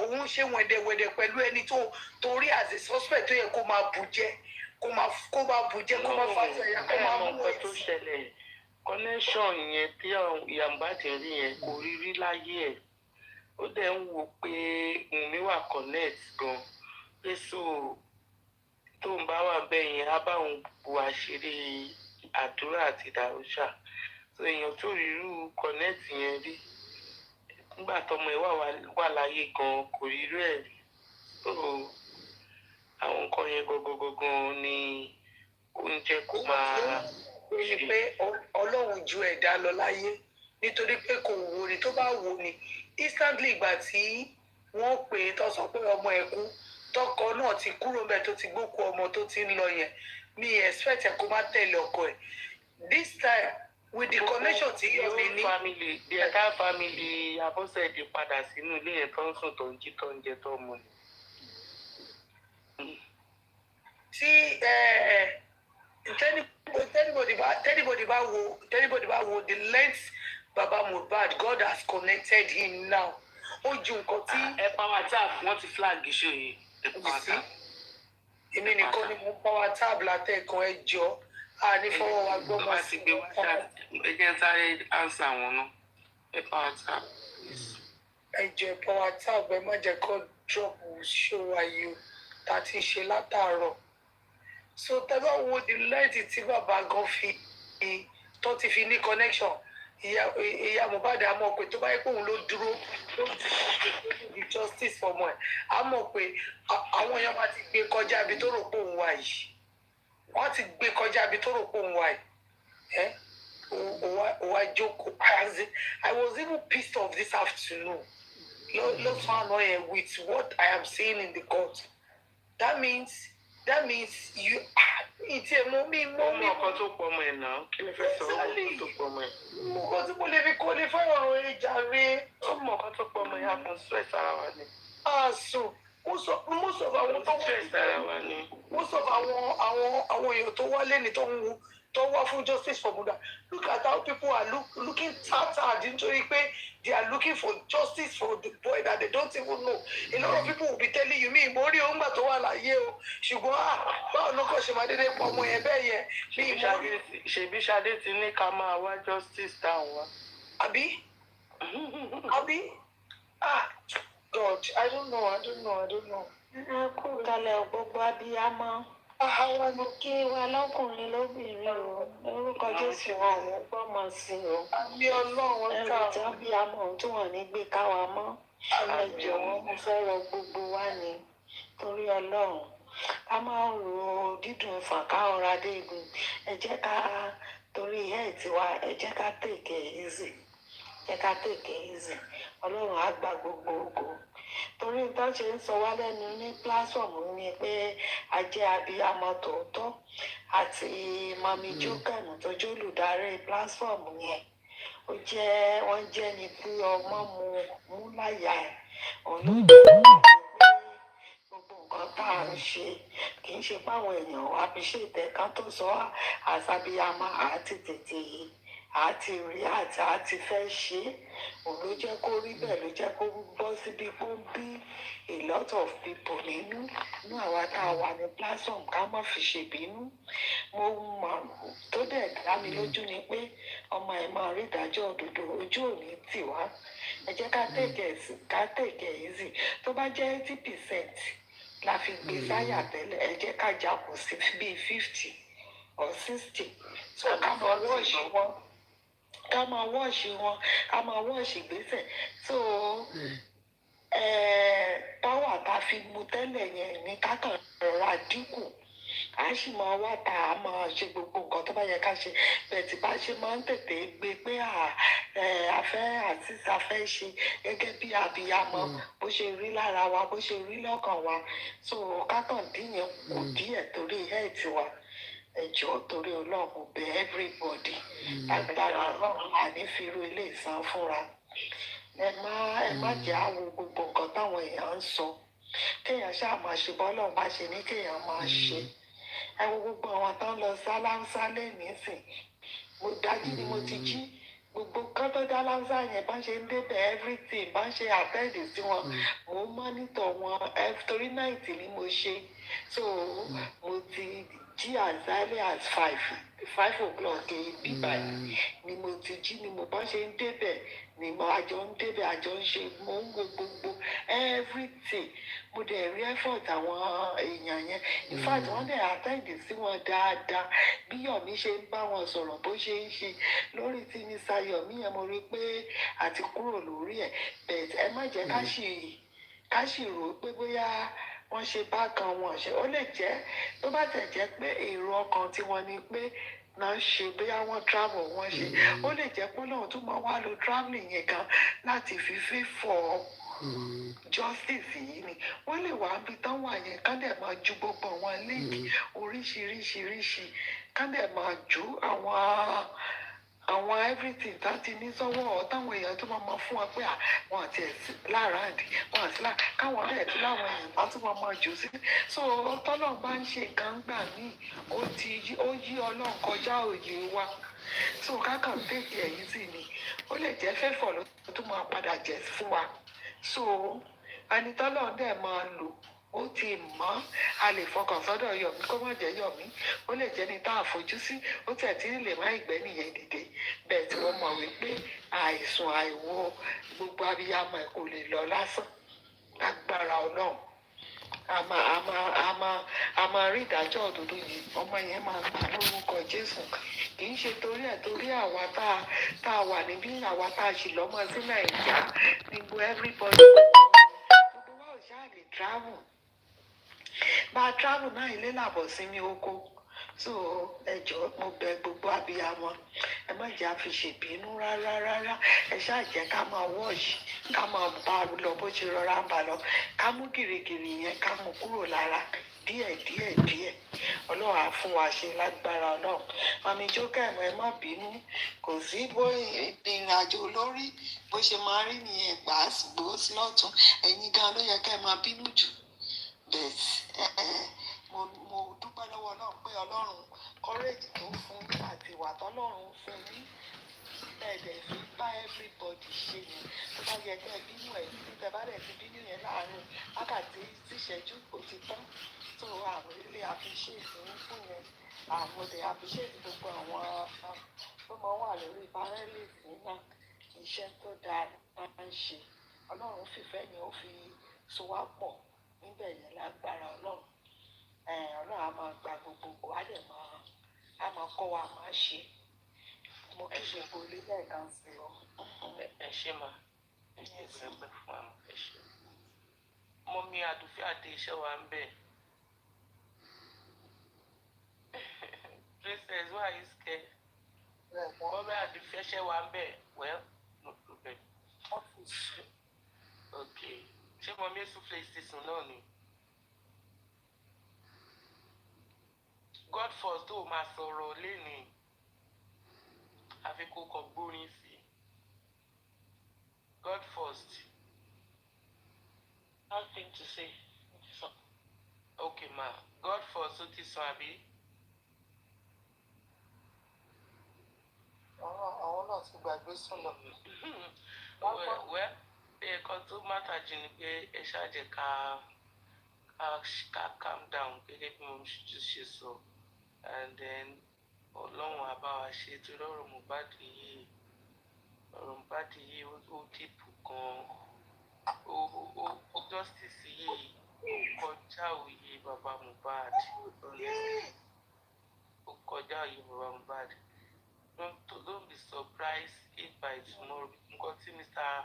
Agobi Adesọ lẹ́kọ̀ọ́ pé àwọn òṣùwọ̀n pé àkọ́kọ́ máa come out of the inquest èmi ò ní agree because tí nǹkan bá come out of the inquest báwo ló ṣe fẹ́ charge cases sí high court so mo disagree pẹ̀lú bẹ́ẹ̀ mo mọ̀ pé something good will come out of the inquest. The most important thing in our prayer is towards the autopsy the test tá a ṣe kọ́lọ̀ ń gbà fún wa kọ́ lè rí bí ká ẹni tó bá lè ka test yẹn pẹ̀lú nǹkan tí Sàṣìtú ṣe pẹ̀lú state pathologist yẹn léni lánàá jàre tó bá ka test yẹn títí conclusive tá a mú bọ̀ yìí I'm sure the case will turn another dimension tó yẹ pé ó máa ṣọ́ọ̀kì èyí tó ń ya selfie gan tí wọ́n ṣe ẹ̀tọ́ náà ò dúró nìyẹn tí ẹ̀tọ́ national. Kọ́lọ̀ bá jẹ́ kó rí tẹ̀. àwọn ọ̀yà selfie ló wọ́n pè kámẹ́rà máa wà nù. ó ti kú lálẹ́ gẹ́gẹ́ bí mo bí Yéṣu lè ṣe sọ and wọ́n ti lè wá tí mi ní òwà surprise ṣe pé àwọn àti Mohbad jọ ṣe lẹ́yà yẹn bí wà surprise mo mọ̀ pé she will go that route and it's one of those things that is why mo ṣe fẹ́ máa fúnra mi ní èdè lórí ọ̀rọ̀ family stuff wọn yẹn because family wọn yẹn gbọ̀ngbọ̀ngbọ̀n ló obstruct justice for Mohbad because wọ́n mọ kó tó pọ̀ mọ́ yẹn and wọ́n kàn fún public ní igbó dúdú ṣọ́ọ̀nì ọmọ ìkùtù kan feel like pé tẹ́ bá wá tó bá ṣàṣùrí ní kálukú yíyá lọ wá bí jókòó sí the best prayer ni pé kí ìlérí Olúwa má sùn rárá àti gbìyànjú ìlérí Olúwa ó dìde kó pa gbogbo àwọn tó pa. ó wá sí ìmúṣẹ ọ̀tọ̀ ni pé kó má sọ ọ̀tọ̀ ni kí ìlérí Olúwa tó wá sí ìmúṣẹ. bẹ́ẹ̀ ni o kí ìlérí Olúwa wá sí ìmúṣẹ o kó tiẹ̀ máa lu kóńkó mọ́ ọ lórí ká gbọ́ pé ẹyọkan méjì tí ń jábọ́ kalẹ̀ nínú àwọn tó kó abẹ́rẹ́ sí ni máa jẹ́wọ́ ẹ̀ṣẹ̀ that's just it torí ní ìsìn kò sí bí àdúrà kò lè sọ̀rọ̀ blessing ò lè sọ̀rọ̀ because ìyá wọn ti padlock mọ́ wọn lẹ́nu so ó dẹ̀ wà glaring so royalty tó ń ranjú dè ṣé náà má lè máa kó royalty lẹ̀ láì clear orúkọ yìí ṣé yẹn máa possible kọ́ má clear orúkọ yìí kó dẹ̀ sun royalty fún un. royalty lẹ̀ ṣé òun wá gan ni clear orúkọ yìí. Wọ́n ní kọ́kọ́ clear orúkọ yìí. orúkọ ẹ̀ àwa náà kó royalty lẹ̀ kọ́mọ̀ yìí pé òun kọ́ ló pa bad wọ́n ní clear orúkọ yìí that's just it kò so royalty yẹn gan wọ́n máa làágùn gan even àtọ̀ tó bá máa rí gbà o because a kọ́kọ́ dúró lórí pé kọ́ clear orúkọ òun pé orúkọ òun ti bàjẹ́ wọ́n gbọ́dọ̀ clear so ibi tó máa kọ́kọ́ dúró sí nìyẹn and normal person would think that way or reason that way too o kàn lè kàn sáré wo pé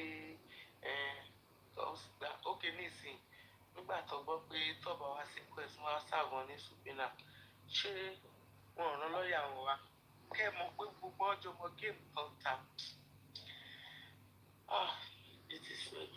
mi tẹ̀ fẹ́ sọ́ọ̀fẹ́ waste energy mi lórí àbọ̀sẹ̀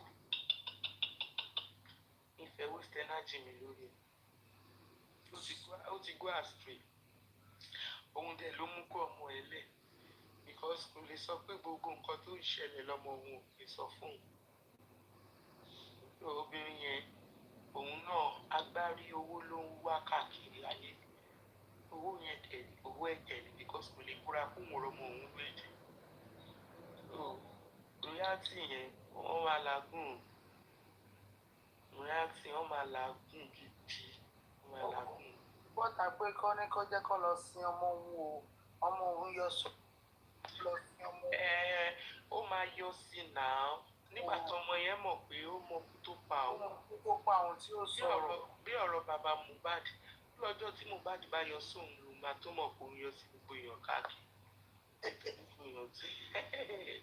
nítorí kò yọ sóun òótọ́ ni ó kọ̀ pé ìyá òun yẹn gangan ni kí wọ́rọ́kọ́ tó ń dáná rú òun ló ṣe ń yọ sí tó yọ sí ìyẹn ọ̀kẹ́rẹ́ dì láti fún justice gbogbo owó ló wà lójú ìyá Mohbad mi kẹ́ mọ́ ó ṣe rí débi tó wọ̀ òun náà. láìpẹ́ tẹ̀yìn ìgbọ̀nsẹ̀ ẹ sì gbàgbé pé ó promise mọ́mí ẹ̀ ní 5 million ó wà lọ kú báwo lẹ fẹ́ kí ìyá ṣe rí 5 million ètò àfihàn 2 million. kò tí ì gbà jù yẹn lọ láti ìgbà tọmọ ẹ sì kú.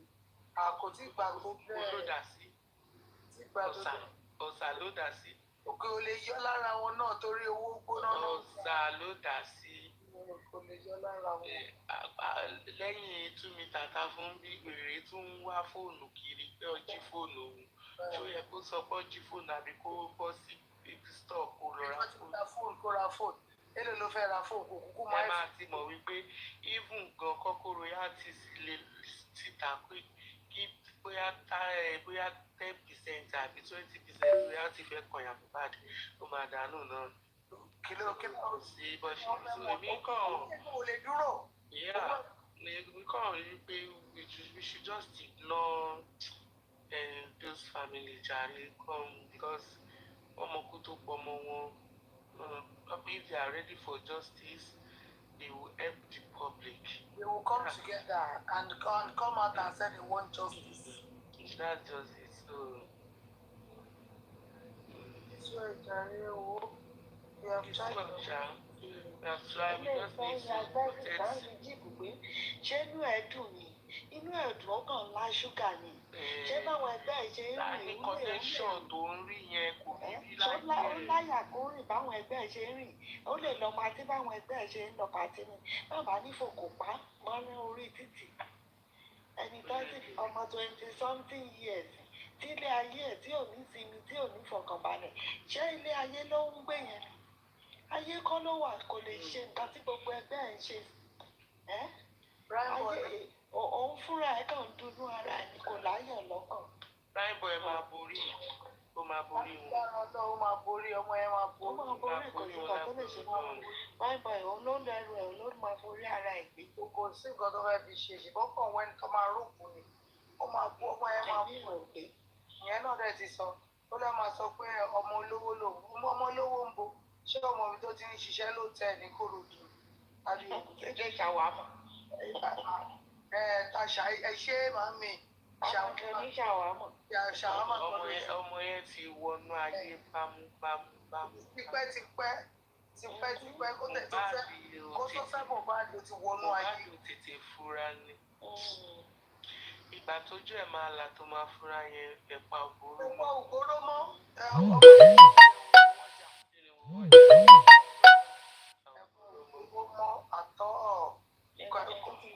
Tó ti máa join ní kóòtù ti pẹ́ bí tó ti ta ṣàwámọ̀ náà ti máa fà á wọlé. Ọmọ yẹn ẹ bá tiẹ̀ sí rí ojú ẹ̀ ikú Mohbad jẹ́ kankan mọ́ lójú kò já mọ́ kankan lójú ẹ̀. Kò sẹ́jà ló lójú ẹ̀ rárá. Ilé ìkọ̀fẹ́ bú lọ́wọ́ ló jẹ́ kí gbogbo ayé gbọ́. Ẹ̀gbọ́n tí Mohbad náà ti sọ pé tó bá ti pẹ́ tí wàá tàwọn ẹbí ẹ ti ṣe ilé ìlú máa fi